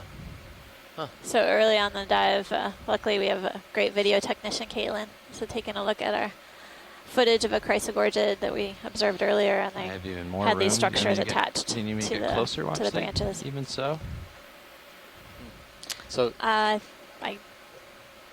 we're wondering if we want to get any closer. I don't I know. don't know if it's going to help. I don't know. Yeah, I don't know if it's going to help. But this is a great image for help us to see. But the take back. egg cases and the polyps look exactly the same, so it's easy to mistake them for being some sort of other coral. But Yep. these are definitely derived from some other organism, possibly an associate, probably something else that we haven't seen. I don't know what fish egg cases at this depth would look like, or even which fishes Or produce egg cases. Yeah. All right. I guess we're feeling pretty good about Well, they this. seem to be attached in a similar way, and they all seem to be similar in themselves. I don't think they're related to the crabs or the shrimp on Want the, to get a full specimen? on the coral. Zooming out. I think they come from something else. I don't know. That's quite an observation. Thanks everyone for picking up on that. So yeah, this is the second Chrysogorgid we've seen with this, but as our video support, Caitlin was telling us, this one has many, many more of these cases than the first one we saw. Okay. Think we're ready to go? Yes, please, pilot. That was great. Thanks a lot. Bull wide.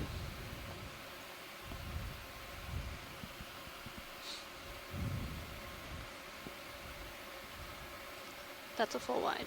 Perfect. So I counted 2 squat lobsters and a shrimp on that one.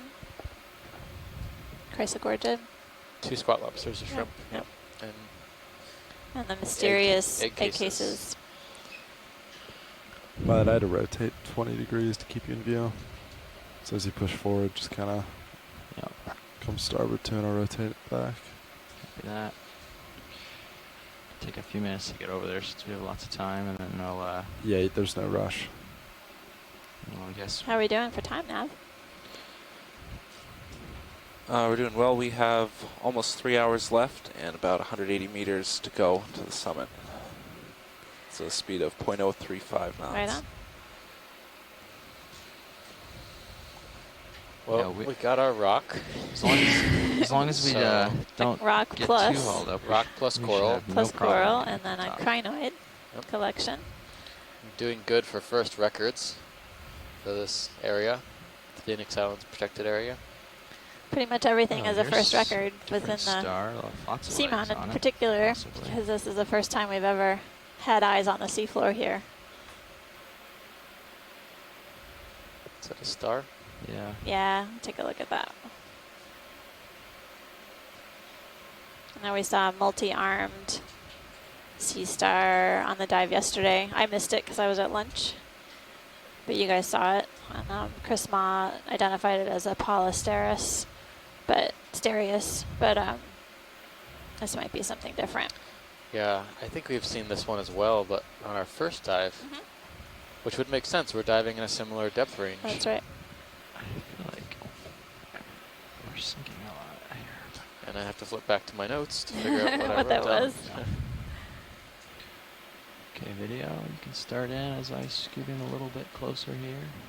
Just trying to settle a good spot for this.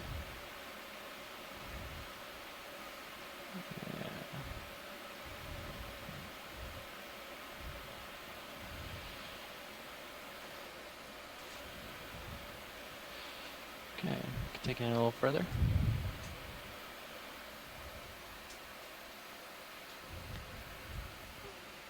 It sort of has a almost lavender color to it. It's got a really rough texture. That's max zoom. Thank you.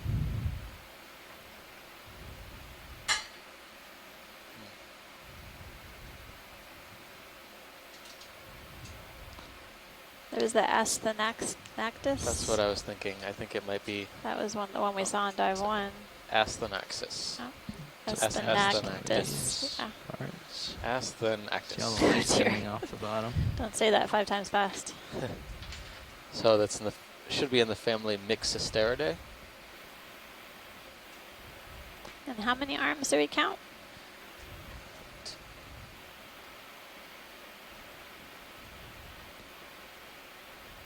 We'll have to count them when we zoom out. Yeah, that's fine. That's we can we zoom out to partial pilots? Yep. Yeah, we can frame it. But yeah, you can frame the. Just zoom out to frame the creature so they can count the arms best they can.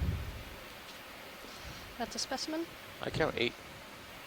Yeah, that's more than what was the star we saw yesterday, but. Yeah, I think that was a 7-armed star. Or 6. Or something. Either way, Thanks. good Thanks for that, specimen. yeah. You want lasers? Was the Asthenactus we saw Yeah, on sure. dive 1 that many? Should be on, hopefully. Yeah, they're on. Wow, you beat me to it. Well, we've learned so much from you, Chris. So go for it. Well, you're right. It is Asthenactus. All right. Before Okeanos began surveying the deeps, these were thought of as one of the rarest sea stars in the world. Ooh. They're still not very common. But that's a full wide. There was a time when there were maybe 3 or 4 of these known over a 40-year period. These are related to those slime stars that we often see in some of the other expeditions. The texture is a little different from what they appear to be. All of those things you see on the surface are spines, and they're covered with translucent sac. They're really enigmatic creatures. Yeah. There are some animals that we see similar to this in the Jurassic. Coral. We don't know a lot about anything here, watch lead, or keep. Do you want to look at the pink coral? So, okay.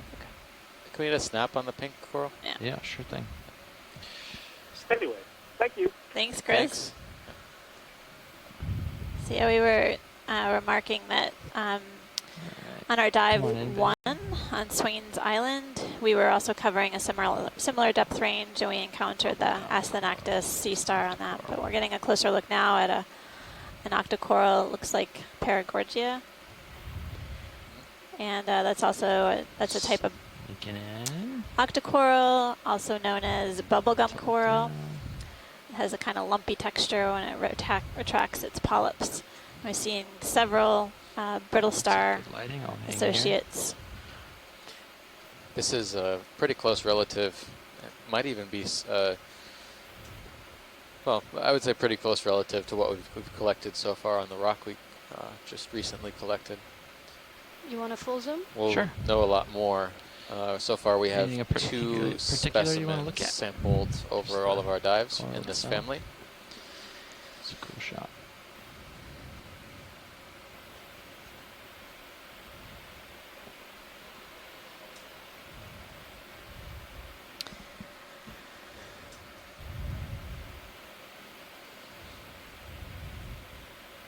I think these all might be the same species of sea star, but one might be older in the lower right-hand corner. That's interesting. The This one younger is ones so are pale. Yeah.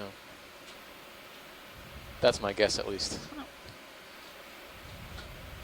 I've seen enough of these on corals we've sampled, and I remember that disc shape and morphology from the older one we sampled yesterday. All right, a few more seconds, and then we can boogie.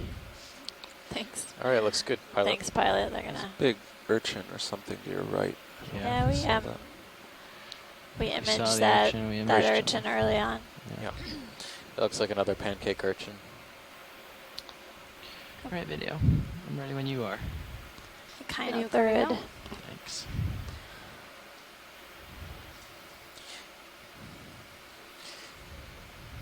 Well, I'm impressed so far, based on the similar depth hypothesis. That's a full wide. Perfect, thank you. We're seeing a lot of the similar species we saw at Swains, with the exception of a few corals. So we collected a Paragorgia yesterday. Do we think that this one may be a different species, the pink one? That's a good Is question. it possible? We are in a different depth, at a different depth currently. Yeah. The Paragorgia we collected yesterday was also red, but it had more yellowy orange polyps. Polyps? Okay. Yeah. All right, Sean, I'll get pushed out, and you can jump in if you want. Great. Sounds good.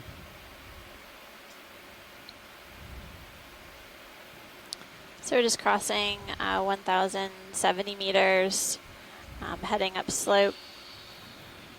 What's this? Have you seen this The type depth of of the star yet? yeah. Let's take a quick look at that.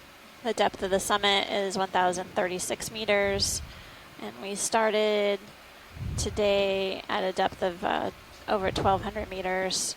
So we've covered a lot of vertical ground on this dive. I'm always continuing to be impressed by the sheer diversity of corals in particular that we're finding. They're not as abundant as what we were looking at yesterday on our dive at Carondelet, but definitely it seems like we're seeing several species of octocorals in particular.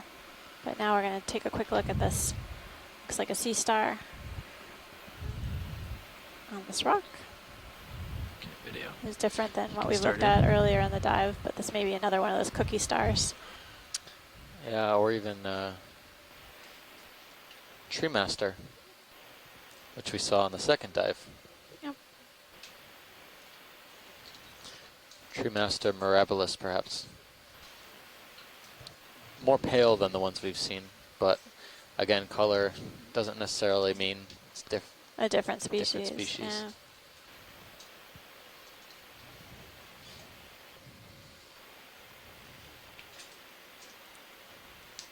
I'm getting pilot switched out up front, and then we've got a nice Heading enjoy. view of the sea star. We'll head on our way whenever the front row is ready.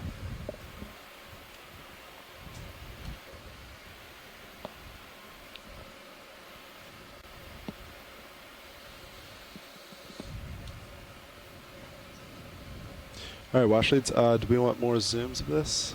No, I think that was good. All good? Yeah. Great. Thank you so much. All right, video, if you're Seeing a happy, tube at the base. come on out. That Video might be a coming out. polychaete tube. There was a different kind of ophiuroid on that rock as well, with a more circular disc. Did you see that purple on that rock? Just right of the lasers. Yeah, if you don't mind, up can we the snap lasers. back in? Right I'm only above the asking lasers now. It's very small, because, Sean. Right above. We were A little to hoping the to left. find that purple It's on coral the peak again. of this Purple rock. coral, Yeah, right above the lasers now. There's this little tiny purple thing. You'll see it. Yeah, when you zoom video, in. come on in. Just curious. It's like a single polyp of some sort. Oh, yeah. There it is. Or maybe it's Oh, yeah. Oh, man. That's too bad. I don't even know. tiny like, anthomastus syrup. it looks Bunch of little like the coral same there. I know. colony that we saw at the beginning, but I don't even want to hazard a trial at sampling Victigorgia, that. a little No. tiny baby one. It's not possible. Even Two. as Tiny too little fine. star. It's good to know that we've seen more than one. Yeah. One tiny happy But, family.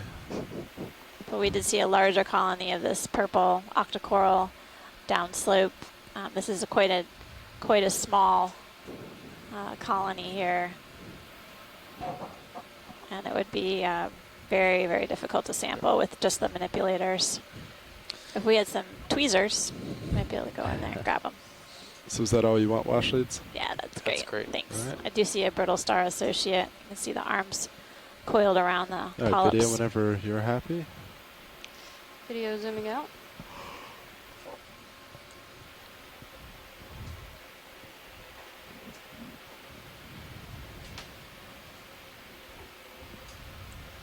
That's a full wide. Great.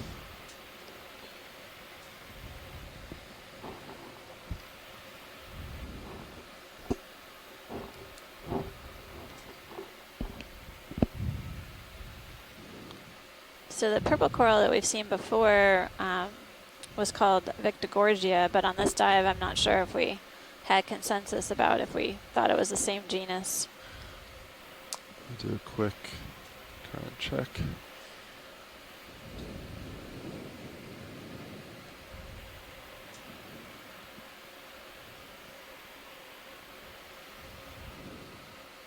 A little bit in your face. 1068. Yeah, wash leads a little bit of current, but doesn't look like too much still. Okay. Tiny bit from the north, maybe. Yeah. Agreed. Okay. So sort of heading down slope. No, from the north side. Yeah. Yep. Yep. Heading down slope. Yep. Surface current swinging around. It's now out of east-southeast. It was east-northeast before.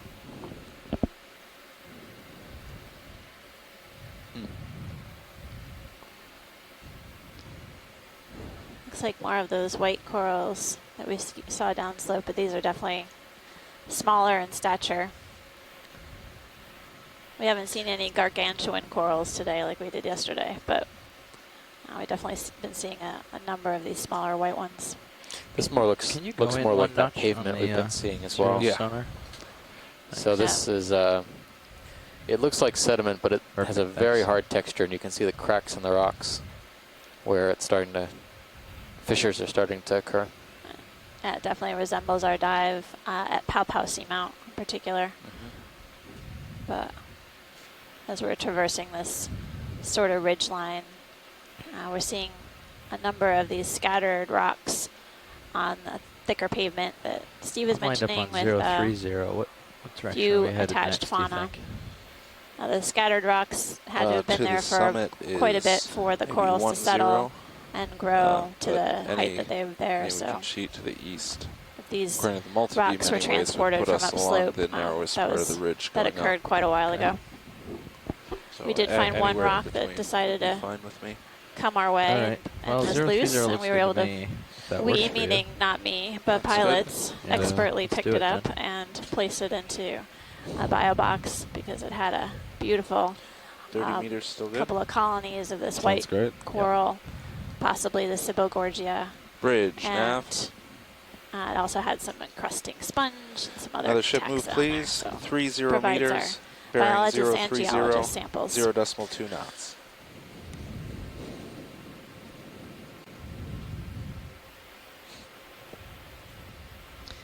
We'll keep our eyes peeled for that talking. purple coral. It definitely was something that's unique that we haven't seen too many colonies of. It might be something different, possibly worth collecting.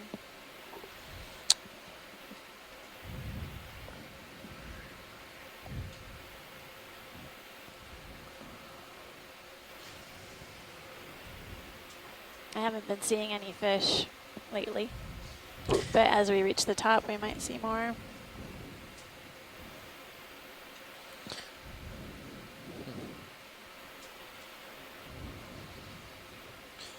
Thank you, Bridge. I'm also showing that the current is swinging around a bit to east-southeast. Are you still happy with this heading?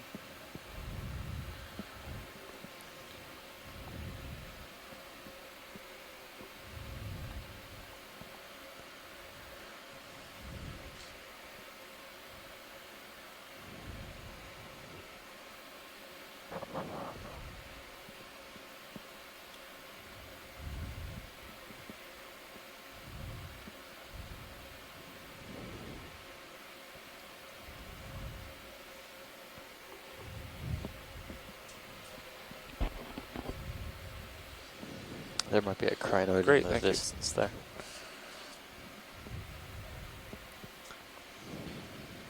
Sean, with the new watch, you want to introduce us on OKEX?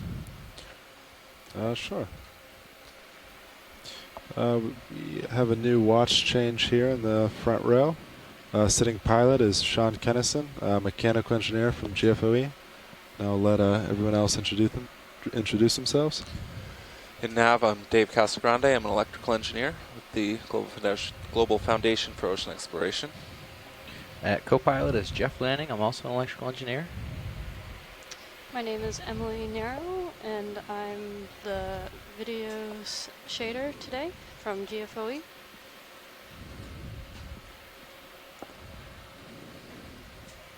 And in the back row doing video clipping, we have Caitlin Bailey. Any members of the video team, would they like to introduce themselves?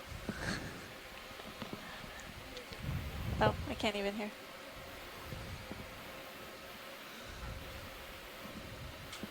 Sorry about that. This is Emily Nero in the video shading chair, and in video clipping we have Caitlin Bailey.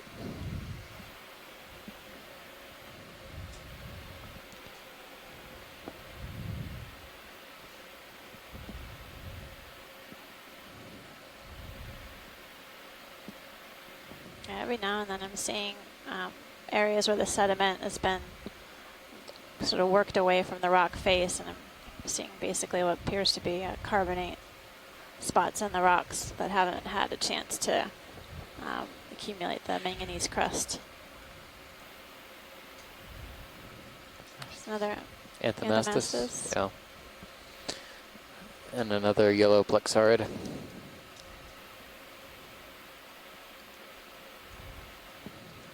Those are both representatives of the octocoral.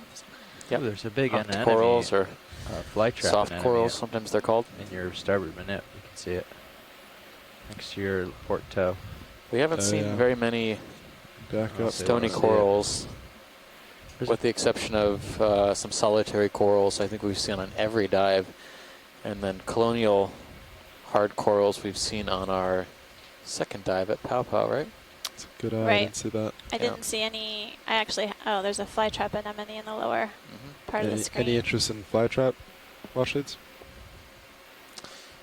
We've seen that. We've got some good imagery of it already. Copy that. Moving on. I actually didn't see any of the cup corals on this dive so far. No, I haven't. So that's interesting. The stony corals or scleractinians definitely were observed on the first 3 dives of the expedition, but not here. I thought I had been seeing them scattered about in these rocks. I just thought if you guys had already seen it, so I didn't point it out. We'll keep our eyes open then. Not that we've been closing them, but eyes peeled, I should say. Since these stony corals are calcifying much more than the octocorals are a little bit more flexible. They require different environmental conditions, different pH, different carbonate, which is what their skeleton is made out of, different carbonate saturation, different carbonate content of the water column. So one of the hopes, as we start to understand how left so you can investigate organisms are distributed in the deep sea in the Phoenix Islands protected area, we're going to be taking some samples, if most likely on subsequent cruises, that will allow us to pinpoint where is the potential best habitat that we might find hard stony corals growing in. 5 to 10 degrees off track, just to keep you, that's all, so you're fine checking that out. It's an interesting little summit here. Yeah. It's a really cool, like, cracks and pieces. Yeah, there's really extensive fissures or cracks within the rock. And then again, these sort of ledges that look like they're worn away. Yep. Chrysogorgia. And then more of the white octocoral. This possibly Sibobgorgia. I might be missing a syllable in there, but a few more of the Chrysogorgias. And some scattered rocks. Thank you, Bridge. I'm seeing that transparent. Should made a little bit. Oh yeah, the Holothurian. Over. Yeah, I'm going to come back. Yep. I saw that first early on the dive, and we've seen a few It's a cool view from Sirius. individuals throughout the Almost dive level. heading up slope. I wonder if that could be one of the Holothurians that spends most of its life in the You head back plankton. over. Just Oh, yeah. the tether There that are way. a few species Yeah. of those that That don't I can necessarily do. need contact with the bottom during their life. I'm just curious that we're not seeing any holothurians or sea cucumbers in the sediment. Definitely on other seamount dives that I've participated in, we've seen tons of them sort of concentrated in the follow you sediment over as you patches or on the crawling up the rock faces. But today, we haven't seen any. Whoa.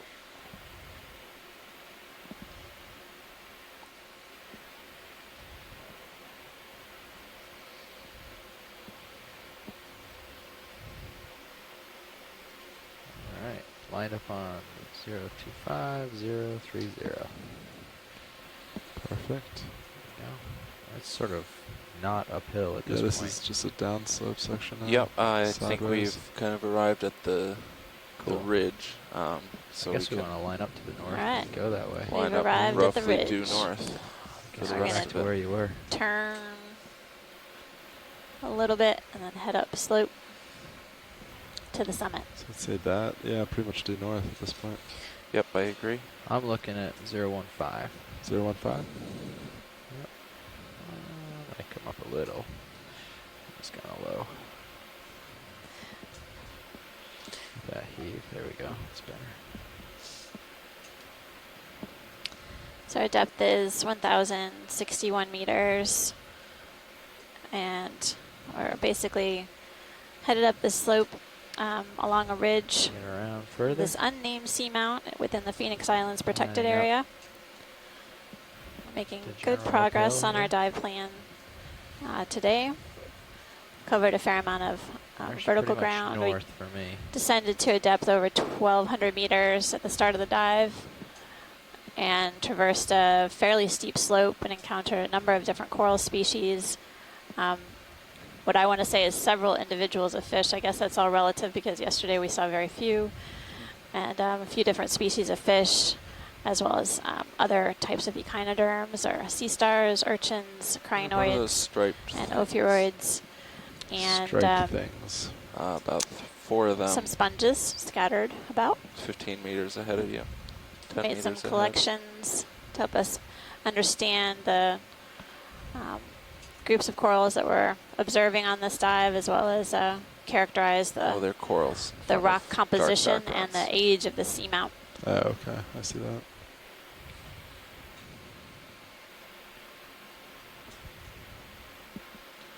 Alright, so I think we can get another move in. Yep. I agree. Just keep. Do you want due north? Or not quite? Whatever. I mean, whatever's good for the Yeah, plus waypoint. or I mean, I minus, have the yeah. high even a little west to north, so you can do due north or I got whatever's- the peak due north. Due do north that. sounds great, man. I'm lined up 355. Still not seeing any That's coral due north rubble, which I there, thought I Sean. would by now if there was a summit Nice. community, but That looks good. it might just be All right, that I'll this call is that what a- we find when we This get is to the what we top. find. Yeah. Bridge, nav. Can we get zoom on the fish on the lower right-hand side of the screen? Yeah. Oh, Maybe. Another Tough ship to move, catch. please. Went, 30 meters. video Bearing come in. 000 Fish. due north. Went, 0.2 knots. I think he's gone. Sorry about that, watch leads. No He problem. was much faster than I was. That's fine. Good copy. That might be a midwater type species. Possibly a bristlemouth, but we'll get our fish experts to take a look.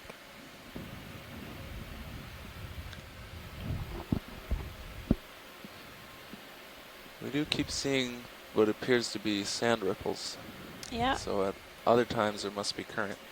Yeah, front row, I totally agree. I think there's definitely Thank you, a Bridge. current regime that is intermittent. So our nav, our pilot's observing some ripples in the sediment or bed forms, characteristic of dominant current regime. It probably gives you an idea of what the dominant flow pattern within the environment is.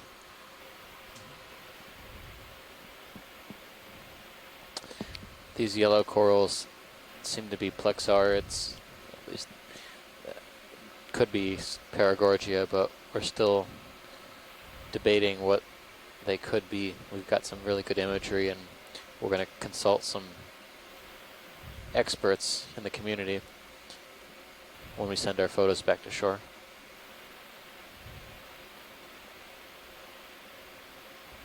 It's another crab. Any interest, Washlights? I think we're good with the crab. It doesn't seem to be having any sort of accessories. Copy that. That might be worth looking at. You can see at the lower part of the screen sort of the paler color of the rock face. That's indicative of carbonate. And basically that sediment has exposed the rock. That part of the rock hasn't had time to just that create or obtain its manganese coating. Oh, yeah.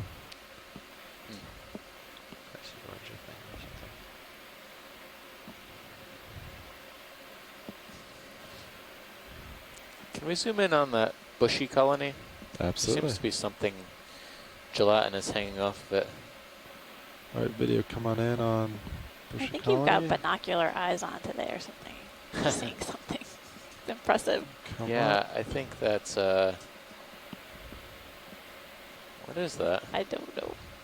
Siphonophore colony? Maybe. That's what I'm gonna guess. Oh wow. You can see the sort of tentacles it's kind of adhered to the Chrysogorgia coral. Clearly, well, maybe not so clearly. The colony of Siphonophorus, as it was drifting down, maybe got hung up on this coral, which is kind of lucky. Maybe unlucky for the coral, maybe lucky. It's unclear what's going on here. But I don't think either of them are necessarily benefiting. Siphonophores have very, very potent stinging cells. But it looks like the coral's doing just fine. I think I saw at least one squat lobster on this Chrysogorgia. I can't find any egg masses immediately, but when the pilots are ready, we can scan up the colony and see if there's any more of these egg masses while we're zoomed in. Scanning up a copy. Backing a lot too. Yeah. So I don't see any. Ooh, that's a little too much.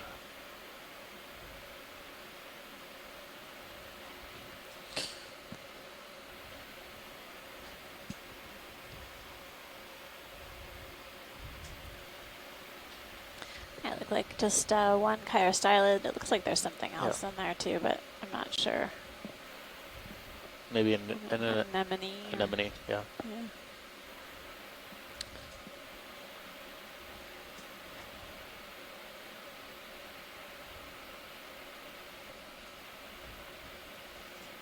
Well, we'll keep our eyes peeled for some more of those look like egg masses, but we didn't see them on this colony of Chrysogorgia.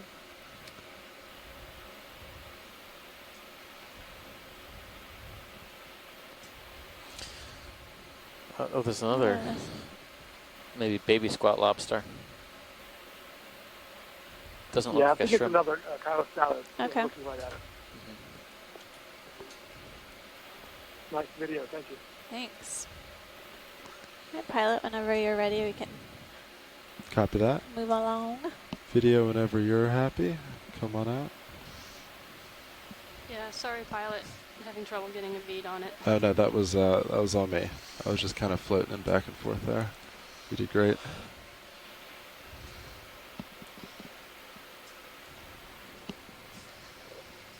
Full wide? Great.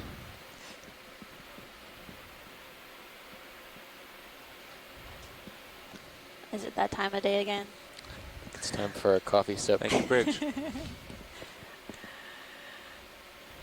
Well, everybody on the shore side, I really appreciate you tuning in.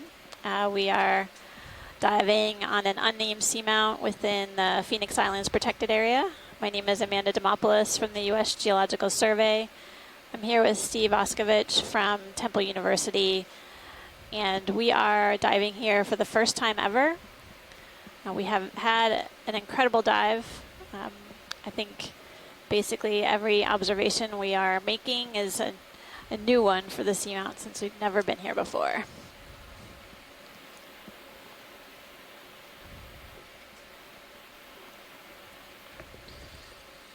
We have a number of shoreside scientists who have been participating throughout the dive and throughout all the 4 dives this expedition so far.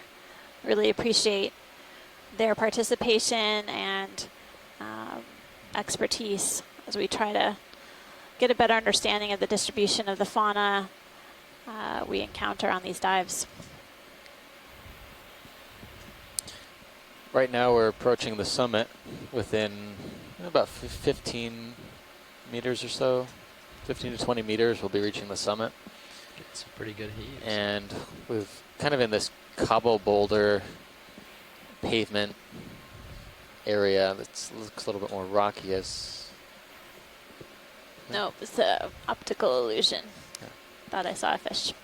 Definitely rockier. The way the seamount looks on the multi-beam, we had collected a couple lakes ago and also gone over last night. It seems that the seamount had kind of a rounded, smoothed out cap, but again, textures can be deceiving. This is pretty rugged, but we're still not seeing as much coral as I would expect.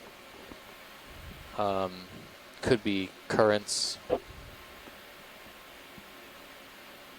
And it may be also related to food availability. Could be food too. So. It's interesting because we saw much greater biomass of corals, actually deeper. I would say both on this seamount and another one. You know what I don't think I have seen are... Do we see any black corals? I haven't seen any today. So neither scleractinians or stony corals or the black corals, Antipotherians. It's Synapha coming up. Any interest on this, Washades? We can snap zoom, but we don't have to spend too much time. All right. Video snap zoom. Be quick. Getting a good view of both the Synapha eel as well as is that one of those homolid crabs on the right? This eel looks like it's had a bit of a rough ride. It's got a few spots of damage All right, along video, its it's probably body. good. You can come on out.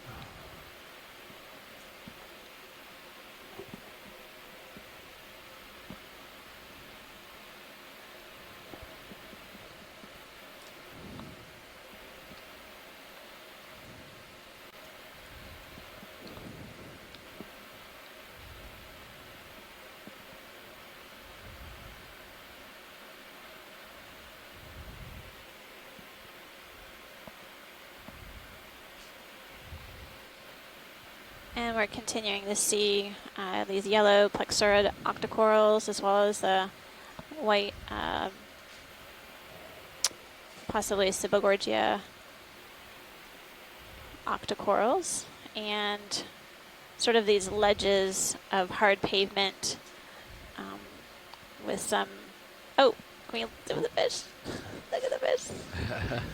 Oh. This looks like another midwater species too. Yeah, silvery. Yep. We've seen these guys. Sorry, before. Washades. I lost them pretty quick. They're fine. They're gonna scoot fast.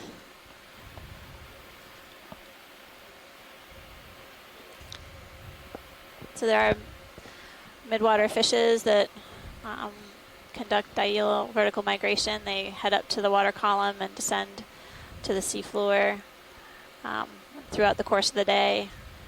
They head up to feed and they come down essentially to rest. And there's of several different species that do that. And we may start to see more of these as we head up to the summit.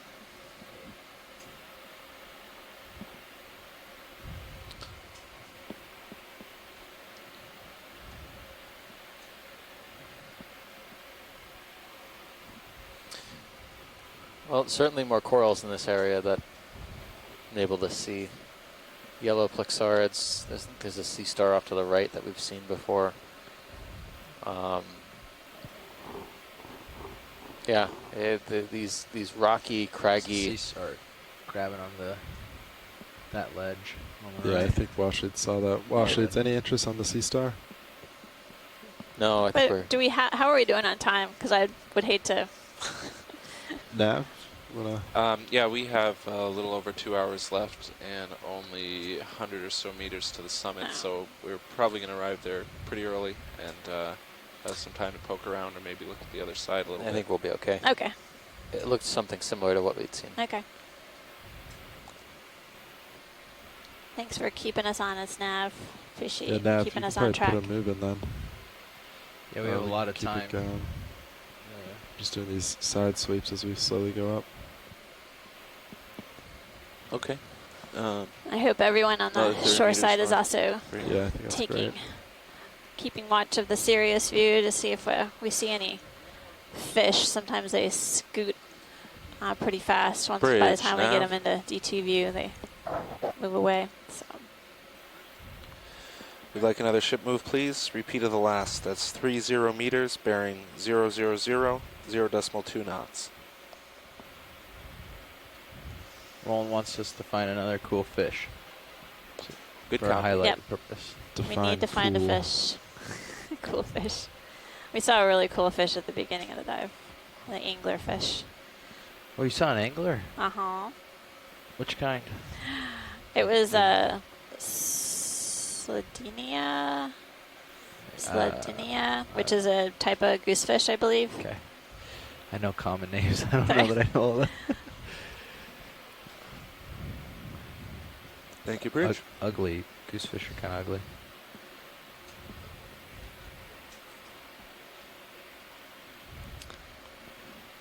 Seeing another sea star. Kind of look like just a giant head rather than a fish. You can go though if you want. Oh. Alright, I don't think there's any fish on this side. Seeing another Should I sea turn star on- that we've seen before. Should I turn on the fish calling beacon? Please do. Fish Okay. calling I beacon think we eye. could just dump the chum at this point. Oh, yeah. We did Wish it bring was some that chum, easy. but that- Really? Could you just make don't like to D2 advertise less that. noisy? I wonder how We loud could, it but is. It might be dangerous. Have you guys, do you have an appreciation for how loud D2 is? From test tanks, did we take readings? You know, acoustically, other than the USBL, it's not too bad, but electrically, which fish are sensitive to, I would say we're pretty loud. Not to mention the lights, which nothing here has ever seen. Yeah. But we've certainly done we've set down and kept the motors as quiet as possible and turned all the lights off and then waited 10 Yeah, minutes. we might try to do that at the summit if the currents are cooperative. Yeah, of course. Could do that. Yeah, that'd be fun. Something to try out. Absolutely. So you guys, how long would you keep the lights off? Well, it depended on how much time we wanted to spend on it.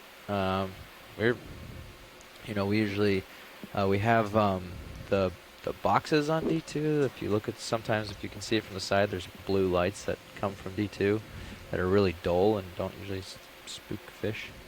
Sometimes we use that, or some of our cameras have, when they're on, they have just the tiniest little LEDs, just so that we can keep an eye on clear ourselves. Floating in the middle there. So as long as we have that, some kind of Blow the indication of lasers where to we the are, left. then. Wait, say it again? Something almost completely transparent floating bottom center. Oh yeah, bottom center. Take a yeah, closer BD, look you at want to that. zoom on this? Now you can see it better. Might be Athena 4. Gross. Not gross, just different. Or a house, maybe? Or a Vasian house? I don't see any I'm gonna say tines. Tina 4. It's just it's at a weird weird location, but it's the same morphology as the Athena 4 we saw before. You can see the top here, and then the comb rows come down the side of the. Come out too much, huh? And then it's got two lobes. Okay. Yeah, I think the light is at a bad angle, so it's difficult to see the iridescence. But I would say Athena 4. All right, we'll let him float off.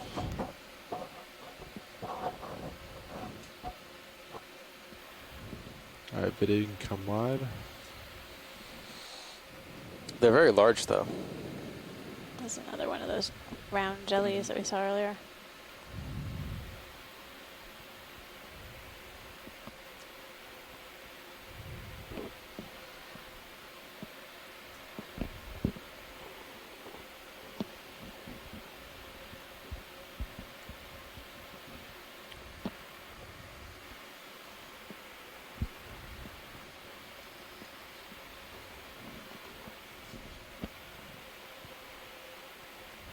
Video switching out.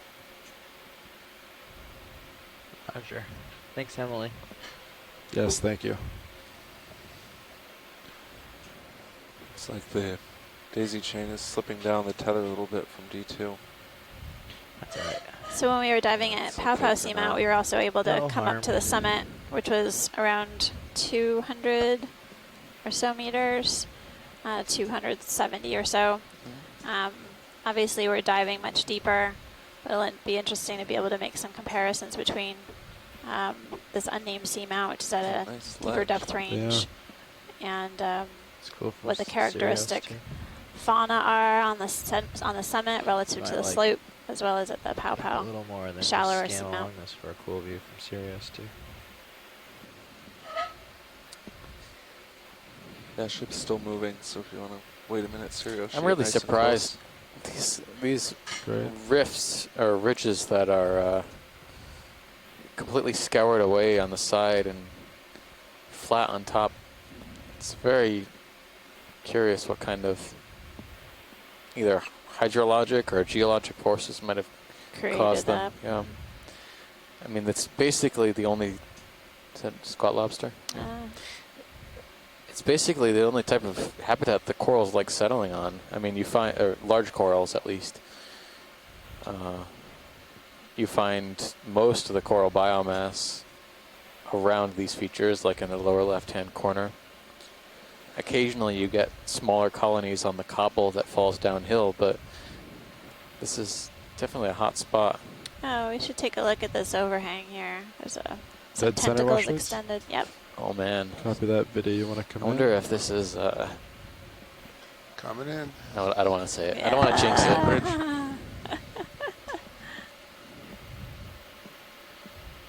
That's partial. I wonder. I was gonna say. I wonder if this is Relicanthus. It was a recently described. Oh, I want to say order floating up as you're doing. Anemones. Copy that. Let's see if we can reach into those shadows a little bit. Not really. Seems like this would be a suitable spot to That's not great, huh? to live. You're sort of in a kind of a refuge from the currents, and possibly getting buried by sediments. But you can, the tentacles can be extended to capture particles or food. Yeah, so it does look like Relicanthus. A little tough. Yeah. You can tell the Relicanthus light under that. Usually have this long to do it. extremely long, extremely fine tentacles. We wanted to get a cool and shot sometimes they can be perched. We can go down and look up if you want video. Give it a sometimes shot. they can be perched on coral colonies, we got plenty of tether. On stalks, and streaming their tentacles. Sometimes they are under rocks like this. It's going to swing a little bit more. That's fine. There we go. We got some light on it now. If you back up a little, you can sit right on the bottom for a cool shot. I think the bottom's pretty low, though. Better view of these Oh yeah, a couple feet below. There we go. Anemones, and then I'm also seeing a few squat lobsters on the If left. you're and then, settled, I'm coming in. At Yeah, least go for it. 5 colonies of sea fans on the right. There you go. Just hold that. You're doing. Oh, and there's a different kind of crab on the left. Oh, wow. That looks familiar. It does look familiar. It's a spiky crab. That looks like Can a we lose lithodid. lasers? One of our might be one of our first lithodids. So Thank friends you. from Seamount. Going in. Okay. It's getting exciting again. That's right. So we're looking at a pair of relicanthid And going full. anemones. They have this characteristically long tentacles. They're been recently described, or recently renamed rather, okay. in a different order. That's actually pretty good. Of anemones. Anyone else on shore have any other ideas about whether we've seen these before in other areas in the Central Pacific? And coming out. Sorry, this is showed Chris Kelly. Power just went on, and I just got back on. Did you call this relicanthus? Is that correct? Yeah, it's some sort of interest in relicanthid the lobsters to the left. in the family Relicanthidae. Washleads, any interest lobsters, crabs? And the spiny crab to the left of the anemone, yeah. Crab, The spiky one. We want to make sure we get a good image of the rostrum, the nose. You're looking pretty good. Actually got pulled out of the anemone video in come the on. area. Coming and are in, their some own good full light. group in the night area. Oh, wow. And we have seen them, come we up. documented them in back. I think, Johnston, Hawaii, and Marianas, all 3 locations. So they seem to be very Okay, widespread. I'm going to go in throughout now. the Pacific. Yep. Going. Excellent, thank you. So I think I'm seeing a fork Give or more something light. on its rostrum, forked rostrum of this lithodid crab. So crab has several spines on it, spikes. We actually You might have something to collected say. a crab similar to this in our Seamount expedition in the Eastern Caribbean a few years ago. We still are interested in getting an ID on that, and be curious if our shoreside scientists have an idea of what this Tilt guy down with is. them? Okay. Yeah. Do a sync with them. The closest match is Lithoides longispina.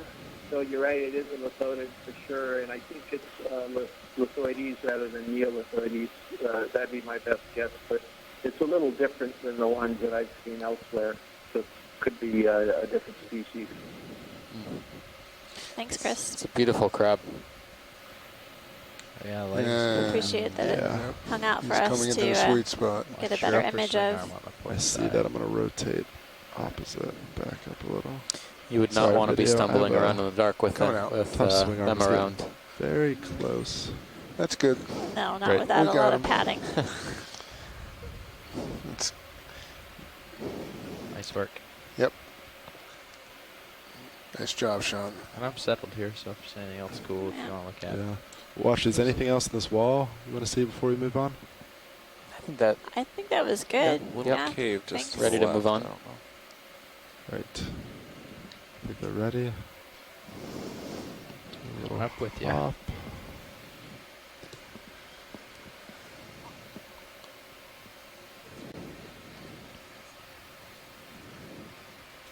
That was the first time we've seen that lithodid on our dive so far.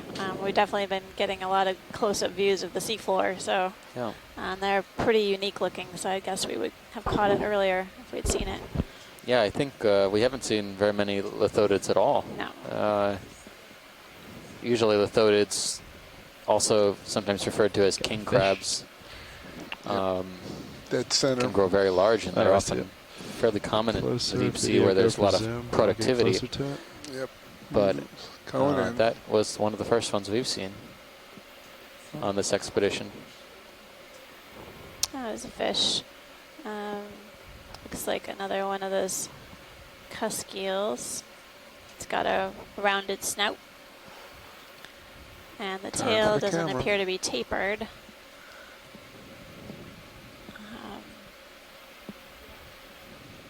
think this was a fish that we didn't quite get an ID on at the beginning of the dive. So it's great if we can kind of keep looking at it. All the time in the world. Good. Come down a little bit. Okay. Come on. That's I'll great. swim backwards. Turn to the camera. So it looks like the dorsal fin runs longer than the There you go. pelvic fin. So, and then you can see a distinct lateral line. Yeah, the lateral line is the key here, and I've got to go look at my gallery here because I've got a name, but I can't remember what it is. But that's a very, very distinctive lateral line, and the general body shape is what gives it away. I just can't think of it right now. I'm going to look it up and let you know. Thanks, Chris. I think I don't know if we can get any. Yeah, I got it. Oh, good? Okay. I think it's in the genus Lamprogrammus, so it is a custodial, and Lamprogrammus is the genus, and if Bruce is here, I don't know if Andrea is still on here, maybe she can He confirm looks like he's not going to turn to us. Coming out. Than I do, but that lateral line is so distinctive. And Just refuses to turn to right us. there. That's Or either that or he's the swimming right into the diagnostic current. feature, if I'm not mistaken. Well, I think probably what he's doing. Chris, yeah, it definitely was quite a prominent feature on the fish. If you want to come wide, I can rotate and look at him. All right. See what that gives us. Got room? Yeah, you do. Yeah.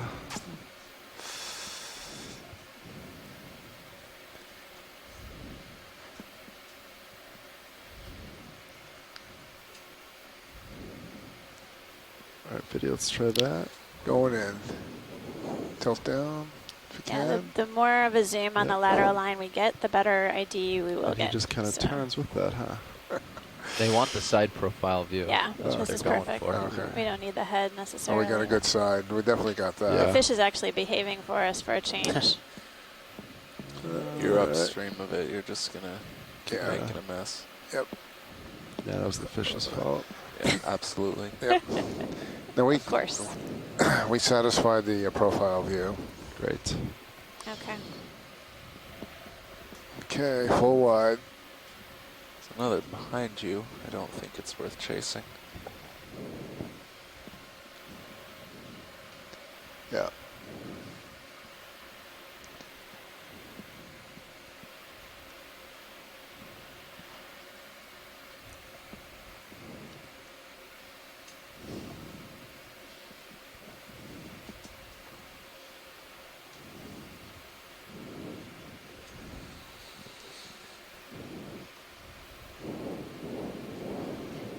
It's a little guy. Video, you want to come in quick? It's a bit of a challenge. Going in. Challenge for both the pilots and the video to get these small fishes, but it's very valuable information. Oh, I wonder if this is one of those bristle mounts. He's way in the shadows. So, Now he's all the way. You see the yeah, the little line, bioluminescence? yeah. Oh. He's in It's the like a abyss. little bioluminescent Video? stripe on its dorsal fin. Yeah, we can do glow. better next time. Is this that purple coral? Oh, yeah, let's take a look. Maybe. Did you want zoom wash leads on anything? Yes, please. Yeah. There's Dead ahead? yeah. This, Go with that. For now, arms coming on.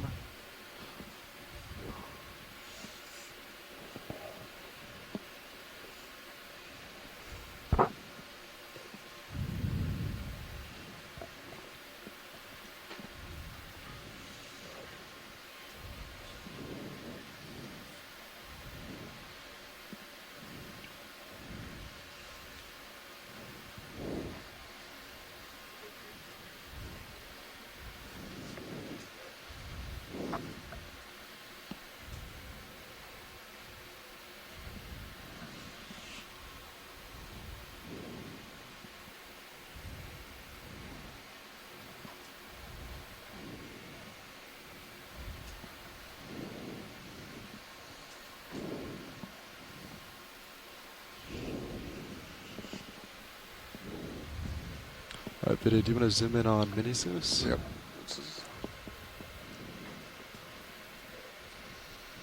Pretty good.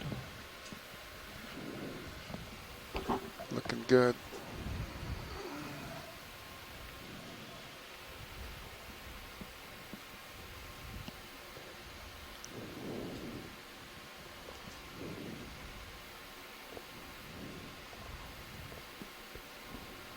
Oh. Got it. Nice. Nice. I was right pulling out for you. Great. See your Yeah, boxes. crab. Yep. You must have been hiding under that rock. Let's go starboard inner. Copy that. NVIDIA, if you want to come in main HD. Yes, please. Can you put it in the light just a little bit? Yes, sir. Actually, seems like there might be an abundance of loose rocks up here. Just so happy? Yeah, let's see what this looks like. Sorry, we were just making a comment about the loose rocks. Yeah, you can up bring it top. out. Yeah. And you get a really good, well-lit picture of it. How's that? A little more. A little more up? Yeah, a little more up. Let's hold that. Tilt up a little bit. Tilting up. All right, it's going in. You can see the disc clearly there. Yeah, it's a straight on disc, make everybody happy. That's partial. If you tilt up just a little more. Absolutely. Very good, hold that. Stopped.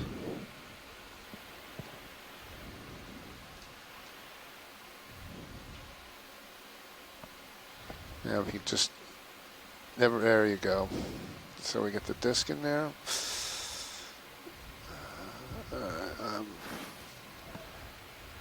Full. Coming out a little more.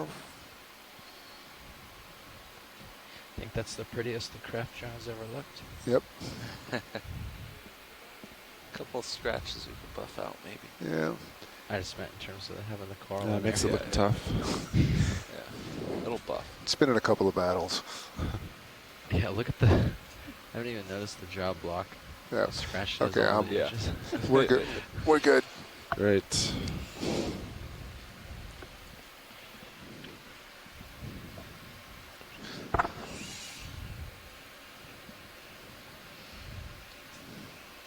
All right, co-pilot. Extending drawer.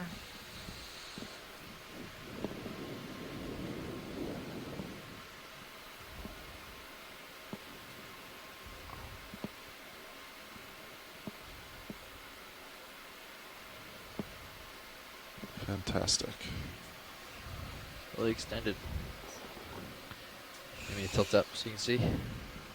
Or are you good? Good for now. My mid-net, which I think will help. There's also a fish in the back, but Ignore that. yeah. Let's try not to distract you. Before you come down too far on your shoulder, you want to pick back up and start straightening your wrist. So you just hit the outside of the box.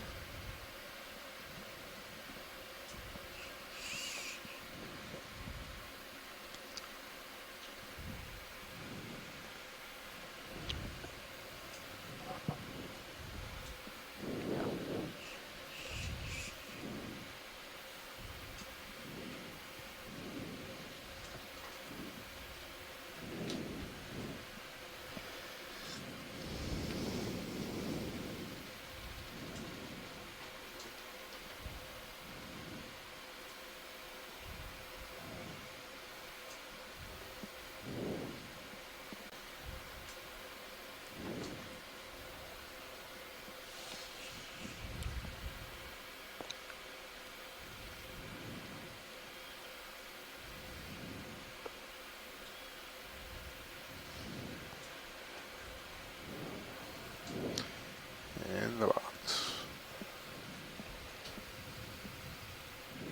Nice work.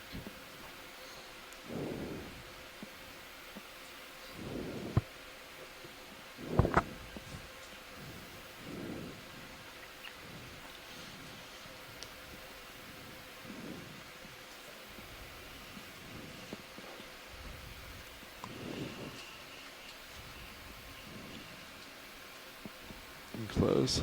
Retracting drawer.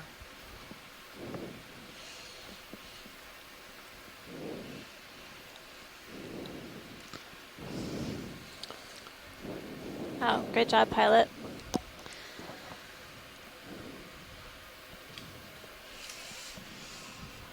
Watch lead, that Arms earlier off. sample we took a rock with some organisms growing on it. Did we call that a biosample? Yes, we did. Okay, thank you.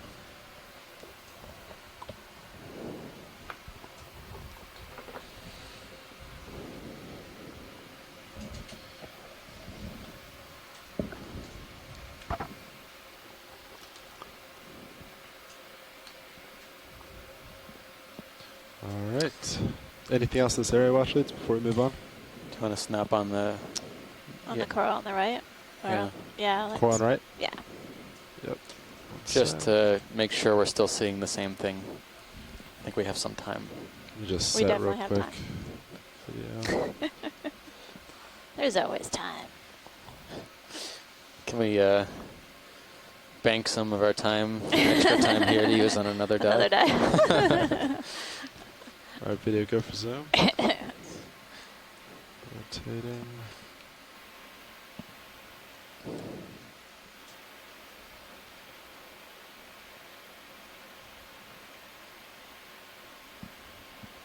All right, that's partial right now, going full.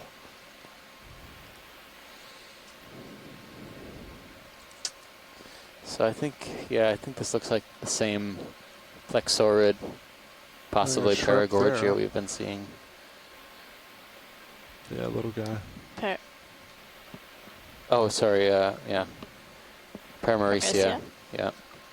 I've got paragorgids on the brain. Yeah. We've been seeing a number of them. The associates I'm seeing so far include a shrimp and then at least, I think, 2 ophiuroids or brittle stars. I don't know if we can scan down the colony pilot to get a better look. Yep. Maybe just 1 ophiuroid. You might as well get the base if we can. Yep, all that.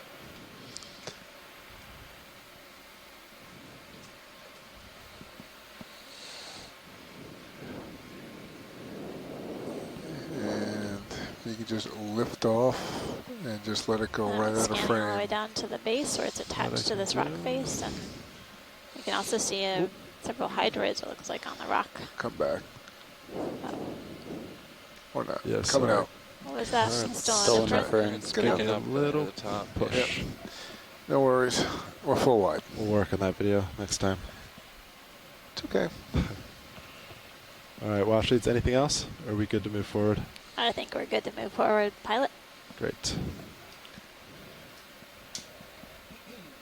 At this point, whatever looks up, I think, is what we'll do. That sounds like a good plan. North is good for me. Due north. Yep, that agrees with multi-beam. Yeah, go for it. Great, call that in.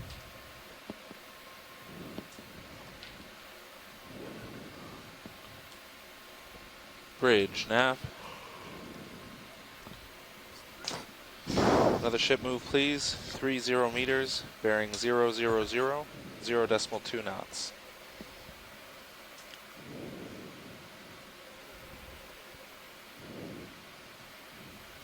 Good copy. Can we zoom on the fish while it's not being Yep. scared away yet? Video, go for fish. No. They know. They know. They know when you're zooming in. They hear my voice. No, it's your fault. Oh well. Again, it resembled the midwater species that we've been seeing. Thank you, Bridge. Possibly a bristlemouth.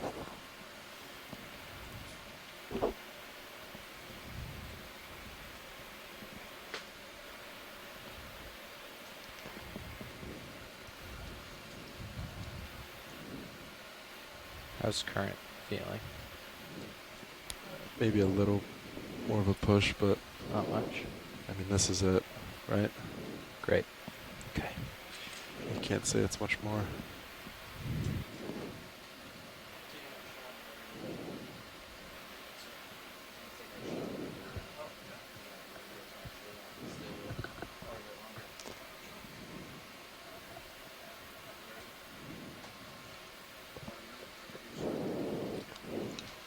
Now, what's our range to the top?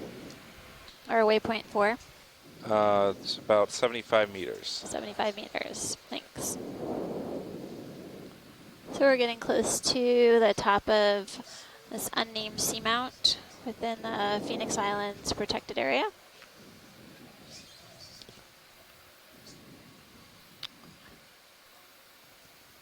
Heading in on about 75 meters.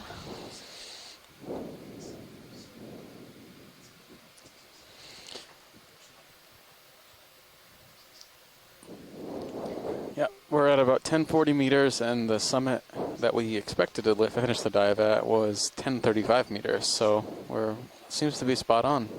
The multi-beam is correct.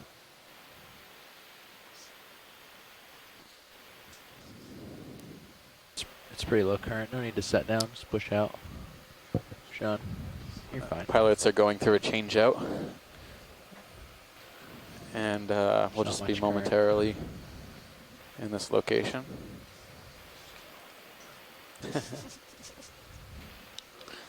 Oh, goodness. You get the honor of being the first person to summit this seamount with D2.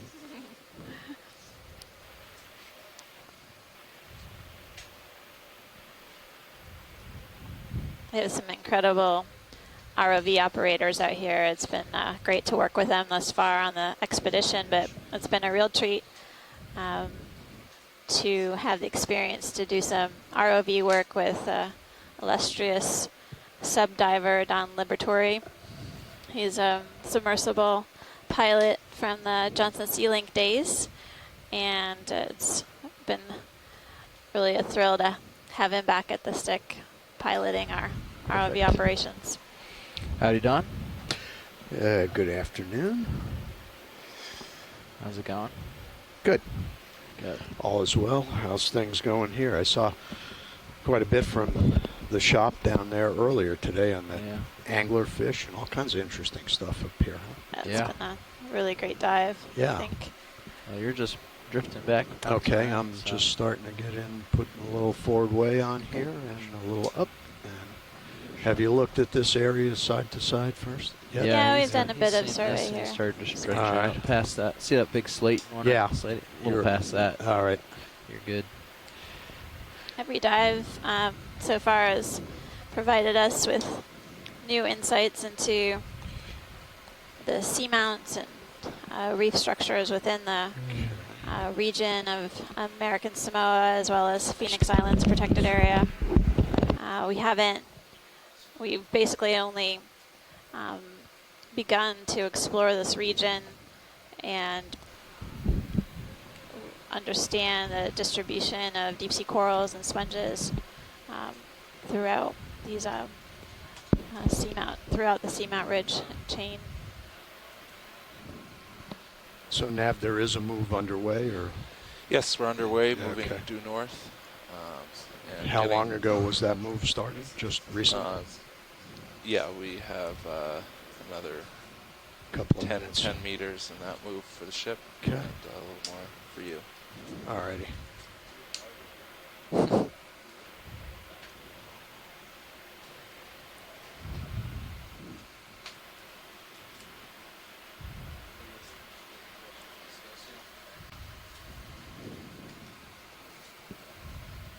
It's interesting that the substrate has all these plate-like rock structures.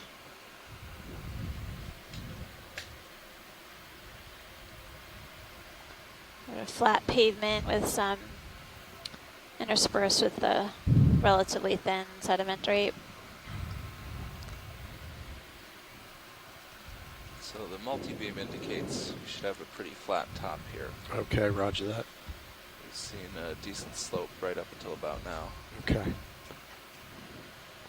And we're keeping our eyes peeled in the Sirius view to see if there are any fish that may be hanging out in our periphery.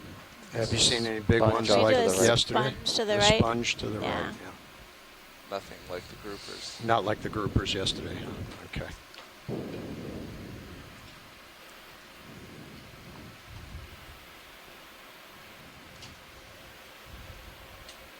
Do not have control. What's that?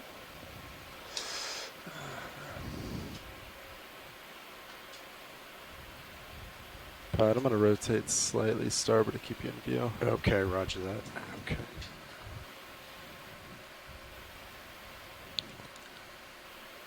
It's like a type of hexactinellid sponge or glass sponge. When you take a closer look at it, Yep, it's definitely tubular in shape. Thank you, Bridge. Okay, video, you want to zoom in on it a bit? Going in. And it looks like there might be a polychaete inside it as Yep. well. This looks very similar to the first long euplectellid we found at the base. Same polychaete inside too. My favorite, white on white. You can see the spicules on the sponge. Let's see, why am I kind of forming twisting? this intricate That might be the lace-like cable matrix. Current Yeah. might be taking the The tether, okay. causing it to rotate slightly. All right. So, Bring it Steve, around a little bit. This is similar to Yeah, the I one think I I'm think feeling the I same thing, heard you, but actually. didn't Yeah, see you okay. describe that you came across earlier in the dive. Is that right? Yeah. Well, the current's been Yeah. down the slope, so as you summit it, Yeah, we did I see would this expect early it on to in the go. I would completely agree. Fit, I the think lasers that on? the Tellid is Yes. identified. Oh no, now they are. Yeah, we're going to zoom out for a specimen size. Okay. It's really hard to. Could be in the genus Regadrella, I think. Yeah, Is the base okay. sort of attached to the ledge and is just hanging sideways, or does this thing like to live sideways or something? Is there any way we could look, get close up on the base? The base, all right, let me scooch up a little bit if I see can. it now. Yeah, and if you could focus on the base, that would help as well. But There now you I go. can see it better. I'm about 7 That's a seconds good position. behind you guys. Okay, let me see if I can hold it here. Try and get a good Get a shot of the total. base. Most Yeah. likely Regadrella. Okay. The other All right, possibility man, is going to need a Okeanos. little tilt help here. Okay, And just the a base is a little second. bit critical. Let me know when you're ready. All right, go ahead. I'm going to tilt diagnosing down a what it little is. bit. Hold that.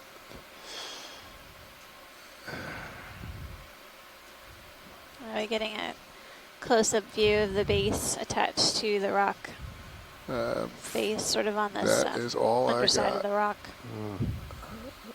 Now we're losing it. So does that look fibrous to you, or does that look glued? It looked like there were fibers coming out of the base to me. Yeah, it looks like it to me too. So that would say that would Actually, this is not pretty good lighting to see in what's going on the inside genus there. Regadrella. You're backlighting it. Is that all the way I in? remember Nope, which no, ones no of more. these. There's only one group that has fibrous attachments in the euplectellid. I'll get back to you on that. I got to do a little research Okay, here. is that good, Watch Thanks, Lee? Chris. Yeah, that's great. What, Okay. pilot? Coming All back right. out. Back Full out. wide. Okay. All right, we done with this? We'll move Ooh. on. Oop, there goes a fish. Just Too fast. dive bombing us. Yep. Oop, there he goes. All right. All right, I'm going to saddle over to port here to get back in your view.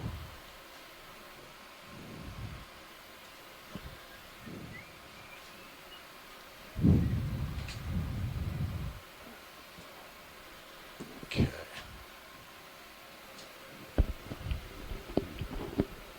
All right, Don. All right, yeah. I'm starting to come back over your way now so you can see me. Sounds good. Kick ahead.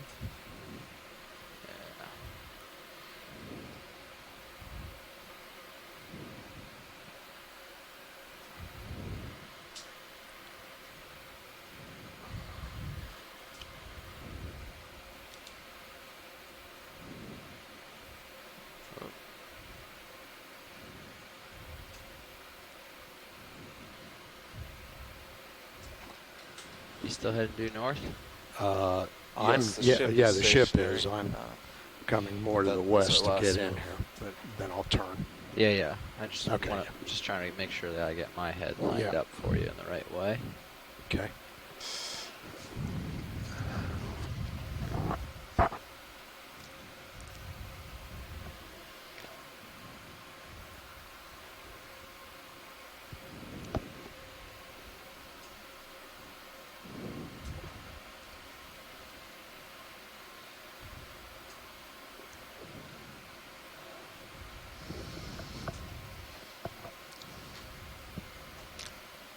Is that a starfish, upper left?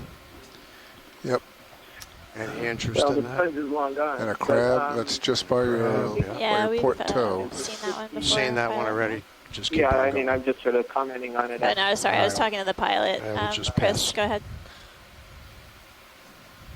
Yeah, I think it's in the genus Euplectella. It is one of the Euplectellids that has a fibrous attachment rather than sort of a glued plate. And so it's in its own subfamily, and aren't very many. Well, there are. There's 1, 2, 3, 4, 5, 6, 7 genera in the subfamily Euplectellinae. Anyway, that's good. We don't see them that often, so that was a pretty cool observation. Thanks to you and the pilots for stopping and taking a peek at that. Oh, yeah. Thanks, Chris.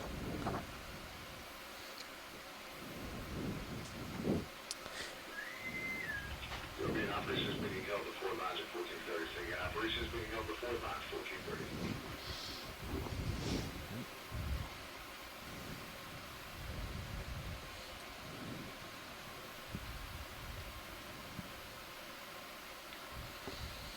There's another one coming up. Star with that perched posture coming up. Yeah. I think it might be Asteractus. Asthenactes? Asthenactes, yeah. I thought, The one with can't the even eight. read my own writing again. Asthenactus. Any interest in this? Oh, we've seen it before. Seen it before. Yeah, Okay, but roger thanks. that. Yeah. It looked a little perched, but I think it's pretty flush against the rock. Has 8 arms. And yeah, Chris Ma weighed in on that earlier today. It was, which dive did we see that before? I think that was on the first dive. Swain's? Yeah, Swain's. Swain's Island. And we saw it a little earlier today, right? And we did see it earlier today. We haven't had that many dives that we could start confusing the dives yet. Well, when in doubt, it'll happen. Yeah, after 18 dives, knock on wood, I think we'll be trying to remember what our names are.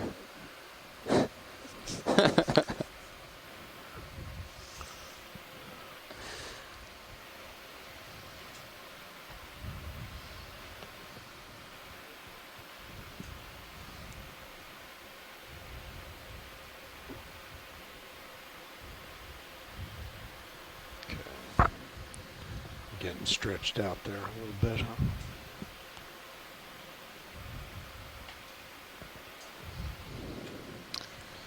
So those of you who just started watching or have been with us all day long, just a reminder, my name is Amanda Demopoulos. I'm from the U.S. Geological Survey, and I'm here with Steve Oskovich from Temple University, and we're diving now at an unnamed seamount within the Phoenix Islands protected area. Yep, it is the first time that we've ever seen the seafloor on this seamount, and it's been quite a rich dive. It's our second dive within the Phoenix Islands protected area, which was really only recently made a protected area, but I know that there's some scientists on the shore side who have been participating with us throughout the dive, who are keen to better understand the distribution of deep sea corals, sponges, and fishes within this protected area, so they can actually provide better management of the resources, biological resources within the region. 1.5. Unclear. Oh, okay. Yeah, okay, let's take a long look here and see what's... Hello, see if they Eric. want any interest. Any interest in this? Yeah, can we zoom in? How's it going? All right, Great, it's great. It's been a fabulous dive. Appreciate you participating thus far. It has. Just wagging my head 15 degrees right. I should be able to getting keep you in view. Just pretty take a close to look. the summit, huh? That's right. Up this way. Okay, video. That's exciting. Going in. Tilt It's, down. Tilting down. This is very different than the dive yesterday. Still lots of really amazing. See, we get a measurement, and then we'll lose the lasers. Amazing corals and amazing I habitats. know I said it was gradual, but You know, we were five's talking definitely about downhill. the productivity over Carondelet Stay north, yesterday and how it If you can just get the laser came set all up the way up. if you It's can. almost to the surface. Working It on doesn't quite I break hear the you. surface. But there's Bridge now. You'll shallow get water it. coral reef up there. There you go. Here at the summit. Another ship Okay. move, please. Can we- 30 meters. Maybe we're Bearing not seeing quite 000. as much That's good. Can we lose the lasers? Okay. Lasers coming up. Going over in. that seamount. Who's tilting? So maybe I got it. Maybe why we have slightly lower There we go. densities and just different And types going of all the way animals and now. a bit lower diversity, Central I disc. guess, on the seamount. But What these are the happened? kinds of comparisons that we're I looking hit to make joy when lock and we're it in this new region didn't for the lock. first time and trying to Coming back out for you. All right, discover sorry new about things that. like this That's right. amazing crinoid. So why, Jeff, why didn't that So, hole there, you think? Joylock doesn't One hold thing I've position or noticed, anything. All it does is which keep your could be an command. Right, but I wasn't interesting note, moving. I hit it. is and I- that we've seen a lot more potentially pelagics, if you accidentally give a little pulse gelatinous while I was plankton that have reaching been over, floating maybe, down yeah, into okay. our dive All right. track Okay. today. I'd be Coming curious back to in. see how that reconciles with what we saw last leg, And every or, toehold is a little rather bit last Yeah, dive sure. So Okay. at might have Carondelet, where just we fell off, didn't, I too. didn't see as many All right, video, you want to pelagics. go in Going again? in. Jellies Going or in. ctenophores All right, or I'll tip- much of anything tip in the water down. column except Yeah, for the siphonophores that we saw today. Yeah.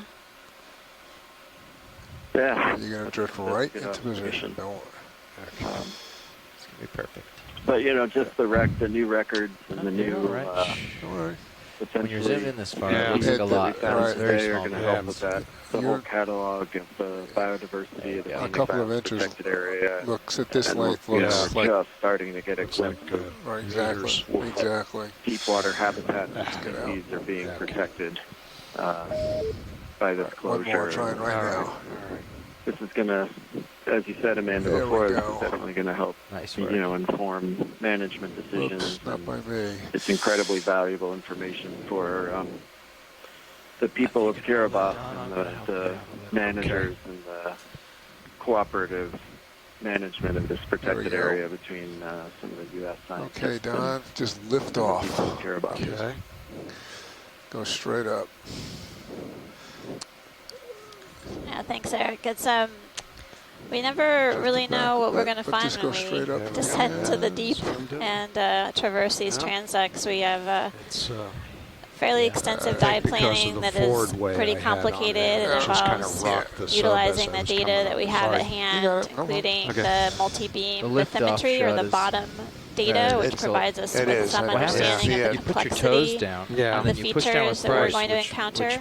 doing And this. then Right. we pushes also you look like at this, and then when you additional lift data off, that come you from the actually drop multi-beam over. bathymetry So it include goes down and then So finally. the liftoff estimations shot of is slope, never which quite estimates what of the video slope provide works us with You don't get it. an You idea or guys a get chance it. to encounter deep sea right. corals and sponges that typically are associated with fairly steep gotta ask. topography or steep slopes. This might be easier if you But look the out varied between your toes. features that we've seen throughout the dive, the complexity of habitats, and really heterogeneous but you're still in a safe habitat spot. types provide us with an understanding of how these fauna are distributed within the depth range that we're encountering. And I thank you, Eric Cortez from Temple University, for providing some context for why working within the Phoenix Islands protected area is important broadly to the management needs of the region. We're also going to be working to the north at the Pacific Remote Islands National Monument, which is within the U.S. jurisdiction, and basically has a sister agreement What's with that up in the PIPA. water column? Ctenophore? So both groups Shrimp, yeah. are keen to better understand the biological resources that are being protected within the monument and protected area. Yeah, and these will be the first dives on Howland and Baker Island in U.S. waters as well. So definitely a lot to learn. And really, I mean, this is really exciting stuff. I was talking to my dad last night and telling him how excited I was there, watching at home, and hi, Mom and Dad. And we do have a he move said, in. Yes, we're moving. I can't imagine how excited you are now to see this according to the finally come multi-beam, true. I said, yeah, We're it's a little bit like a rocket launch.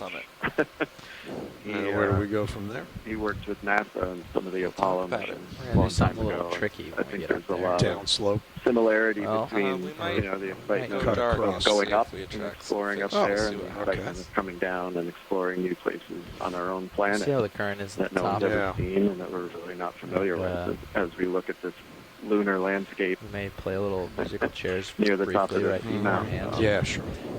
I think it's really that's how exciting it was. No, I completely agree, Eric. I think it's First we got to incredible that people like you and myself who have done several dives to these deep sea habitats throughout the world, and essentially we're still finding something new every time we descend to the seafloor and explore these features. We're always seeing something new, or from my case at least, learning something new as well about the creatures we're encountering and their environment. So it keeps it really exciting. For me in particular, I never get bored in my job. No way. And it is, there are lots of management applications, but it's also just thrilling, that purple octocoral that we saw a little while ago, and just seeing everybody on the chat get excited about it, trying to figure out what it is, not having any idea. Thank you, Bridge. Or those really strange objects that we saw before on the Chrysogorgia that, we were going back and forth, and I think the leading hypothesis was that potentially they're squid eggs that are being laid on that coral. Yeah. Be nice to know what the squid looks like. Yeah, right.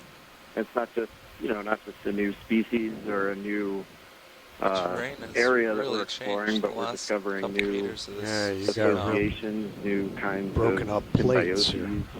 New partnerships, new relationships in the ecology of the region too. So it's fascinating. It's I like mean, the whole every crust single just- time you go down, you're going to see something you've never seen before.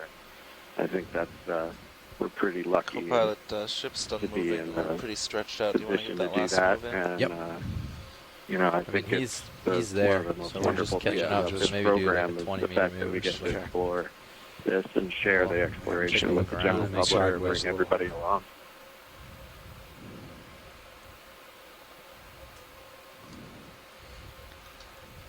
Well, thanks, Eric. I think we're closing in on the summit. All right. And What basically is we're seeing a lot of these cracked rock Bridge now. features. Sort of looks like T2 is Another move, please. like a plate that's been cracked and shattered into pieces. Broken Yeah. Center screen. What was that? That guy moved. Oh, it's a isopod. Oh, let's take a look. Okay, I see. Good catch. Sit down. Amanda, this is Randy Rogen calling in. Hi, Randy. I'm literally at the edge of my seat right as we go over to get finally into the summit after this really incredible dive. Go back out wide. Actually, it almost sort of feels like even though Right. it's been a little bit less densely clustered, we've seen just as many critters as yesterday, if not more. Yeah, it definitely has been an eventful dive and provides us with a better understanding of, as well. Is it of really? the distribution Yeah, so of when the I corals went there and flew, I was fish, always as well as going the wrong sponges way. within the When I wanna go region. up and up, when I wanna go I think down. the So fact it's that we're just able to this come up to the summit, again, provides us with an understanding of these deeper summits, how they play a role in possibly connecting the populations of different groups of animals across the Seamount chain. At some point, someone on the feed. We're going to get a closer look at this. Summit now, I'm looking at this and Yes, we do. Yeah, but they asked if I did when I was on the Nautilus. It's like went to lift off. Well, yeah, these are really dramatic features that down a little we're bit. Going in. taking a look at and The answer is yes. close in on this. There you go. Going looks in like? full. A It little looks like guy. one of those. That's a cute little guy. Little guy. Almost Tilt looks up. like one of the parasitic isopod that we've seen before on fishes. Despite the rotation a little Like bit. a sphenoid. Trying to. This is the second one that I've seen of the dive, but the first one dashed underneath a rock. Oh, was it about the size? It was about this size. Okay. So maybe these are the Coming free-living back ones.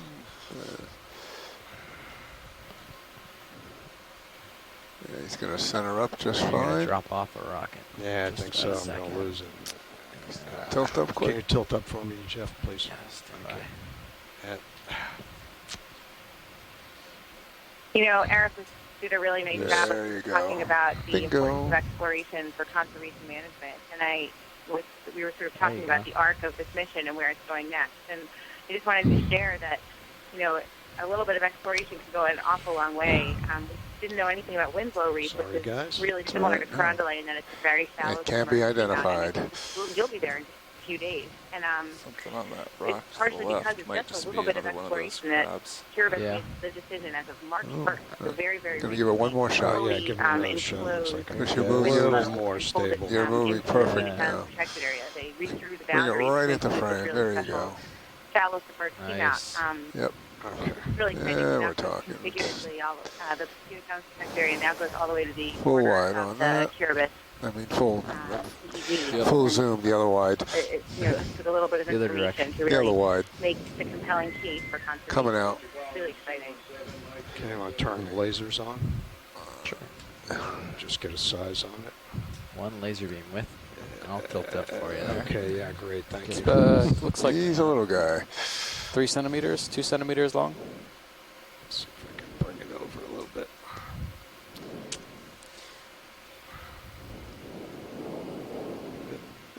I don't know if I'd call it a giant isopod. No, it's definitely of a different group too. Going in a little more. Yeah, Just different group.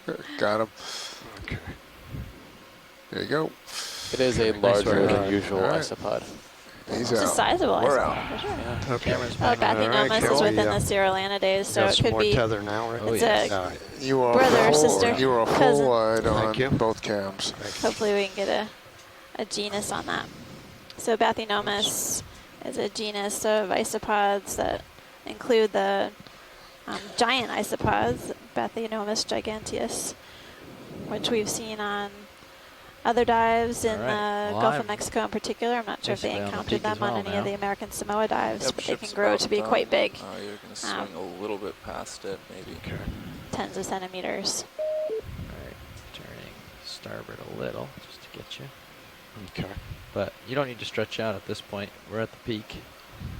So we might do, we'll tuck to watch lead. And you can do a spin around and see if you see any fish, but Okay. I don't see anything from the Sirius view, certainly.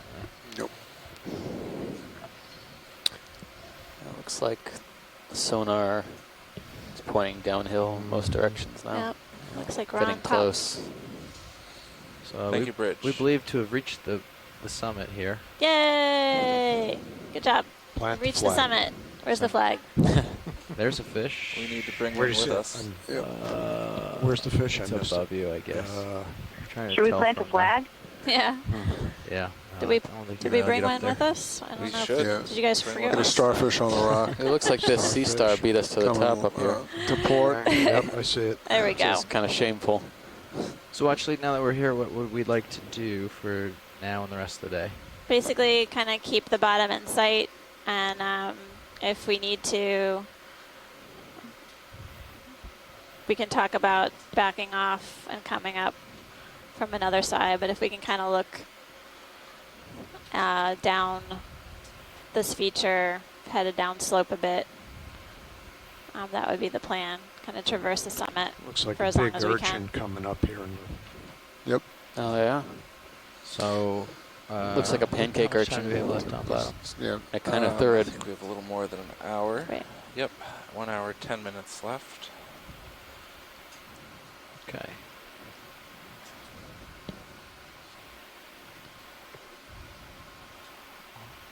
Well, Don, if there's anything I can think of for someone new to fly on, it's a big flat thing with no current. So Yep. you keep flying Lovely. around. Can't damage much. We've seen one of these before, but Might be Yes, we've interesting. seen this urchin before. Okay, Little so front row humor did, going on there. did we get a zoom on this earlier? We did, but we can take a look. We have time. okay. Slim pickings otherwise. Well, yeah. Yeah. All right. We're going to take a look around the summit to see if we can find any fishes. Maybe do a lights off test. Yeah, that would be great. All right.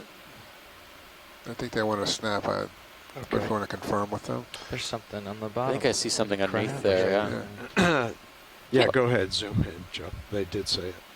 Okay, you got a Ophiuroid. brittle star. Brittle star. You're, I can lose the lasers. Okay. Lasers off. Probably the only thing bold enough to Great. To boldly go get into the that, pokey.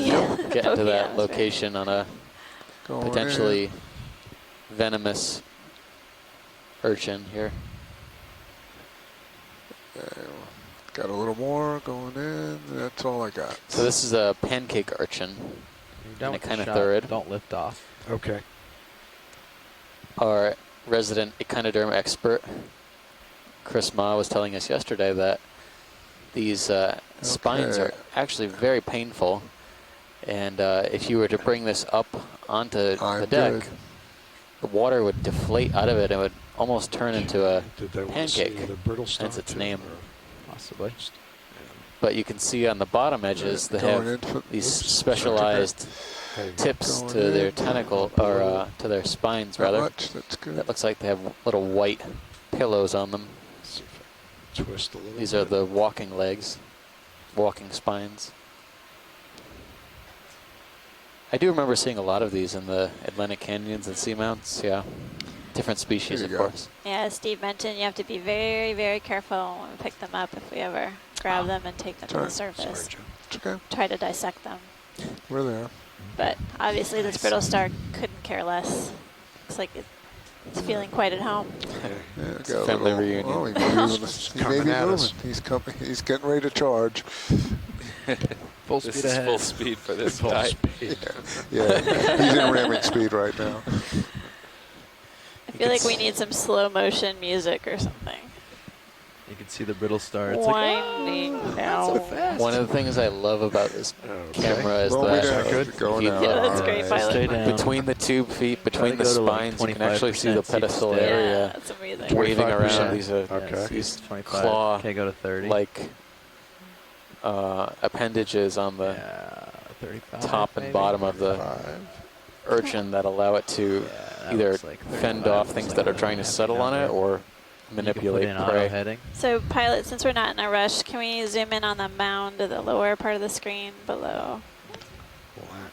So this little lump, This right, little lump right there. To the right. Okay. To the right. To the right of center. Right of dead center. We haven't Right, zoomed stand in by. on too many of these on the dive, so it'd be great to take a better look. All right, go ahead, Joe. Going in. Let's see, coming down a little bit. Oops. Nope. Yeah, you're moving a set point, remember? I'm sorry. Well, it's good. We're getting Oh, a you're good look good. at the substrate as well. Looks like there's a lot of different. There's some. This looks like some pteropod Go back tests, wide. Go but wide, not quite yeah, as much as what thanks. we saw All right, on the previous dive. We'll do the setup. I'm wondering for the, now, since the we other actually later. never saw any holothurians, You're that full wide. Yeah, okay. You know, I think I know what that mound is now. since we never saw any holothurians in the benthos, that maybe what we were seeing were not fecal casts, but probably just debris or rubble remnants from some of these xenophyophores that are broken apart. Yeah, and I think also some of the rocks are creating some of the darker grains within the sediment. 5%. Okay, let's try that again. Going in.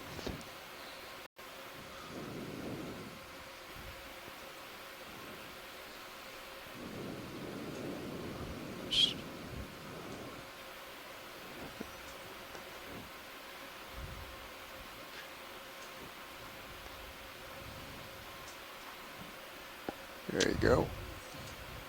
Tilt up as the hair, and we're right there. Perfect. It's a Oh, polychaete. there's a polychaete on the left-hand side. I think. Do I see oscules there? No. It's crawling. Crawling away from us. So you're probably Got a wondering if worm you just going tuned there in as while well. we're looking at a pile of something. Some sort. And what an inconvenient time to tune in, but we'll tell you what it is anyway. This is a benthic foraminiferin called a xenophyophore. They are actually single-celled organisms, and they make these houses out of sediments. It's called agglutinated sediments. And they'll grow sometimes pretty large, several centimeters in diameter. This one seems to be about 5 centimeters in diameter. One of these down here, my lasers too? So they actually create a habitat much like the sponges and the corals do. There's a variety of different animals that live within the xenophyophores that we don't necessarily see in the surrounding sediments. These are smaller animals than we can image with the video, but polychaete worms as well as small crustaceans use these xenophyophores or these unicellular organisms as a home. And again, it's a distinct community. All right, so this is the safest place to do the lights out. So we've seen several of these throughout the dive. So it's joy lock and auto heading. It seems like the Seamount is a ripe area for the xenophyophores. Okay. You can let off. Hopefully that stays. We'll let it sit here for a second. That was great, pilot. Okay. And, nice job catching that. Can stay there. It's the blind squirrel theory. Oh, yeah. Okay, so this is probably the safest position to do the lights out test if you want to do it. I would love to do a lights out test. Okay. So we're going to, you want a front row? You want to explain what we're going to do? Well, sure. Okay. I figure you're pretty good at it, but well, I'll explain it. They've heard my voice a lot today. Okay, so D2 has 26 lights on it, and we're going to turn all of those lights off. And Sirius has 18 lights on it. We'll turn the majority or all of those lights off. And we'll let it sit for however long watch lead feels is good, 5 minutes, maybe 10 minutes. Sure. We'll let it sit for a little bit, and then we will turn on the main lights, and we'll see what swam by in the dark. Hopefully we see something. Okay. So for those of you tuning in on the shore side, if it all goes dark, don't worry. We just turn the lights off for a little bit. We want to see if any potential fish come out to play. And hopefully they come back on. Yeah, most of them will, at least. Most of them will. Okay. Okay, lasers. That's a good... You can turn them off. I'll turn them off for now. Actually, it looks kind of So in the quad view on stream 3, viewers can see a few different cameras from the ROV. There's still light emanating from the Sirius view, Sirius camera. And it's amazing, this Seamount kind of looks like the surface of the moon or something. So I'm ready to go dark here. I'll flat start with pavement 2. with cracks. And let's see if any last light. Any fish come out. There, we'll just watch. We're going to leave the blue J box on for the sake of making sure the vehicle doesn't go anywhere we don't watch. We're going to watch high pack closely and make sure that doesn't go somewhere we don't want it to go. And yeah, we're on a key part of this is the current's very, very low. The bottom's very flat, and we are at the highest peak for a very far distance. So if we happen to start skidding away, we're not going to run into anything dangerous. And the tether we saw was off to the starboard side of me, floating well. So we're in a very, very safe position for all this. This isn't something we would always do. Nothing on sonar to speak of. Yeah. No. Yeah, it's fortunate to have the opportunity to do this observation. It's not something you would want to do on one of our steep slope transects. If we tune down the sonar and see if we can catch, if there happen to be any big fish coming in, we may spot them on there. Possibly. Drop the range down on D2 sonar. Yeah, you could give that a try.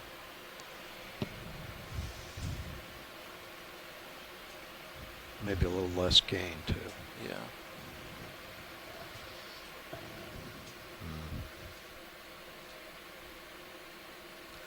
Just a lot of noise.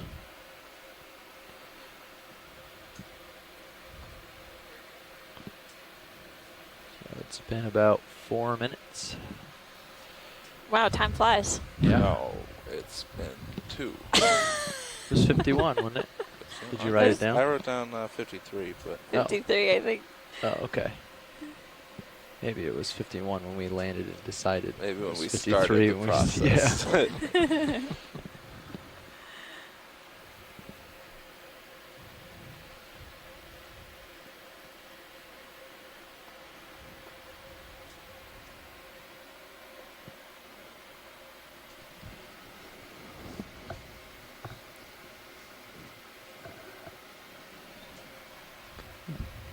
Just waiting for someone to poke their head in the door and see all the screens black. Yeah. Yeah. Or in their stateroom, not listening. Yeah.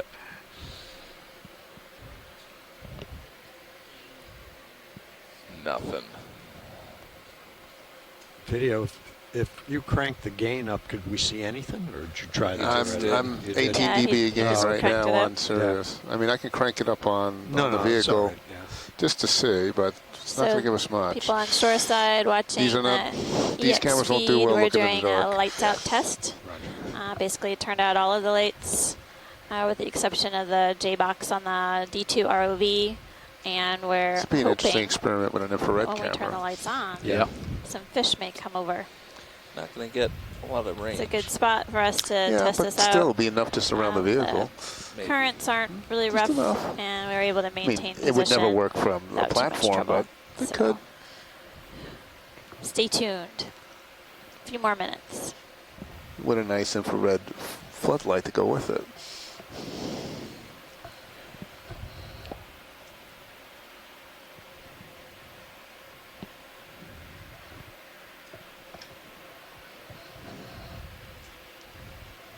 You left D2's camera settings alone, right? Don't worry, we're good. Okay, so when we turn it on, we're not all getting blinded? When we turn it on, I will lower gain so we don't get all, we won't get a white screen. Yeah. Please don't blind us. Yeah, we usually leave it set the way it was, and then turn I'll bring it right out. back to where we were. All right, perfect.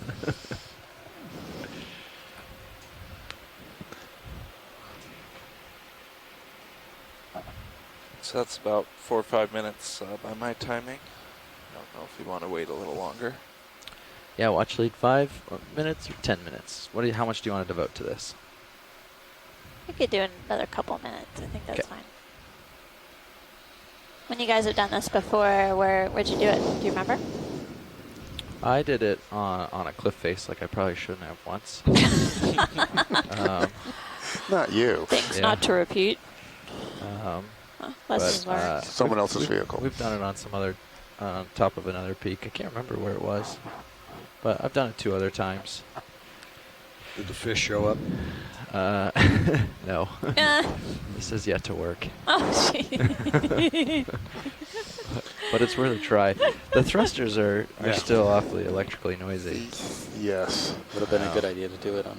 Which is why, the first part, the part I didn't explain, the first part of the test is when we were landing, we made sure we put the vehicle on the bottom safely, but with as little thrust as possible so that the electrical noise was reduced. So we're trying not to make too much noise, but we might be making a little. But maybe they'll be intrigued by it. You never know.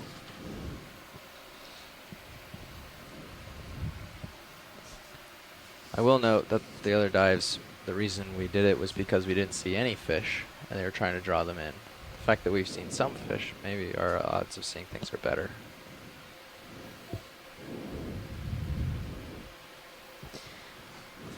I was pretty impressed by the fish observations on this dive in particular. Yesterday's dive, I would say we had 5 species and 5 individual fish observed throughout the course of the dive. And today we saw several Synaphabranchid eels, a few midwater species that we couldn't identify, some cusk eels, either are from the Ophididae or Ophidiforms, as well as an anglerfish called Slodenia, and any other fish I'm missing? Potentially a few bristlemouths. That's it. Okay. So we can try bringing on, the thing I haven't tried in the past is, since we've got the right view for it, we could try bringing on the Sirius cameras first, and it wouldn't spook them as much, maybe. Okay. Sure. That sounds good. Front row? But yep, sounds good to me. How long has it been? 8 minutes. 8 minutes. When would you like to try it? We can do it now. Okay. Okay. Sirius lights coming on now.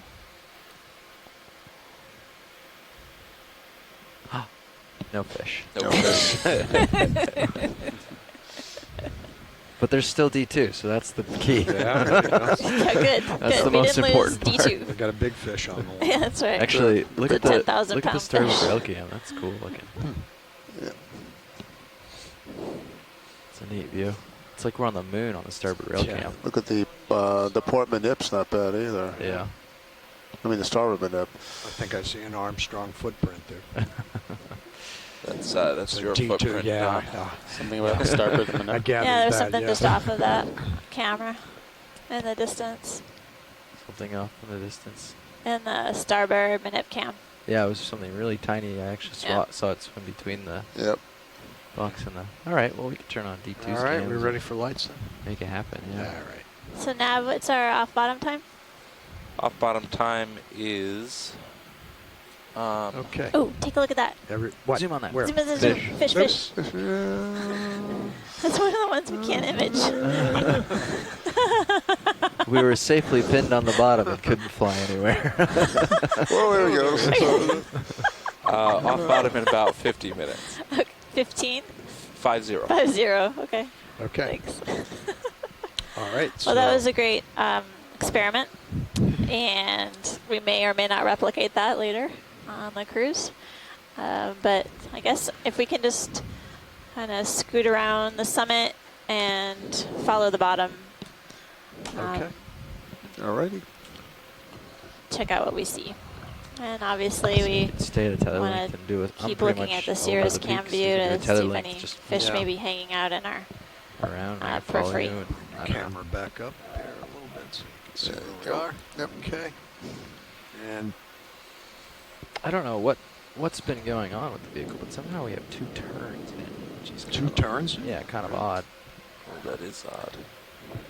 Huh. Tether doesn't look that bad. Was it zeroed? Yes. Oh, actually, I wasn't in this morning. I can't. I can't. I confirm can't that. verify that. Yes, we should double check. It's 2 turns. Seems like a lot, considering we were just going up a face. We haven't seen that who was the whole flipping time around. we've been out here yet. Levi was doing backflips or something. That's real. I think Levi was flying, so that's probably Levi doing backflips. It's impressive. Yeah. Was Levi in for launch? No, but No. I mean he was in. He piloted earlier. I just want to talk to whoever reset it. Chris. Okay. And probably Levi and Chris were both here. So Okay. hopefully one of them remember if they're doing it or not.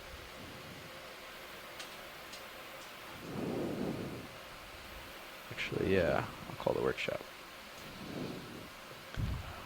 Yeah. Chris was in the library.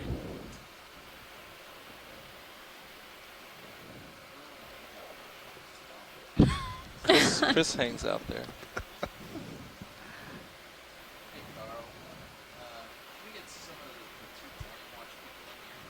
Yeah, I know. I say I'm gonna back down and go.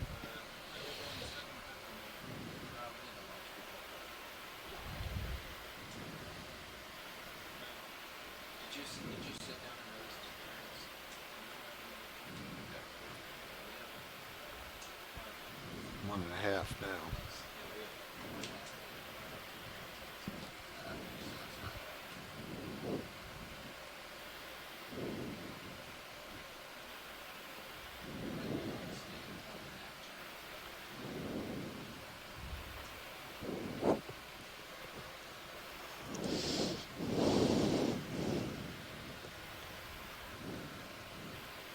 Tether looks good, right?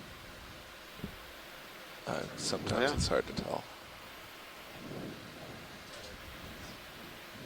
Yes. Right, you take that out and then, yeah.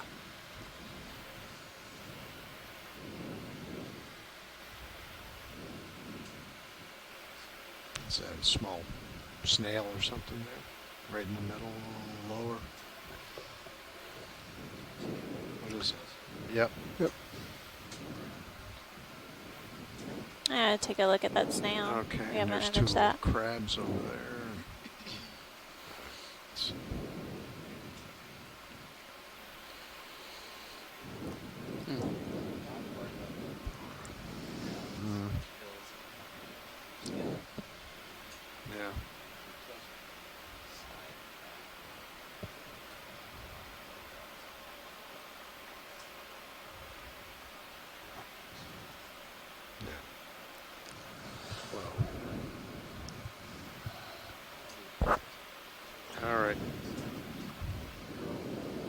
Yeah. Is that fire drill?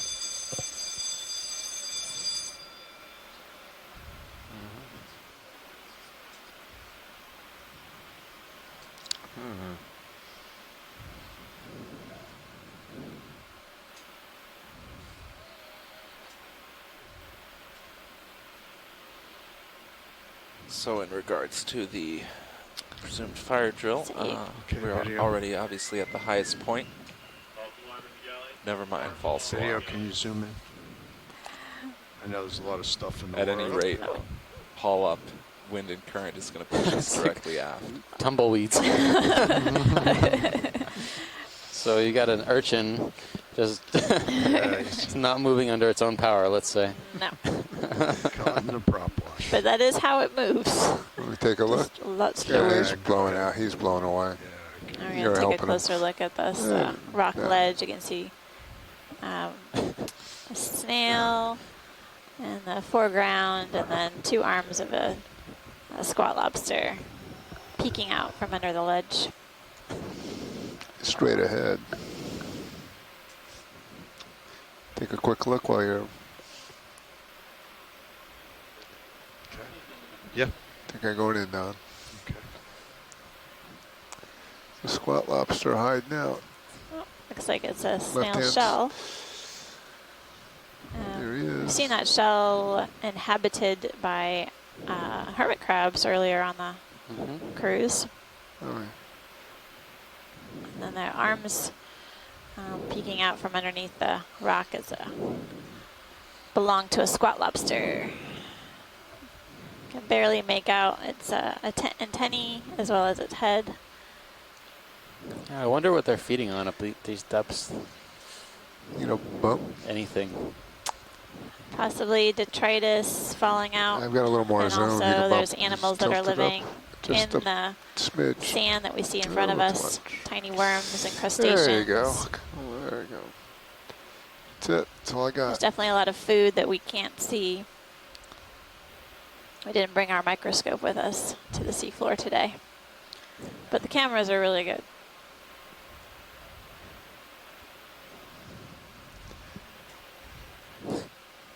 He's nestled in there pretty good. Okay, great. Thank you, Don. Okay. Thanks, that was great, pilot. Okay. All right, so let's see, where am I, Jeff? Oh, yeah, there we go. Okay. Yep. So I'm right under you. All right. Oh, wait. Oh, I see. Yeah. I thought you had the camera 90. Is that an isopod swimming? Yeah, I think it's one of those. Floating down to the... Whereabouts? Yep, just landed. Yeah. On the upper part of the screen, pilot, on the left, there's something that's... It's fleshy in yeah, color. I'm way stretched out. I don't know if I can get out. I mean, I can try to reach, but... If you try and reach, at least get an idea of what it is. Yeah, that's fine. Oh. Oh, it's a polychelid. It's a blind lobster. Oh, cool. Yeah, so we haven't seen one on this dive today. We saw one on one of our previous dives. Yep, let me see if I can get it. Cool. Who says the summit's boring? There's tons to see up here. Just have to be patient. Only we could see more than 5 meters.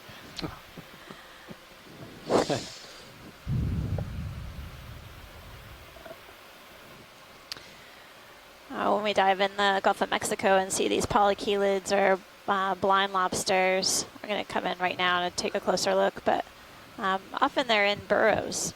But up here on the Seamount, there's really not a lot of area to burrow. The sediment is really kind of a thin coating on the rock structure here.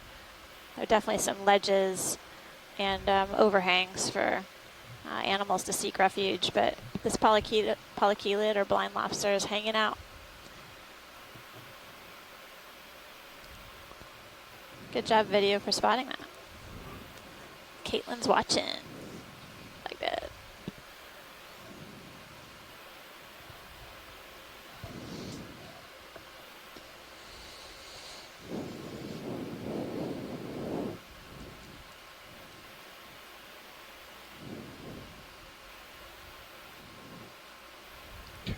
try that.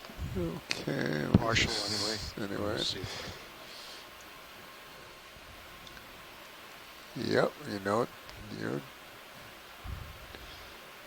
All right. Wait for you to. There we go.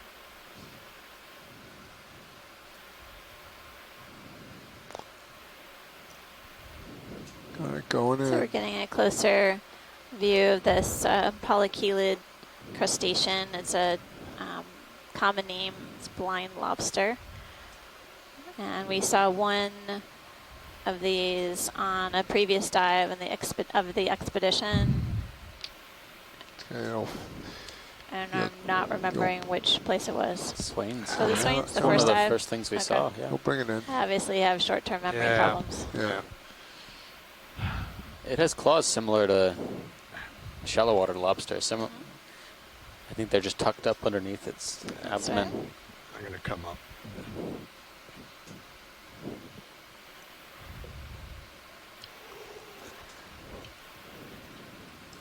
So is that yeah, that's my tether pulling me around there.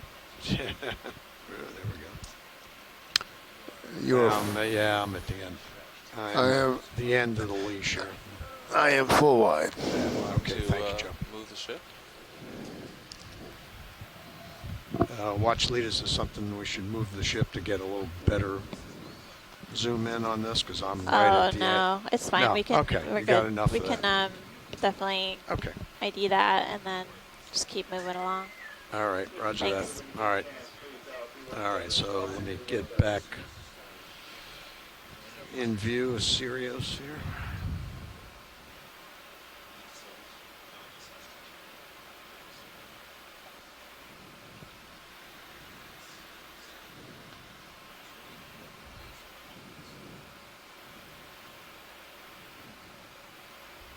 It really does look like a field of cracked asphalt. Mm-hmm.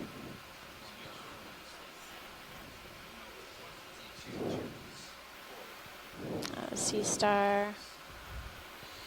We're seeing Sorry some. about the dust. We're backing up. There seems like some fine material that's on the top of the seamount.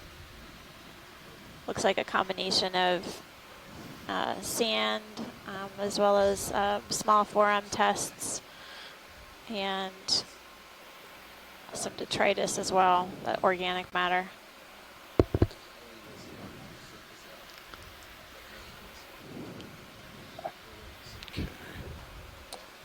This is a pretty nice way to finish the dive. Reach the top. The lights up there. Yep. Check out what's here. I really feel like we accomplished a lot today. Yep. Sampled a rock. We got a crinoid or sea lily, and then we got another coral yeah. as well that has been confusing our scientists at home. So. Yep. Well, okay. Tree master. I was trying to go sideways. There's another one that. Oh yeah. That's more. There's a few up here. Yep. I mean, in generalities, I would say the invertebrate community. Oh, okay. Perhaps not the entire coral community, but the invertebrate and associate communities were very, very similar to what we were seeing at Swains, which is to be expected. It is a similar depth range. We're still in the same part of the world. Well, but it was interesting to see all the different corals that we really didn't see at Swains. We saw way more here. Okay. All right. There we are. Yeah, other factors are controlling the distribution of those corals within the region. And that's where we start. Curious if we're going to see there's a skid more similar communities as we move further let's go north, off the other direction. Basically if every dive is going to present us with new communities. Yeah, it's a very interesting puzzle piece. There's a lot of factors that scientists who analyze this data are going to have to take a look at. Piece together. Everything from environmental conditions to biotic factors like species interactions, water column properties,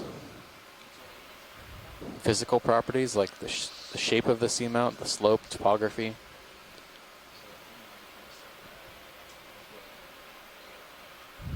All of these factors influence the biological communities we find here.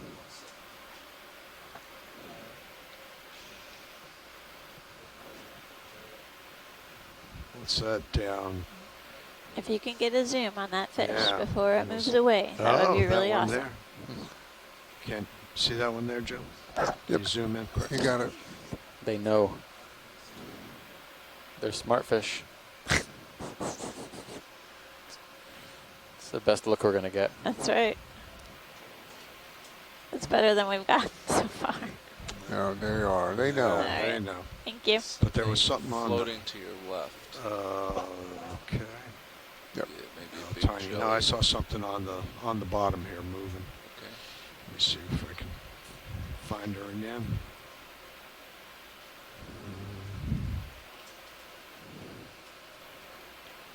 No, I lost sight.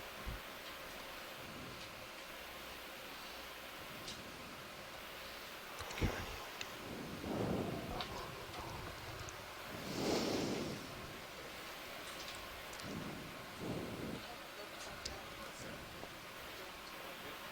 Oh, yeah.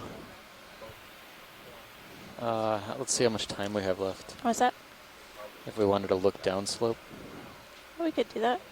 Depends on how, I think we're close to our time. Yeah. Whoa.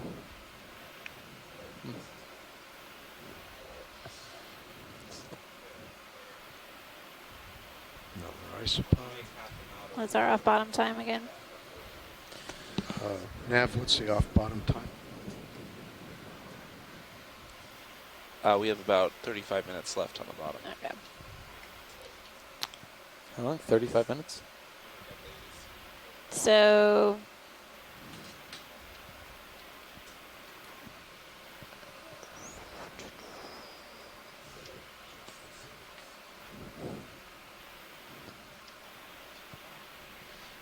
What's that? oh, come on. Yeah. Okay.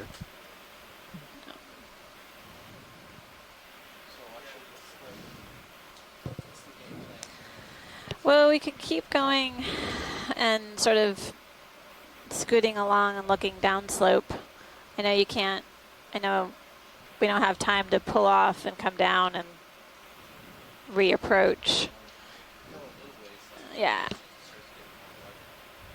Yeah. I'm just wondering if we could kind of do that a little bit. Okay.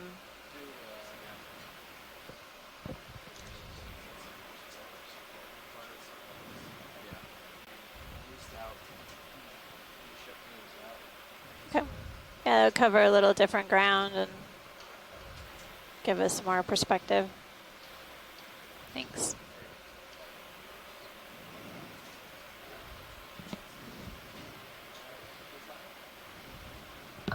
Go ahead. Sure.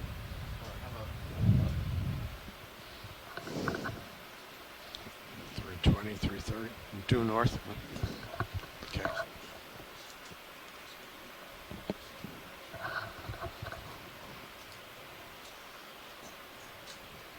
No, doesn't matter. Due north. All right. Sure. Just let's go where we haven't gone before. Bridge nav. We'd like a ship move, please. 30 meters, bearing 000, 0.2 knots. Yeah, it seems like this summit has some scattered fauna, but essentially it's pretty clean, or the pauperate.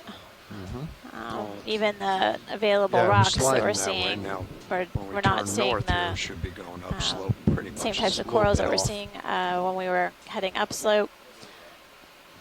Every now and then we'll see a crustacean or squat lobster peeking out from one of the ledges. Yeah. But basically the animals are, animal observations are few and far between up here.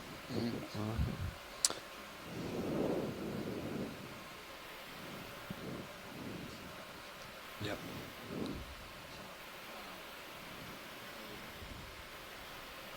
Yeah.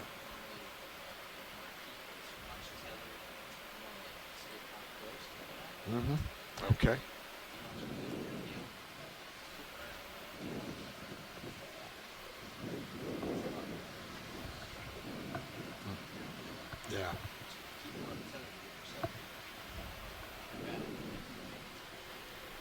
Okay.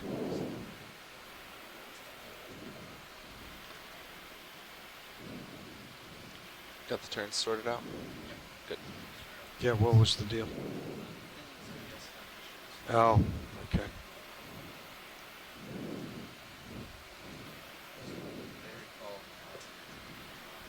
What they did, sure. Okay.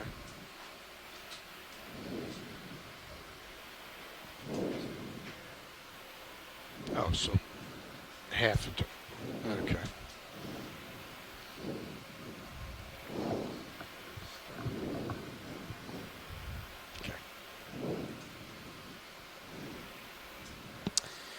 I'm noticing, I think these are bioturbated mounds. Yeah, you've been pointing them out. I was wondering, I don't know if when we see another one, we'll have to take a closer look. We're not going to see what's creating them necessarily, but get a better understanding if there's an animal that created it.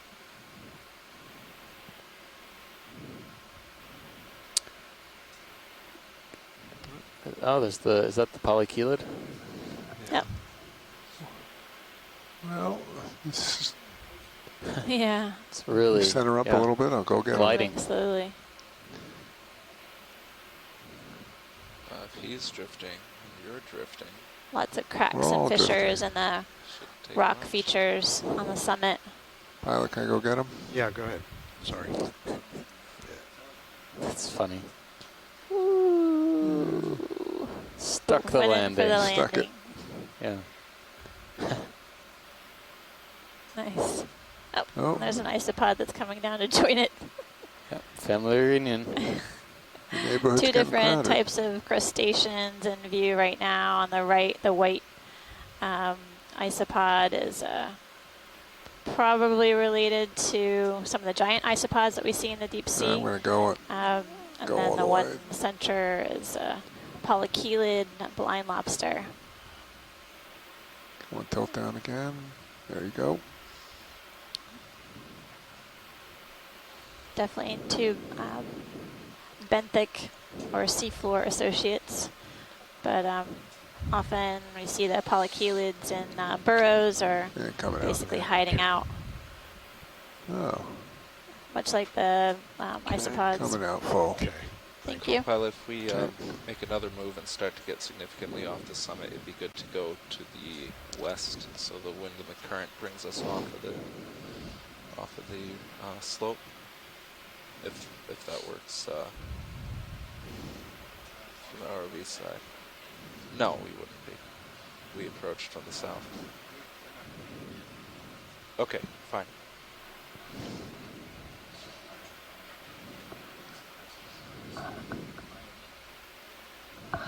That's good. To appreciate the pilots being flexible and letting us explore these other parts of the summit.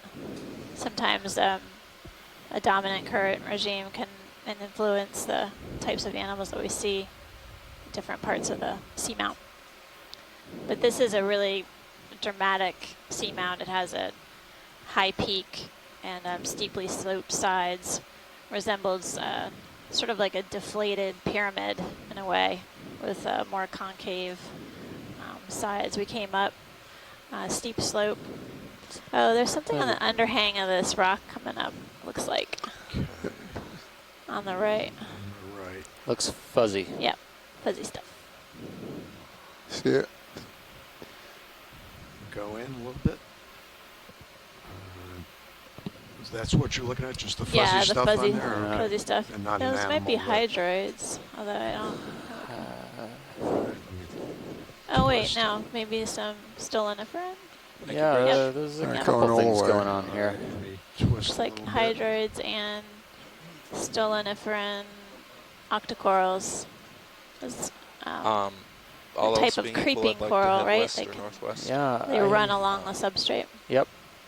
They're colonial, but the polyps will kind of creep along, as Amanda said.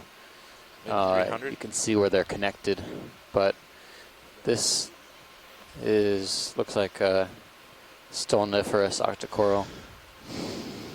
And should I get that I think in that's now? the only coral that we've seen on the summit. Okay. Mm-hmm. Yep.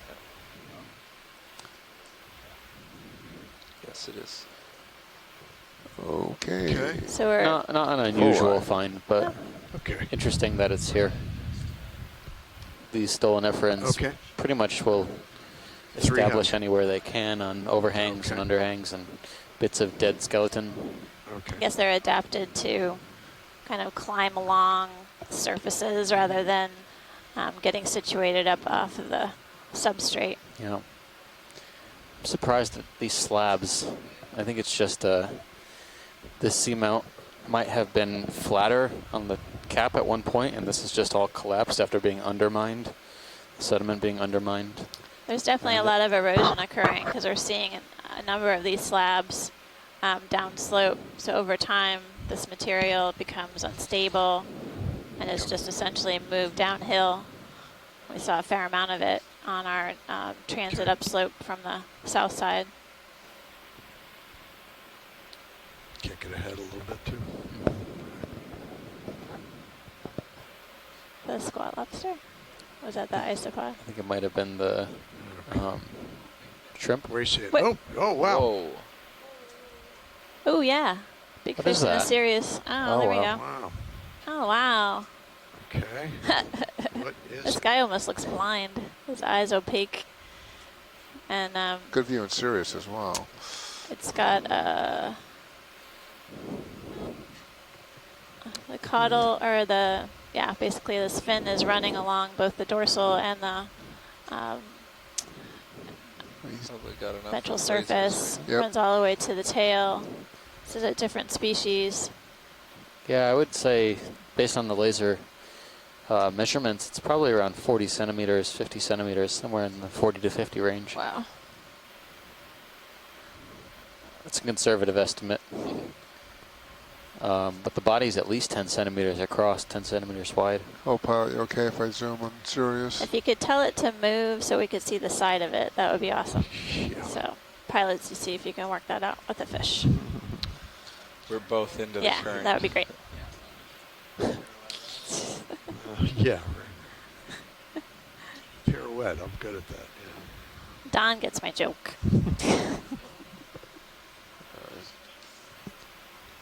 Sometimes we're able to get some really great images of the fishes, but often we just get the backside of them. I think Peter Oster said that he was going to develop a fish guide of the backside of fishes so that people could learn how to ID them by their back or butt. Yep.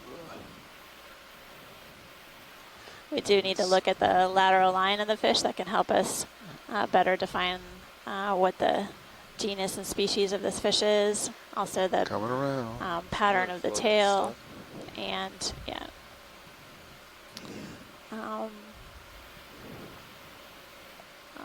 parts of the mouth as well. Need to get more light on them somehow, so we can. But this may be related to coming out a little bit further down. Okay, thank you, Joe. The cusk eels that we were seeing earlier in the day, but it may be a completely different family. So I think it's within the Ophidiformes, but it really doesn't look like anything that we saw earlier today. And we're currently at 1,031 meters on the top of Unnamed Seamount and the Pippa. What's on its mouth? Bottom. Oh, that's a great shot. Don, you've got your fish whispering technique down. Nice job. He's sorry. Ooh. Yeah. Nice job. Coming up. Come on, guy.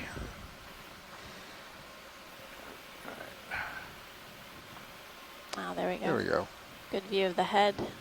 And there's some sort of white, looks like white structure on the bottom of the mouth. I don't know if that's not enough contrast.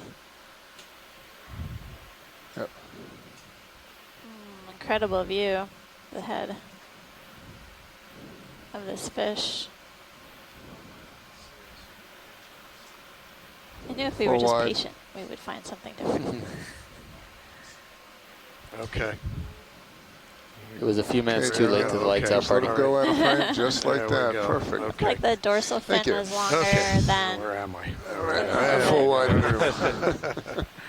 What's that? What's down What's there? that down there on the What bottom? is that? I don't know. Moving along. Just when you thought you were done. Keeping Don busy up there. Yeah. Okay. Okay.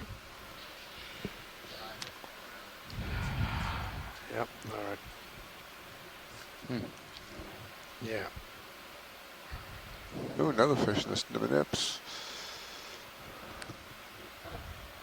Can see the fish a little bit in the shadows. Yeah, no, I'm just being tugged all over the place. On the seafloor. Yeah. All right. Yep. It's starboard. Let's see. And he's drifting the right way.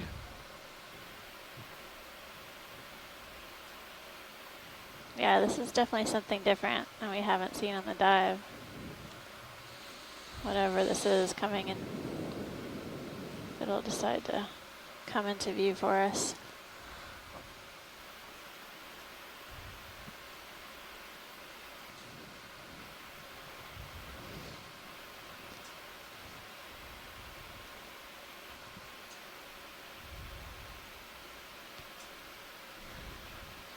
Yeah, see what you can get, Joe. All right, get ready to go. All right.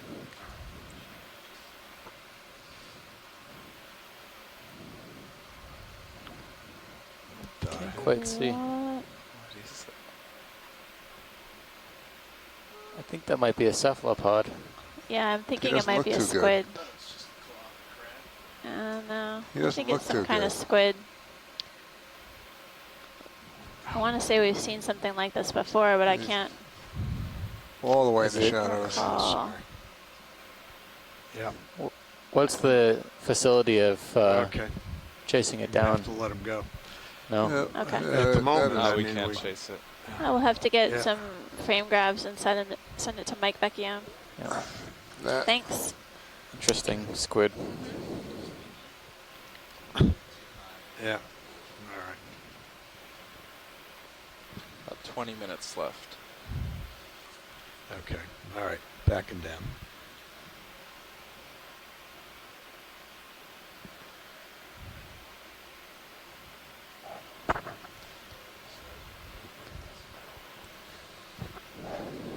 I see it in the fish eye.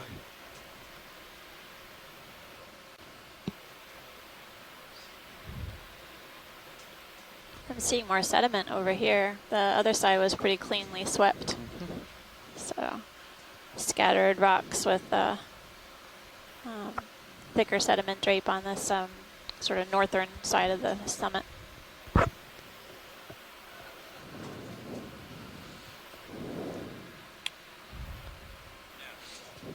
Go ahead.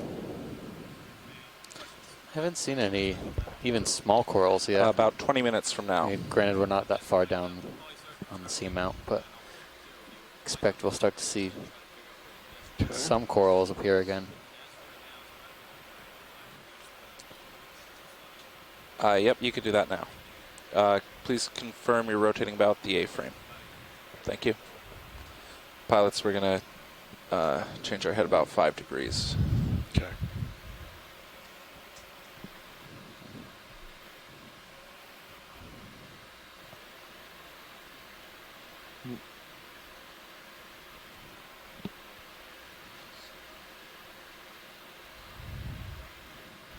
Oh, is that siphonophore? Okay.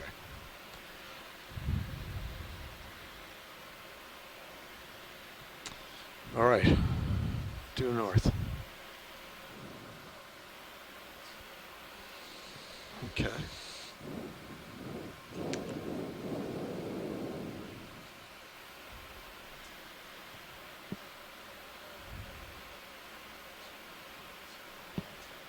I mean, if we're only doing one more, we could move any direction. It's still flat.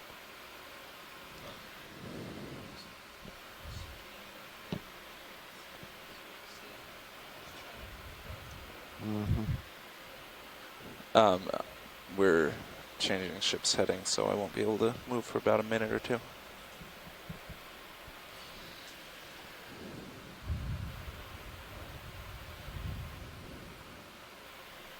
Actually, it looks like he's already done with that, so whenever you're ready. That's interesting, the stark contrast up here on the northern edge of the summit.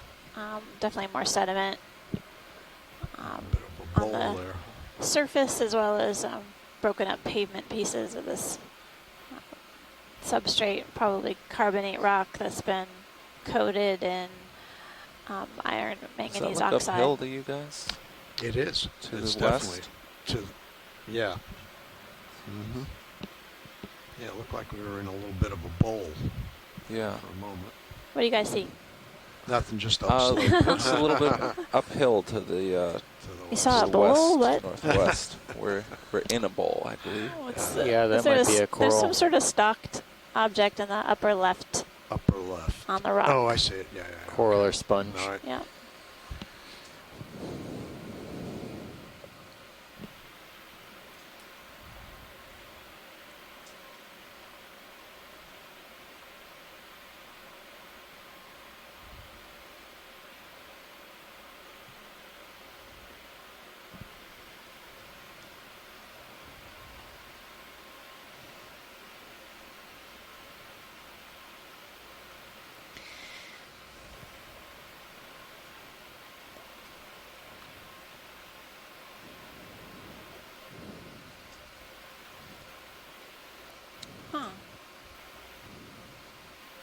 What's your wager?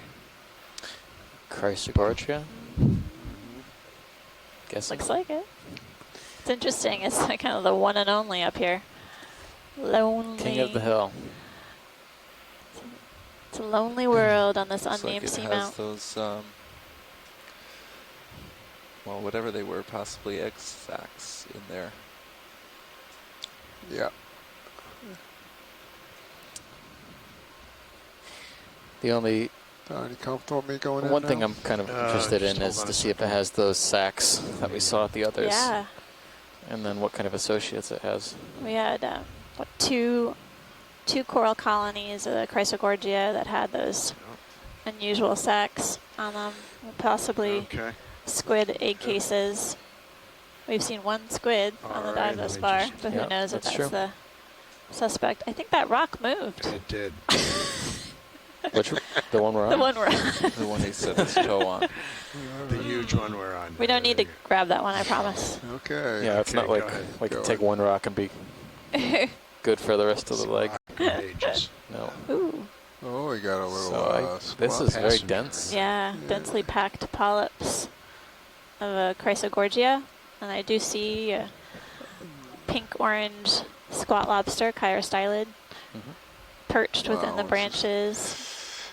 It's amazing how many polyps there are. Usually we can see right through it, but that must be another shrimp. Shrimp, at the top. oh yeah. Yep.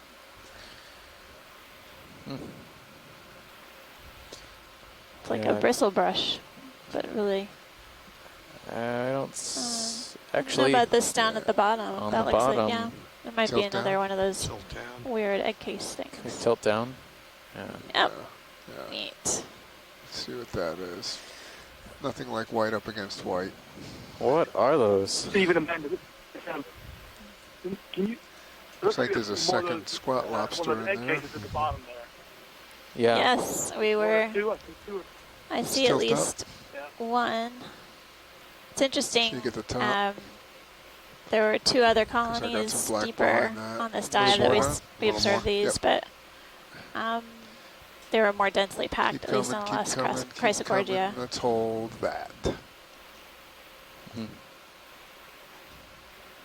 Then you see one chirostylid and one shrimp. more up, and a little more up, that. One shrimp at the top. I want to get Yep. the tops. That's what I see so use far. The rock, use the black Just background one and for one. contrast. Oh, I got you. All right.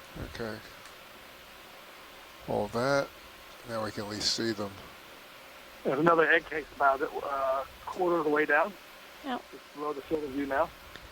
So, Pilot, if we can just kind of work our way down the colony with the video, that would be great. Yep, I'm coming out a little wider and just tilt down. All right. There's one.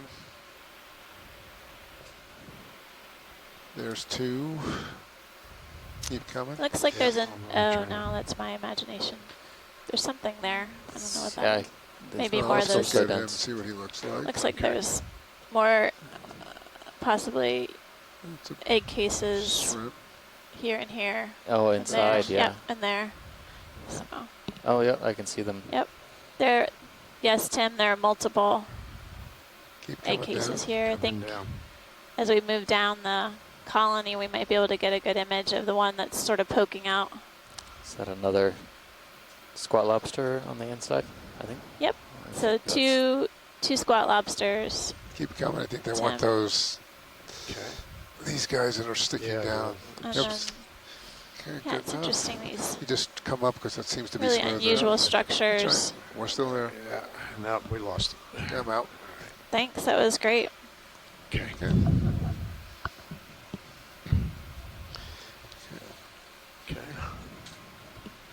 Okay.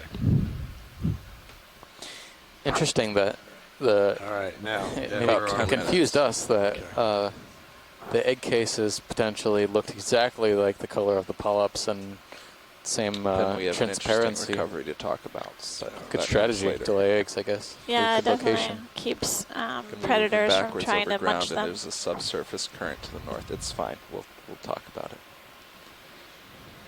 Okay. Okay. What heading were we on? 300. Yeah. You want to get one more move in before we lift off? Sure. Yeah? No? You think otherwise? Oh, great. Okay.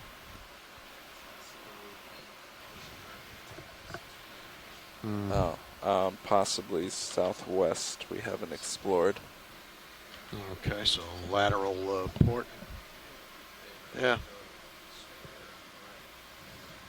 Yeah.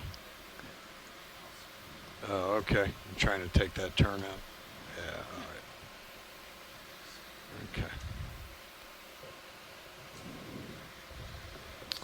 So the rather large ophidophorum eel that we were imaging earlier. Stretch out in that direction. We're not going to move. Ken Sulak from the U.S. Geological Survey commented that it is he's able to identify the genus,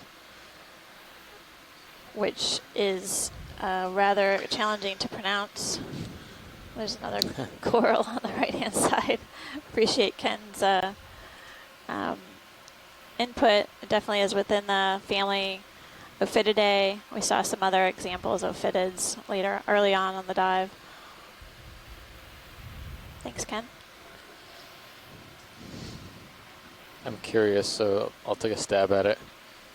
Halcomicteronus? Halcomicteronus? Sure. Sounds good. Species indeterminate. How far do you want me to come around? All right. But there are several species within this genus.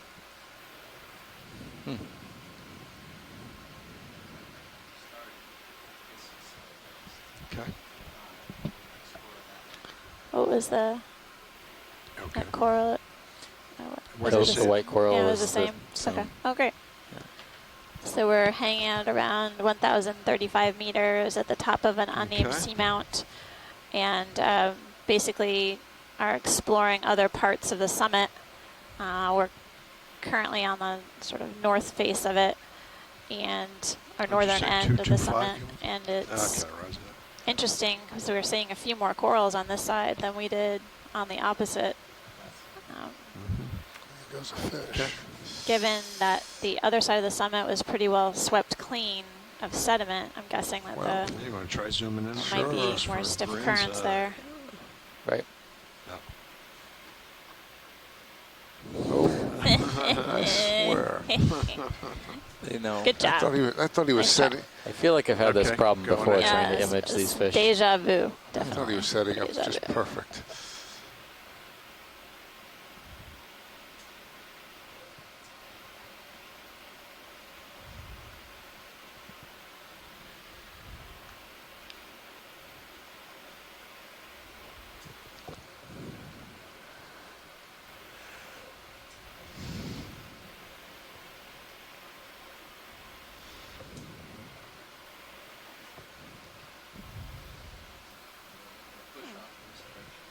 sort of a disturbed depression in the sediment over here.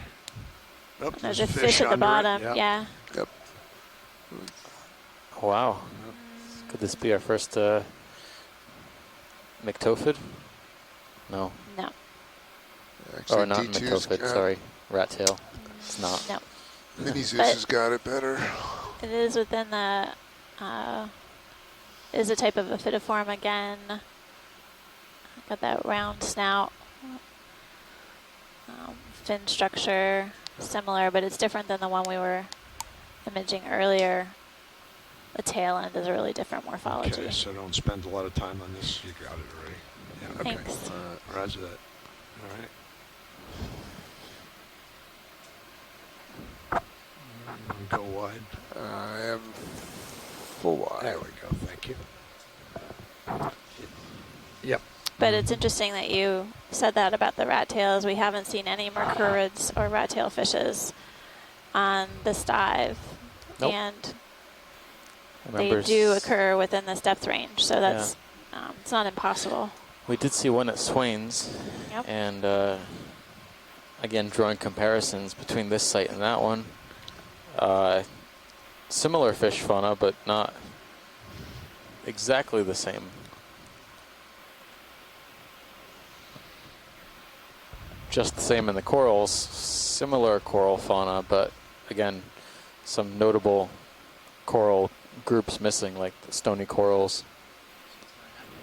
So it's interesting. We were talking on the one of the dive calls about whether the connection to an island, you know, basically a sediment source from the terrestrial part of the island versus a cap seamount at a similar depth. We might see some differences.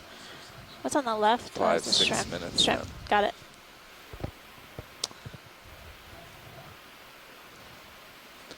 So we're scooting around the northern end of the seamount. So far seen a few fish and a squid, as well as a couple of corals. Yep.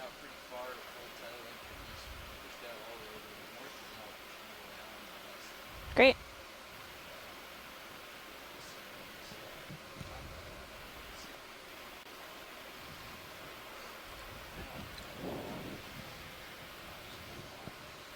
Okay.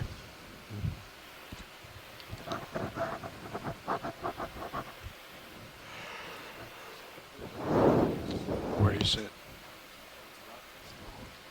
Coming in. Oh yeah, there's a. Yep. I think it might be a rock. Yeah, it did. From that view, yeah, right.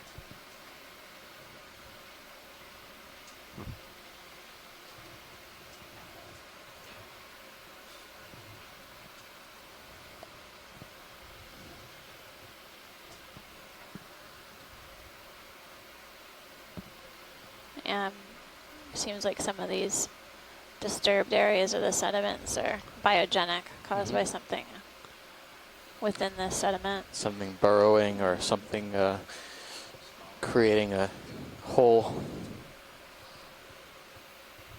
Oh, now we're coming back to more sediment pavement or rock pavement with a thin sediment drape. A couple, there's a mound on the right. Yep. Going after it. Okay, go ahead. In the distance, there's an look eel at that. moving across. Looks like another one of the synaphobranchids.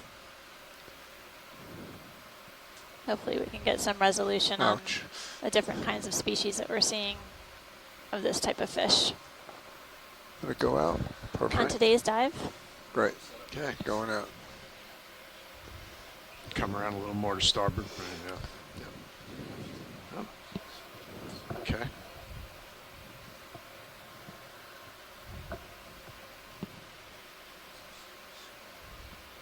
Okay.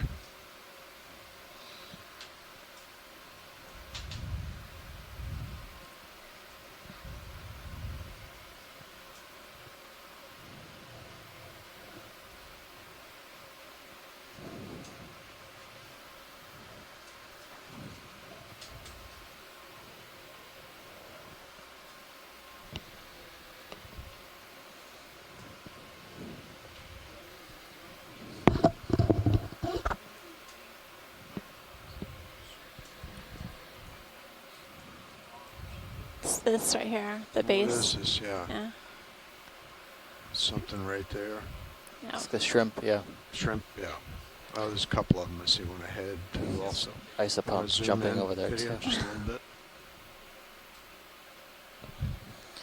This might be a different shrimp that we haven't seen.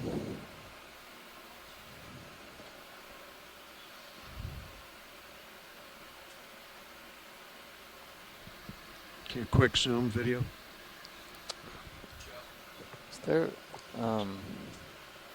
thought I saw a fish in the... Sorry.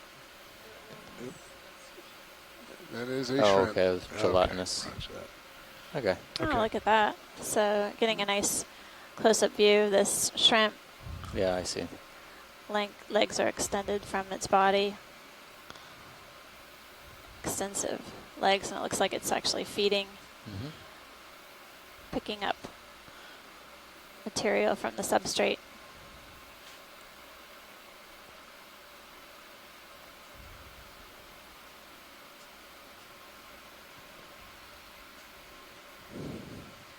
Okay.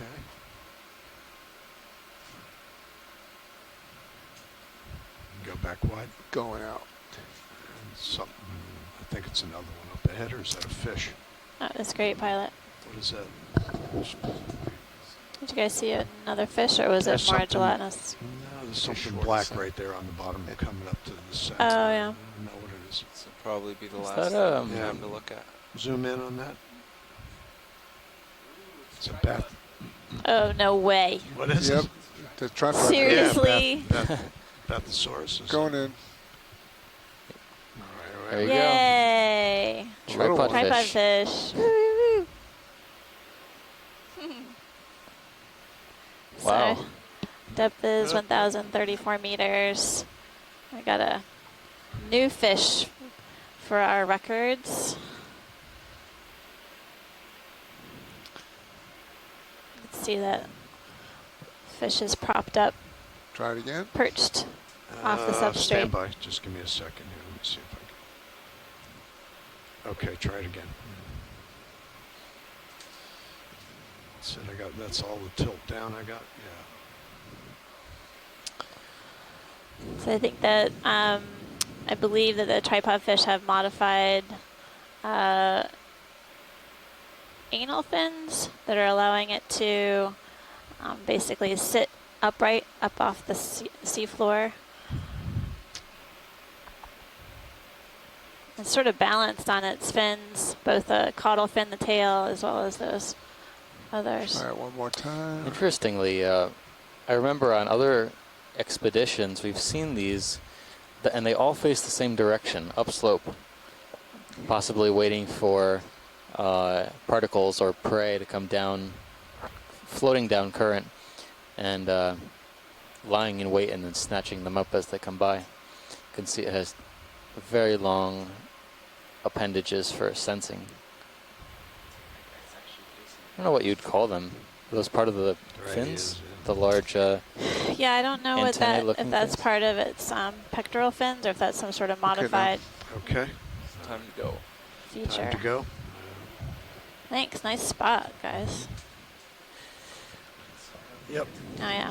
All right. So the tripod fish can have both elongated pectoral fins as well as pelvic fins, as I mentioned.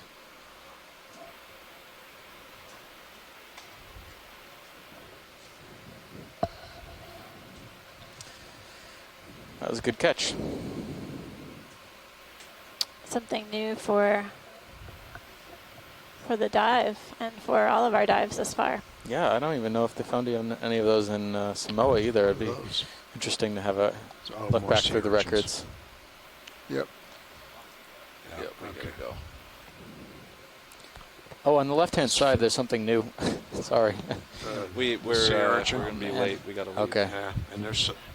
Oh, it looks like a sea urchin with All right, can you zoom in quick? I can. This one might be a different family. This might be the Phoronid one. Formosomatid. Yeah. Okay. Just when I tally up my numbers, we see something new. Okay. Oh, sorry, guys. Thanks. No, that was good job. Yep. All right. It's good enough. We got enough for a still. Yeah. Okay, and what's that? Oh, gosh, everything's showing up. Of course, now. now they're all showing up. So how about that extension? Here we go. Let the Tilt up. record Just when we thought we were that done. when we're late, it was not my fault. Wow. We're taking a close-up view of the squid. We haven't seen this on the dive so far. Does it look like it has something in its arms? Or is that Maybe my it is. perception? It may be feeding on something. Is it feeding on another squid, maybe? Or a fish? Looks like something's in there. Or a fish? Yeah, can't. It's obviously pretty chill with us hanging around here. Yep. But it looks like it has something in its arms. And I'm going to hazard a guess that it's another fish or a squid. I can come up and look down a little bit on them. Yeah, look at it. Oh, yeah. The eye it's looks another squid. Oh. Looks like it's behind the tentacles. Oh, my gosh. Maybe it was that squid we saw drifting down slope, but this is definitely deep sea predation. It must be time for dinner. Tasty, tasty. My That's goodness. me backing out. Okay.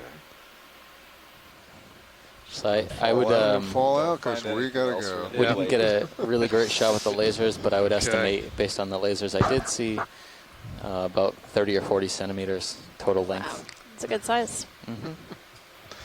All right, I think that's about all we're gonna find. That's right. They've already called it, but appreciate you all hanging out a little bit longer. Okay.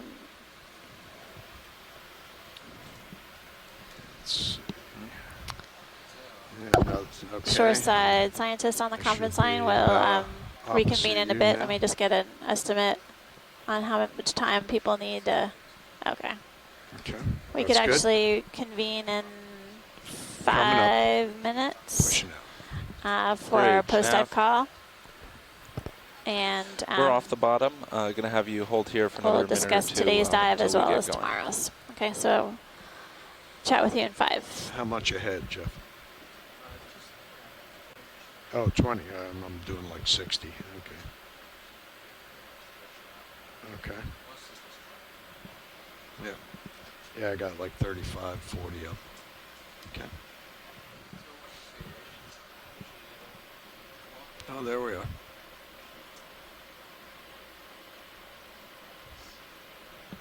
Okay. Let's see. Push and hold. Yeah, but it's that disabled it. Yeah. Yeah. Oh, okay. So, but now I got to crank it up to 80 or so, right? Oh, okay.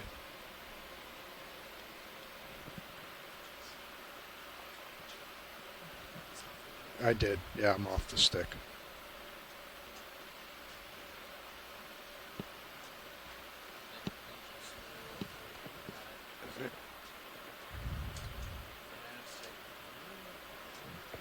Okay. Yeah.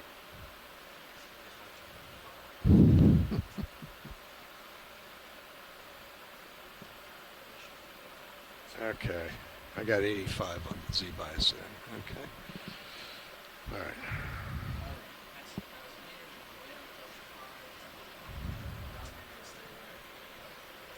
Okay, yeah, that's okay with me. Yeah, just we're heading out. Okay.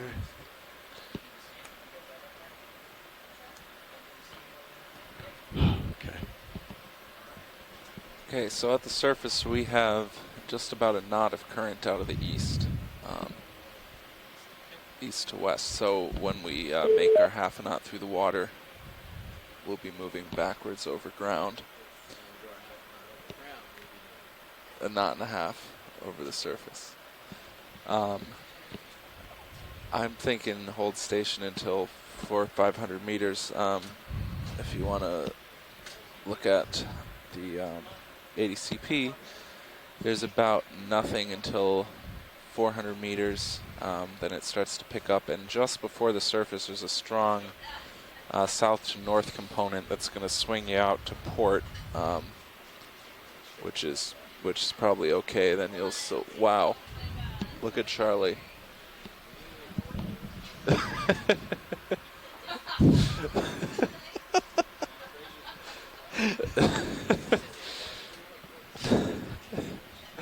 So yeah, that subsurface current will bring you out to port, and then you'll center up again once you reach the surface.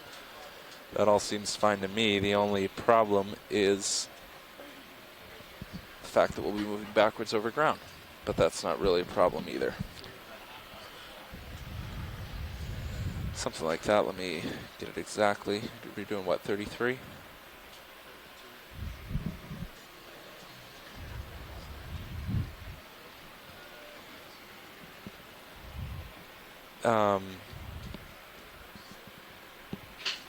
Oh, whoops.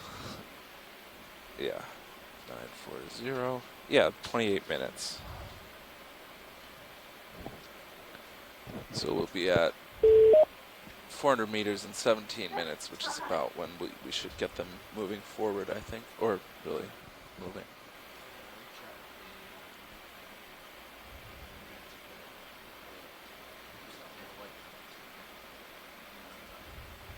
Okay. Yep, that's about what we got, so that sounds good. Thanks, Jeff.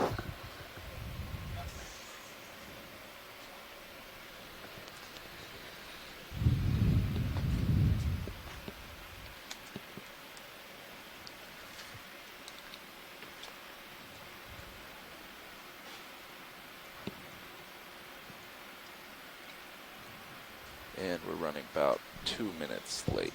Not too bad. You might make that up.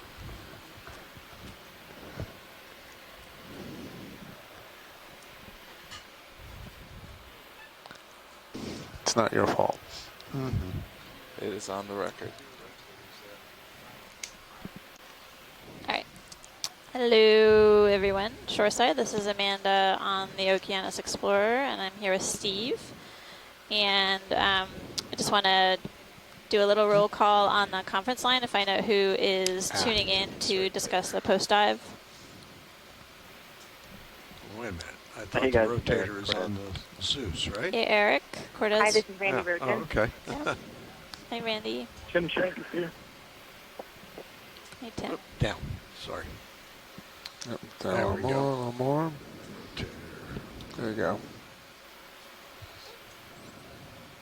All right, well, if we have no one else, I figure we get started. Here we are. Thank you. Thanks, you guys, for participating throughout the day.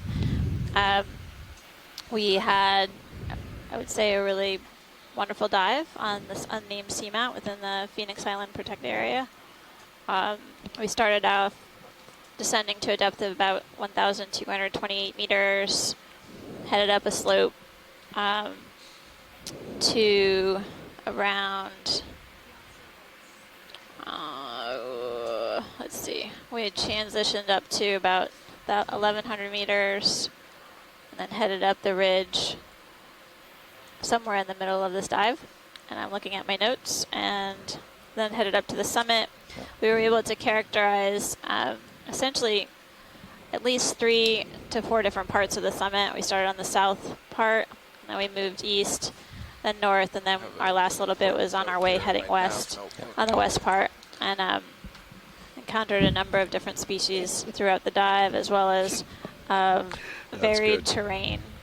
We acquired the ridge at 1060 meters. 1060, thanks. Yeah. Which was a little bit shallower than what we had planned, but I think we still got enough time and distance on the ridge. Yep, I'm glad we did have some extra time at the summit. Obviously, there were a number of different observations that if we hadn't had time for, we wouldn't have seen, but including tripod fish, as well as the fluorosomatid urchins. Obviously, the squid eating the other squid was pretty fantastic. Surface current, Several if we started crustaceans. making half a knot over water, we'd actually be backing up over ground. So I think we're going to hold position here until we get closer to the surface. With those egg cases that may be from the squid, possibly. We did see another type of squid, a skinnier version or skinnier morphology, so we'll have to get an ID on that. On a few other fish species that we hadn't seen downslope. Steve has the tally to go through, and you guys can I definitely look forward to hearing your highlights from the dive as well. In a little more Z bias. So quickly, these are kind of conservative numbers.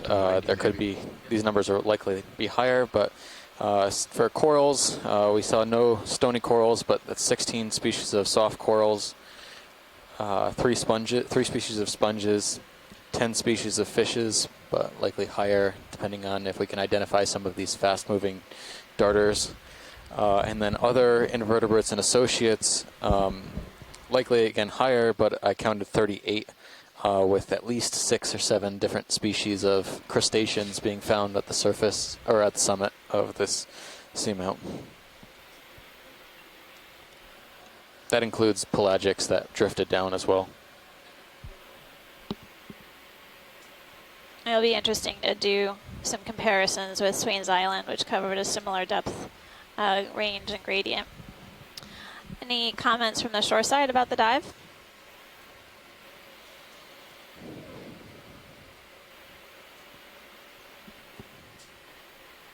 That was another good one. It was interesting, again, to contrast it with the dive yesterday.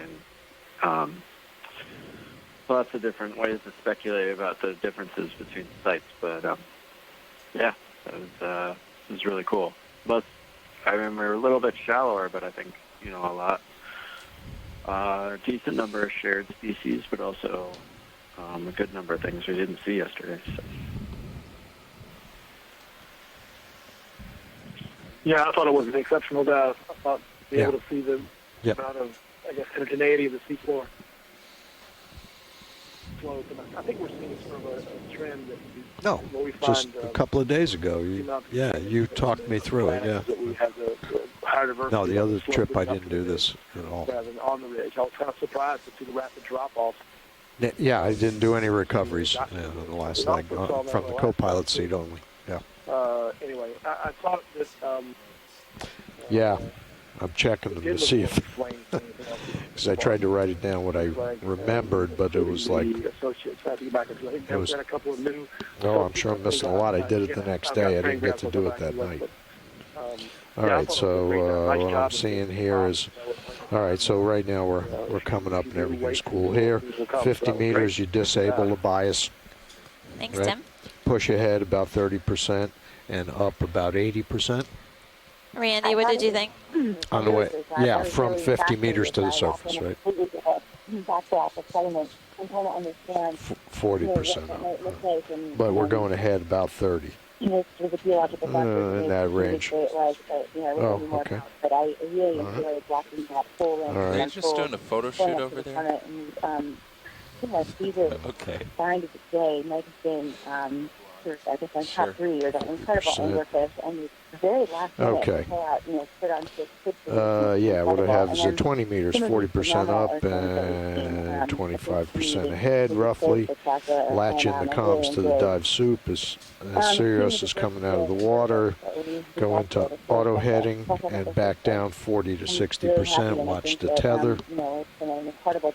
Wait for the dive soup to say that straps are on Sirius and go off stick. And you go off stick.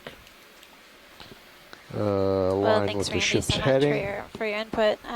That's after Sirius is on deck, we'll, right? as usual, create a dive summary for this dive, and that'll be available for you all to take a look at.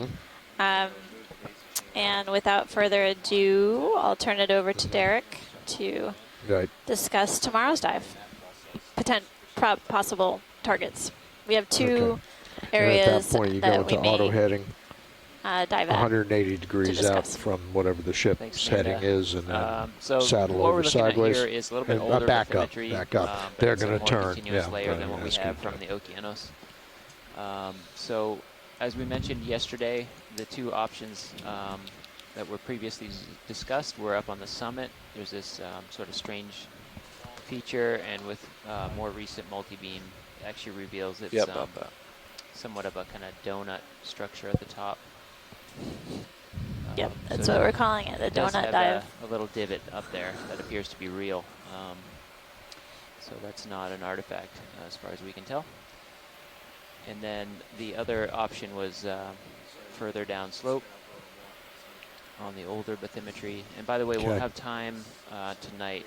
If people want to do this steeper ridge, we'll get some Okeanos data on it as well, which might give us a little bit additional insight for tomorrow morning. Video's clear. Can you turn on the slope for that one? Yeah. See, let's turn on the slope. Yeah, you're not going to make up 2 minutes, so I wouldn't. So this is try. Steeper. It's a pretty complex ridge. Got a lot of little nooks and crannies. Yeah. Yeah, if you're coming up from 4,000 meters, the slope is pretty a lot decent. of time. There's definitely some rough parts of this surface, but this is one of the better parts of it. And I feel like this is probably pretty representative of the slope in the area. So shoreside, just so you know, the current track line is about 3 times longer than we would be able to do, so reasonably within a dive. So we could do a deeper dive from maybe 2,700 to 2,500 meters, plus or minus, or we could do sort of a 2,400 to 2,200. I frankly like the idea of possibly doing a deep dive. We just essentially accomplished 2 Seamount summit dives at different depths. We haven't been to this deep yet on the expedition. I think it would provide us a perspective on the distribution of deep sea corals and sponges at these deeper depths that we don't have yet for this region, at least within PIPA as well as so the Prim. Surface current starts to pick up. So Derek's just drawing about a 450 meters by 300 50-meter line covering